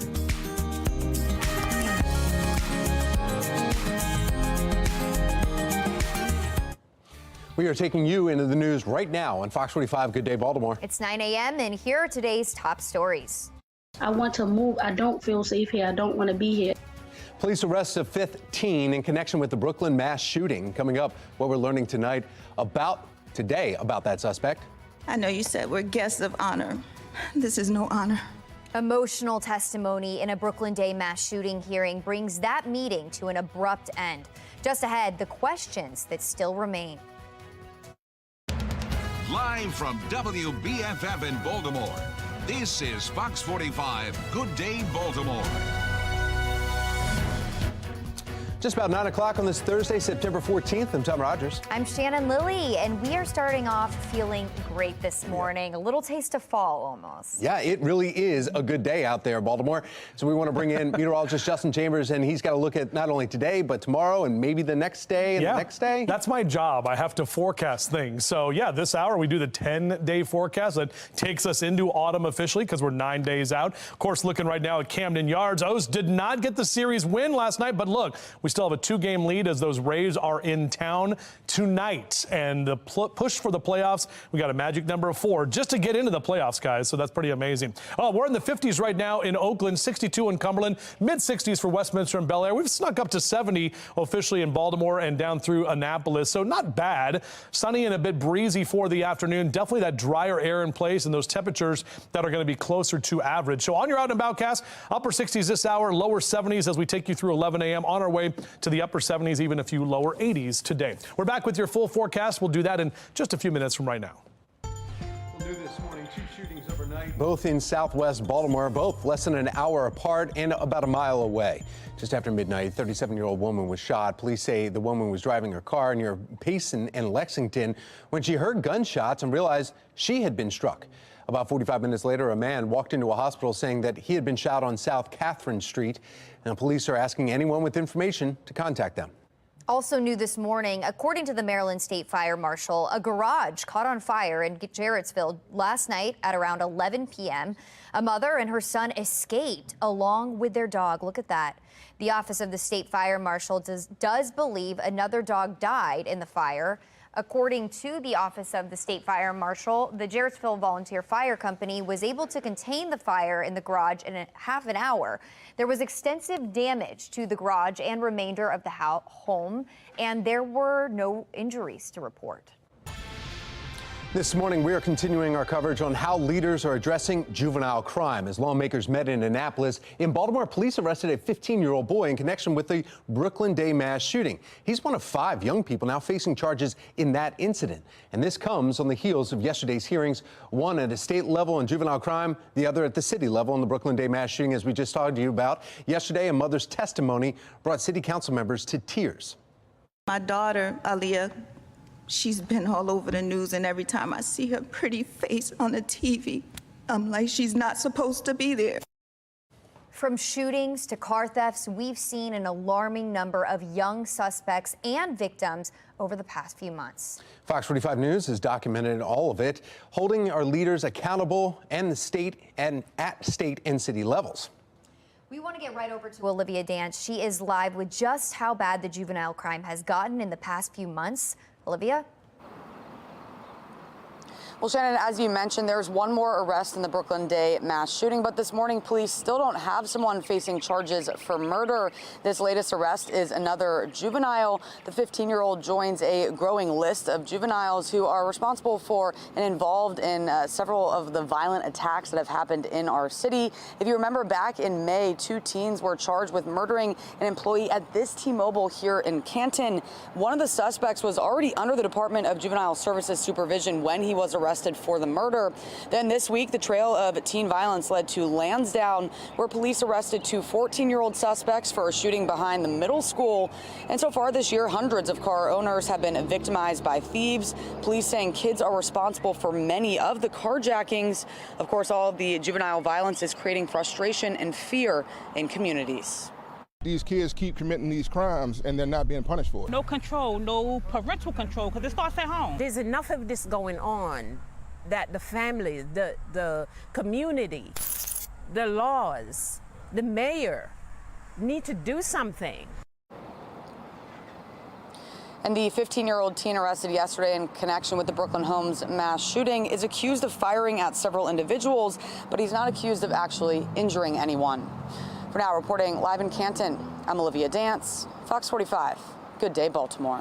Thank you, Olivia. The prosecutors are complaining about 2 current laws. The Juvenile Justice Reform Act states that children 13 and under cannot be charged with certain crimes like stealing vehicles.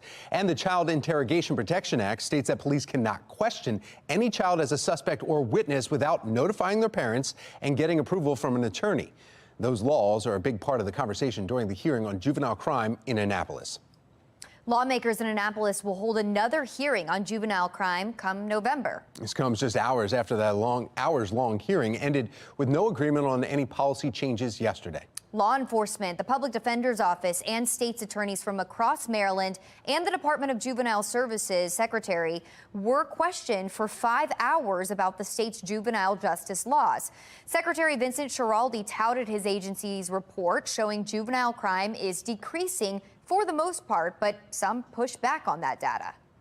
Isn't it so that it is not necessarily the case that juvenile crime is decreasing with your numbers if so many actual cases of juvenile crime never reach your department? I'm not sure it's because there has been a drop in juvenile crime.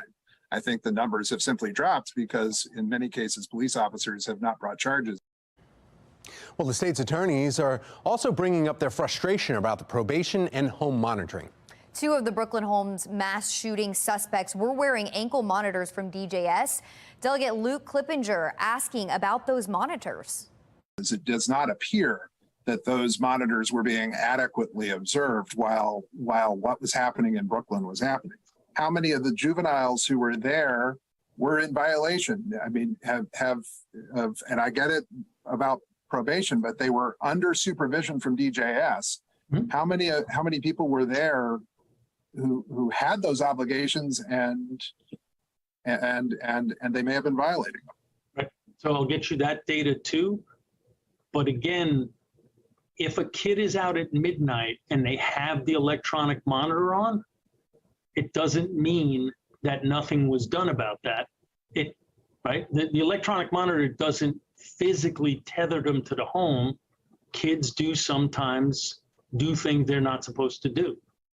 It's important to note yesterday's hearing was not a special session. Lawmakers could not have changed any of the laws. The governor has said there will not be a special session to deal with juvenile crime. The regular legislative session begins in January.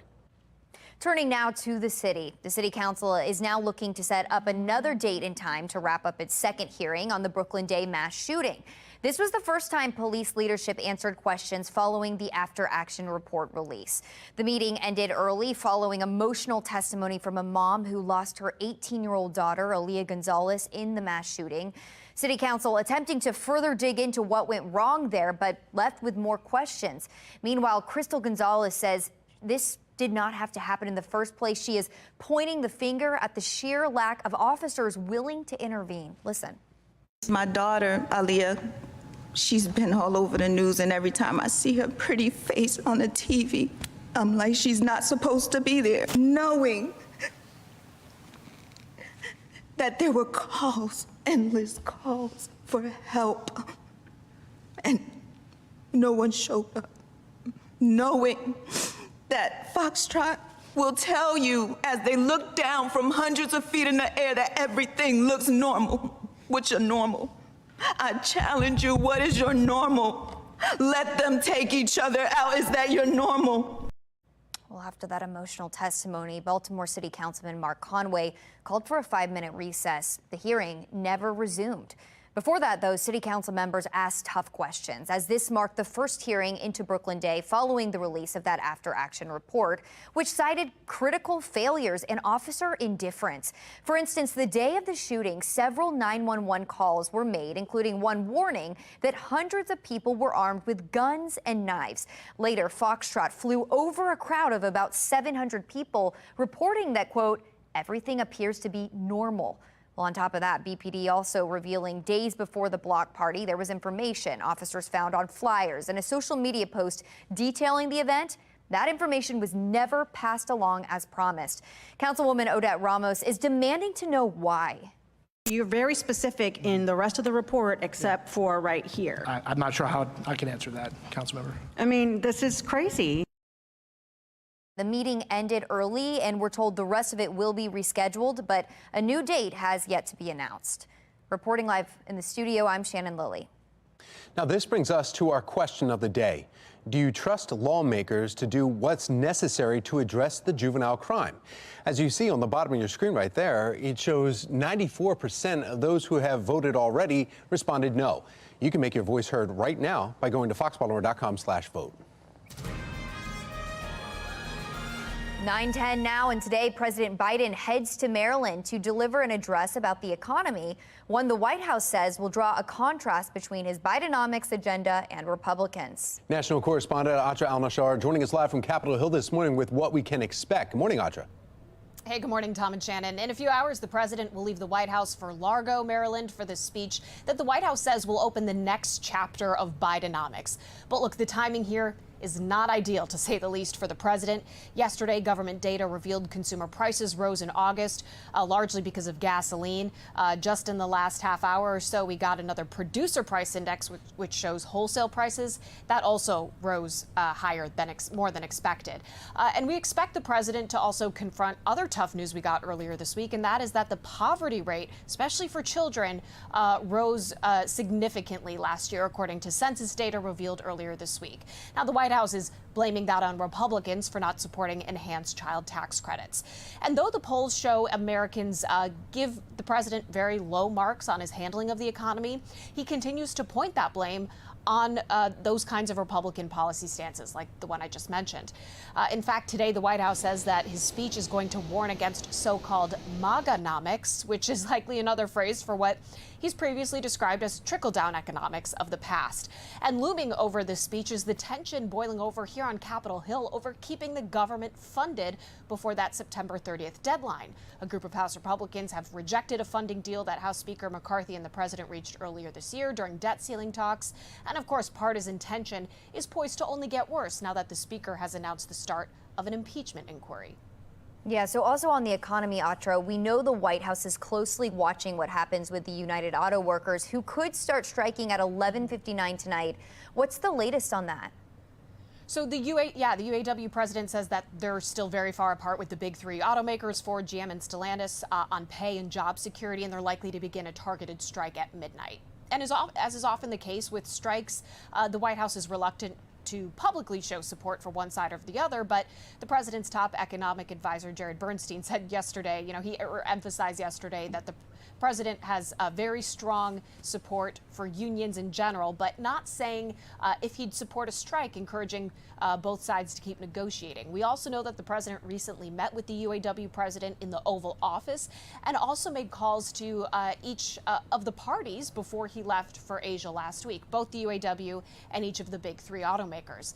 The stakes are high for those involved, the workers, the local economies, especially in eastern Michigan, but also for the president politically. An estimate by Anderson Economic Group finds that a 10-day strike would cost the economy $5 billion. Also remember, Michigan is the swingiest of swing states, so if their local economies took a hit, that could also hurt President Biden in 2024. Back to you. Well put. Thank you, Atra Al-Nashar, live from Capitol Hill. The Maryland State FOP is frustrated they were not included in the state juvenile justice meeting. In our next half hour, how one officer says they could bring a fresh perspective. Severe storms hit part of New England as another wave could be on the way. Coming up in our next half hour from the Live Center, we're tracking Hurricane Lee and the problems it could bring to the Northeast. Before we go to break, we want to take a look at your Len Stoller traffic network and taking a look at some of the times, your drive times, if you're heading down the JFX. There are some issues. 195 right now. We've got northbound, 2 vehicles involved in an accident right past 43 White Marsh Boulevard. That's causing some delays for you there. And then we also have another one in Catonsville, the inner loop right near the National Pike. And that's 3 vehicles involved there, again, making you tap some brakes if you're heading through the Catonsville area.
Well, mental health has been making headlines recently as people are shedding a light on more sensitive topics. And joining us this morning, founder of Empty Hourglass Project, Samantha Triunfo, and along with spokesperson Rebecca Ellis. Thank you very much, Samantha and Rebecca, for coming in. Yeah, thanks for having us.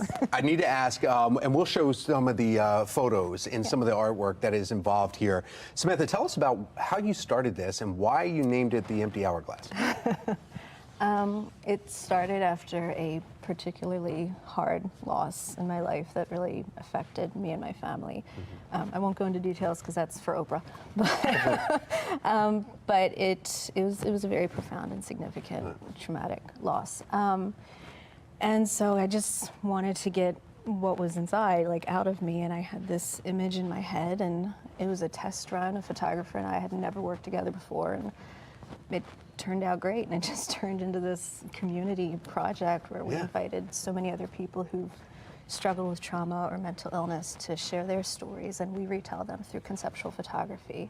And that's what's the incredible part. I mean, Rebecca, you started looking at some of these images, and right away you can pick up exactly what it is. Some of the images are jarring, and there's people are literally naked, exposing themselves and what they're feeling. Correct. So part of how we work with the conceptual artistry is we don't want to be too on the nose with the illustrations and the photographs. So we kind of want there to be a hidden message in there, something that someone can really stare at for a while and see different elements to the photograph and say, I can see some of this, how this ties into that, the kind of them piecing their own version of the story.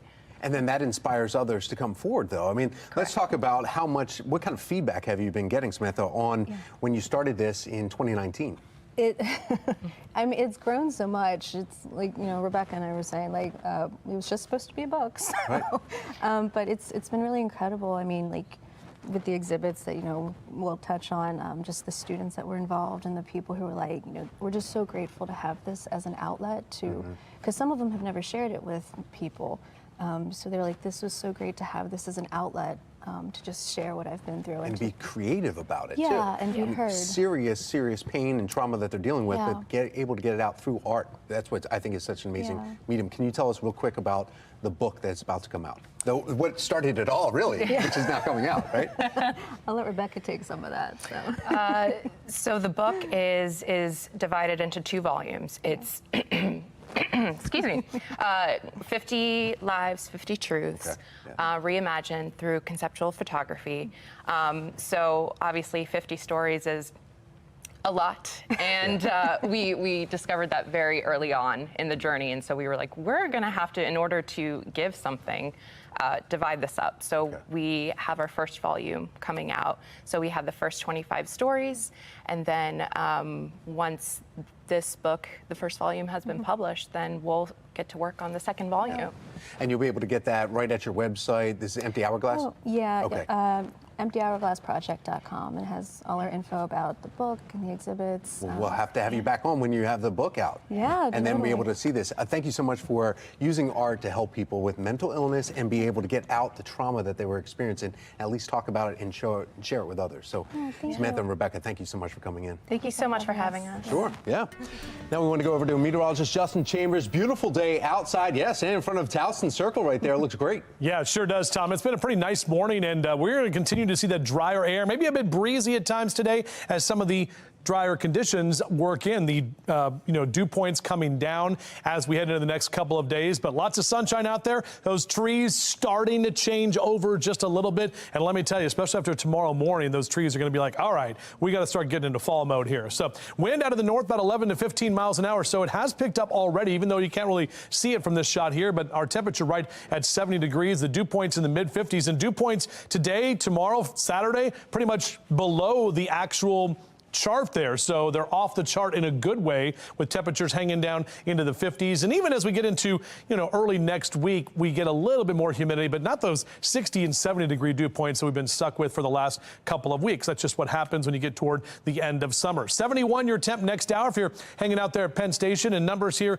into the 1 and 2 o'clock hour, upper 70s and lower 80s. Maybe you're doing happy hour on a Thursday, and we'll still see temperatures right near about 80 degrees here for us as we get into your afternoon for for your Thursday. But overall, our high temperatures, mid to upper 70s, Westminster and Cockeysville over to Bel Air, 81 in Baltimore City, 78 in Columbia and Laurel, and 79 in Annapolis. Lower 80s for Baltimore and D.C., 78 in Philly, and upper 70s in Ocean City. Remember, next couple of days, high surf advisories at the Ocean City beaches and Rehoboth as well. That's all from Hurricane Lee that is off in the Atlantic.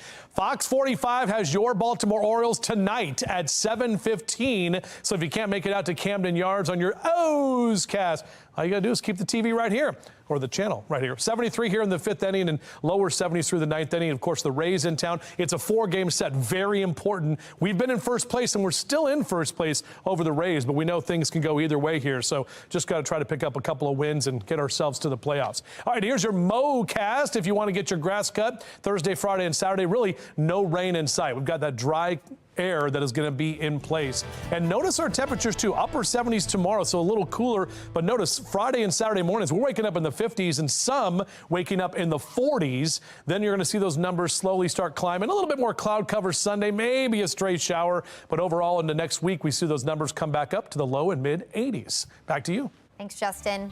The Ravens are headed to Cincinnati for their Rumble in the Jungle. Still ahead, a key juggernaut returning to the field for the flock that can help give their offense their mojo back.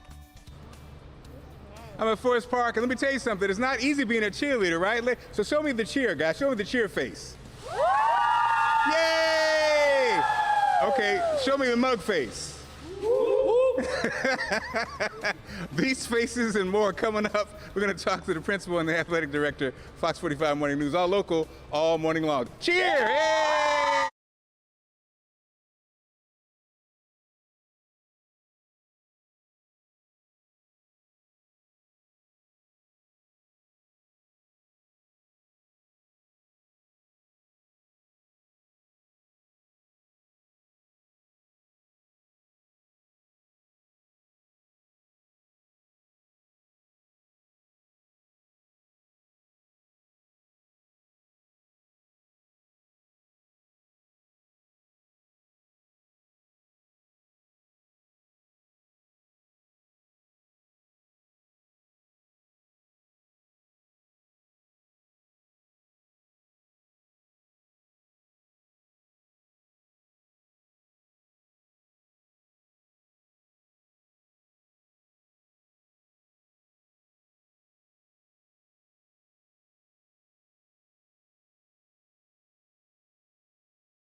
.26, it is time to cheer on the gray and green because the Foresters are having their school pep rally. Mark Clark live at Forest Park High School with how they're getting hyped for athletics. Good morning, Mark.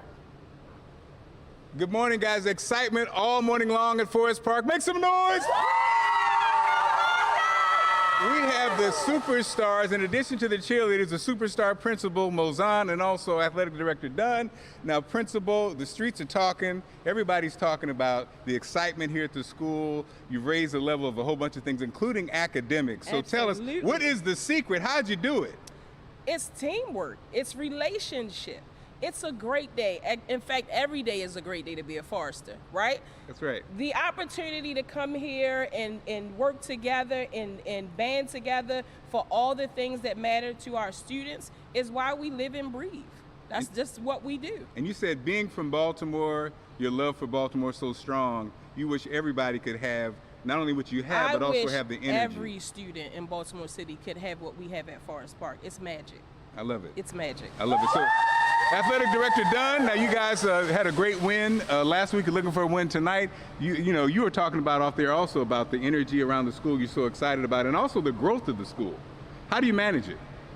Because the grass is greener at the park. Hey. That's all I gotta say. Go park. Wait a minute, the grass is greener. Grass is greener at the park. I'm gonna copyright that one. I'm like, so okay. So, any parting words? Any messages to the kids and the community? Every day is a great day to be a Forester. All right. What more can we say, Tom? Serious, true words from a pep rally. It's perfect, yeah. I'm getting hyped up. Yes, afternoon's game, too. That's going to be a good one. All right. All right, for more information, go to foxbaltimore.com/newslinks. The O's were shut out in their series finale with the Cards. Coming up in our next half hour, the familiar face that got credited with the win in his return to Camden Yards. Today, we're going to be drier with plenty of sunshine heading into the weekend. Coming up, meteorologist Justin Chambers is tracking how temps hold up for your weekend ahead. You're watching Fox 45 News. Good day, Baltimore.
State leaders held a hearing to address the juvenile crime crisis, but not everyone was invited. Coming up next, find out why some were left out and the changes that they're now calling for.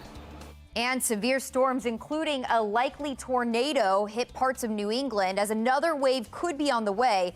Just ahead from the Live Center, we are tracking Hurricane Lee and the problems it could bring to the Northeast. Live from WBFF in Baltimore, this is Fox 45 Good Day Baltimore.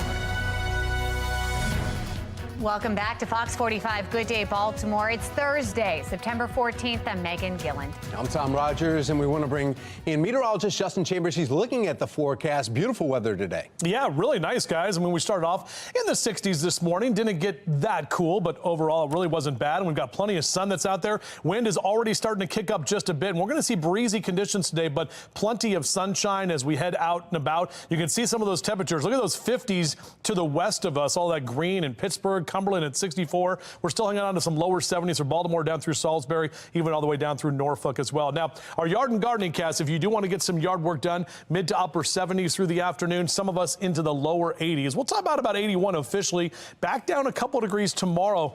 Wait till tomorrow morning. Those numbers are going to be cooler. And then in the lower 80s by Saturday. We're back with your full forecast. We'll talk about that in just a few minutes from right now. All right, Justin, thank you. This morning, we are continuing our coverage on two big stories as juvenile crime is at the top of mind for city and state leaders. Fox 45 News is keeping you up to date on a juvenile crime hearing at the state level and at the local level, a city council hearing on the Brooklyn Day mass shooting in Baltimore. We know a 15-year-old has now been arrested in connection with that shooting. He's the fifth young person to face charges, but no one has been charged with the two murders.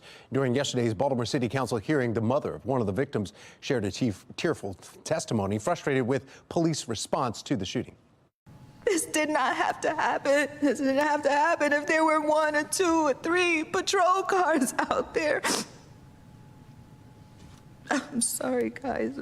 As I said, this is my life.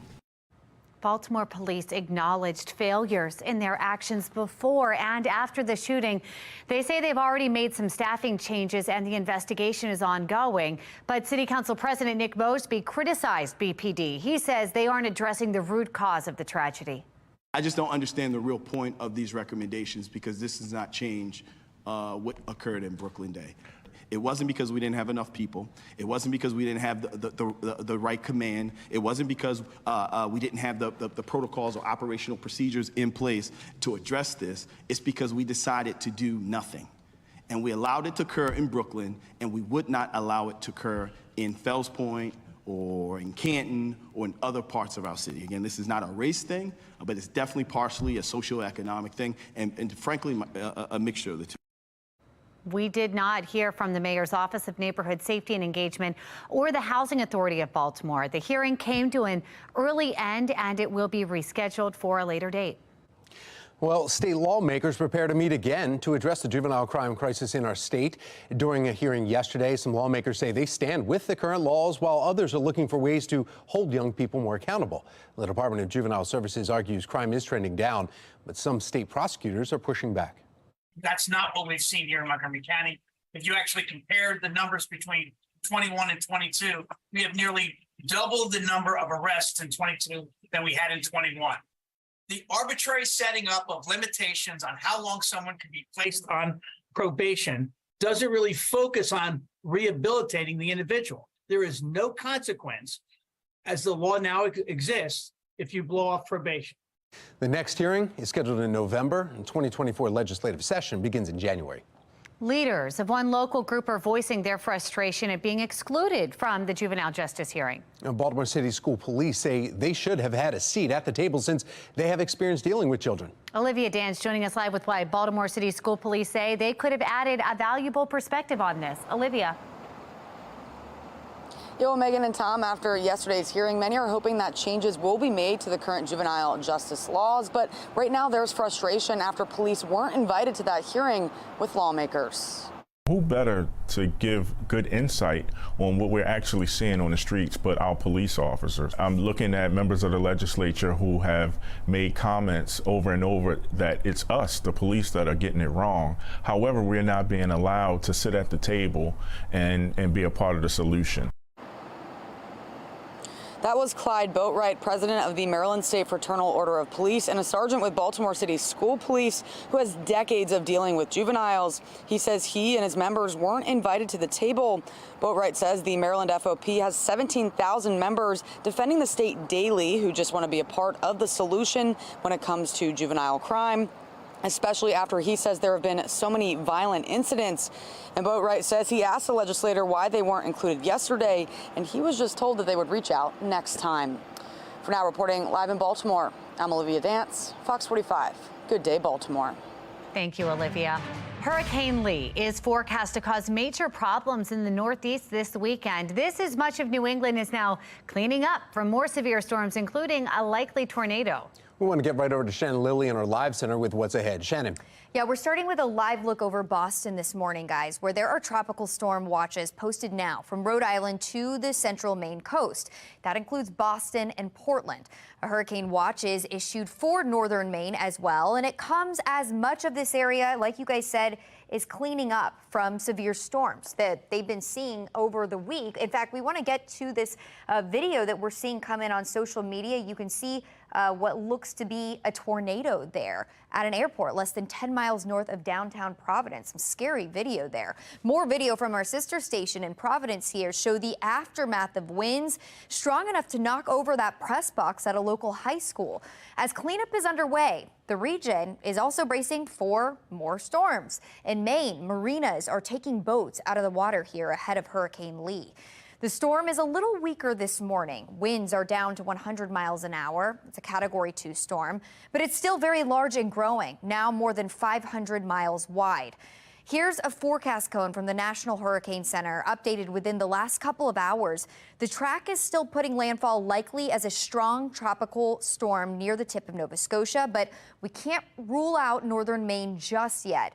As for local impacts, officials are warning beachgoers in Ocean City to beware of large waves and possible dangerous rip currents, which could be a concern this week. Meanwhile, along the New England coast, power outages, flooding, and storm surge are all possible starting Saturday. We'll continue to track this. Any updates we'll bring you right here from the Live Center. Megan. All right, Shannon, thank you. Attorneys for Rachel Morin's family are increasing their outreach into the Hispanic community. Coming up, the new efforts and why they could make a difference. Drier air with highs in the upper 70s to low 80s today. Meteorologist Justin Chambers tracking when we can expect our next warm up. Time now, 9:38. You're watching Fox 45. Good day, Baltimore.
Turning now to Harford County, over 6 weeks after Rachel Morin's body was found along the Mon Pa Trail, attorneys for the family are getting creative with their efforts to try and reach the Spanish-speaking community.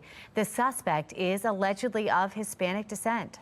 And attorneys are launching a digital ad campaign on at least 30 websites trying to engage Hispanic communities in both Harford County and Los Angeles. That's where the suspect was allegedly spotted in March, where the video that you're looking at came from.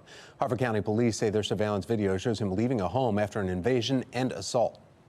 The hope is that somebody that speaks Spanish, that maybe has not seen other newscasts or other information that's in English, will recognize this individual, will come forward and notify the Harford County Sheriff's Department.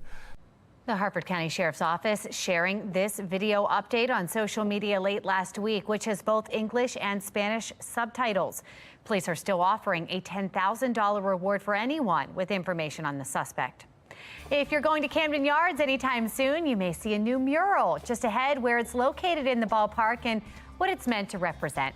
But first, it's critical to make sure every child has easy access to outdoor spaces within their communities. After the break, one local organization is telling us how they're bringing more green spaces to Baltimore.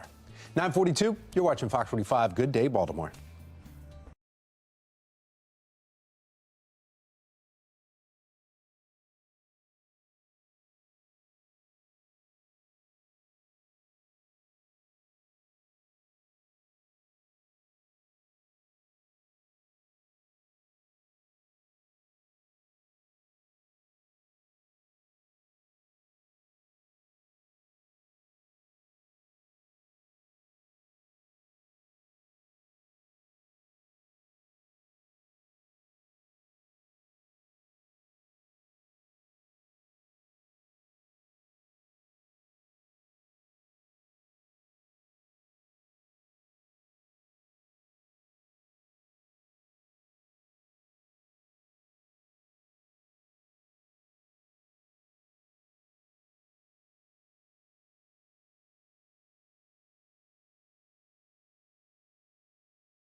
The fresh air, the open grass with room to move and play. One local organization called Parks and People is working hard to make sure that everyone has safe access to outdoor spaces. This morning, Development Officer Rachel Engel and Director of Youth Programs Alicia Copeland are joining us live this morning to explain what Parks and People are doing, what they're bringing to our communities. Ladies, first of all, good morning. Thanks for being here. Thank you for having us. Thanks for having us. Let's start with this. What is it that you guys are working towards?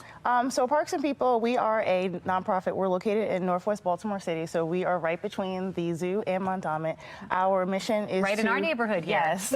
Our mission is to improve Baltimore through green space and education. So we want to make sure that each Baltimore City resident is connected to nature, connected to themselves and their community through through vibrant parks and environmental education. And that takes work. You know, Oh, yes. that's not just taking them to a park that's already existing, but making spaces that are available. Exactly. So we do create parks and green spaces. Currently this year, we have 12 park projects that we're working on. So that means that over 30,000 Baltimore City residents will have access to one of these park projects within a 10-minute walk. It's incredible. And we talk about what this means to the kids. I mean, this is an opportunity for them to get outside, leave the games, the computer, Yes, the screens inside, and go get some fresh air and play. Yes, it is. And so for me, I'm on the people side. I'm the director of youth programs. So we have a elementary and a high school program. And so with our programs, at the elementary level, we do literacy with them, math for 6 weeks during the summer. Wow. We do STEAM focused enrichment activities. So when we do that, we're still integrating environmental education so that they can become environmental stewards. And when they're playing outside, they don't realize they're learning and all No, of that they too. do not. It's a Yes. whole, you're tricking them. trickery. It is Mastery. pure trickery. Rachel, I want to bring you into this as well because there is an event highlighting all of this coming up in 2 weeks. Yes, Picnic in the Park is Parks and People's annual fundraising event that enables the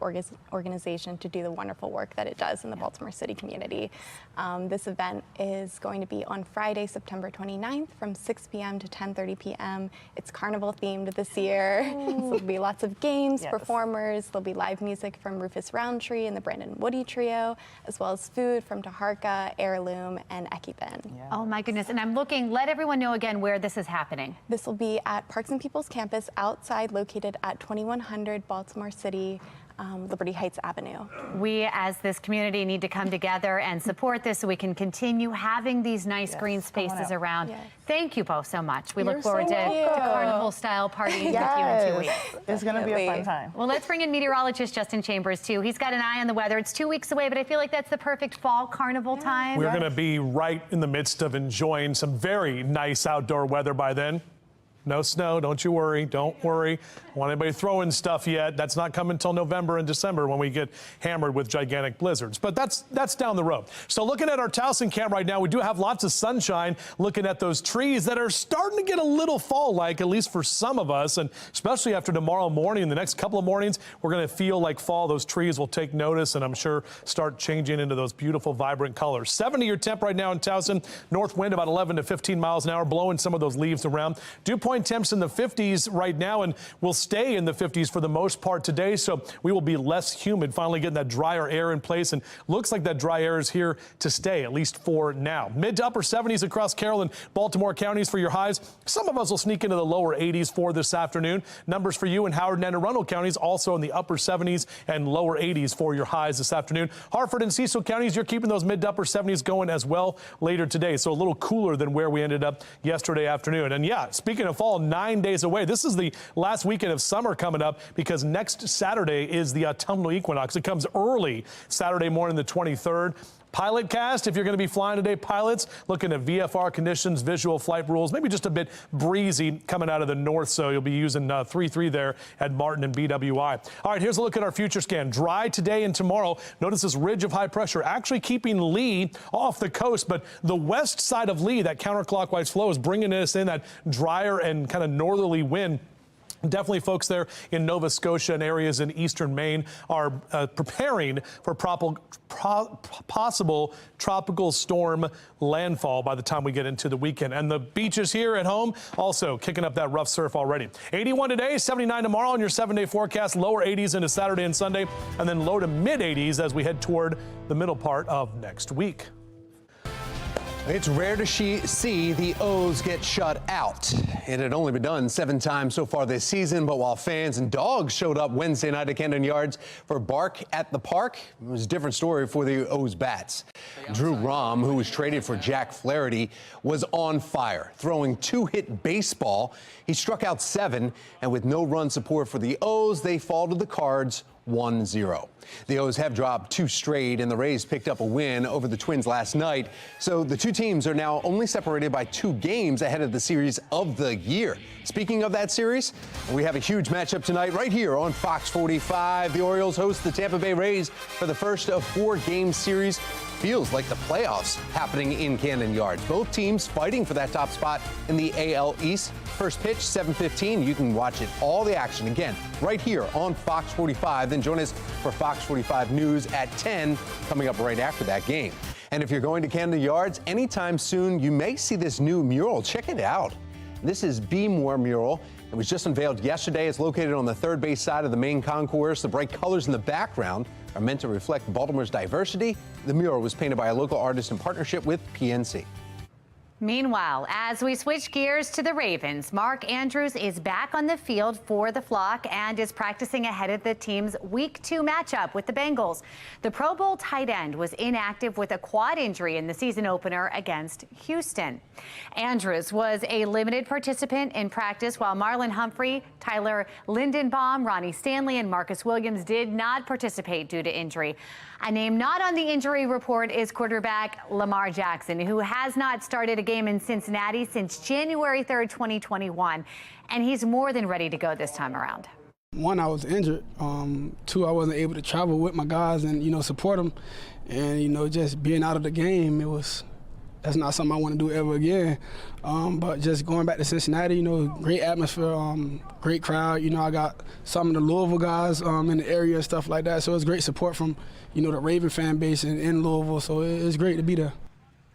This weekend's game in the Jungle, 5 Ravens landed on the Wednesday injury report. Mark Andrews, who was limited with a quad. Again, Marlon Humphrey, Tyler Lindenbaum, as we said, Ronnie Stanley, and Marcus Williams, again, did not practice. Head coach John Harbaugh said Monday that it's possible Humphrey plays this week. Stanley and Lindenbaum are considered week to week, and Williams will be out for a while.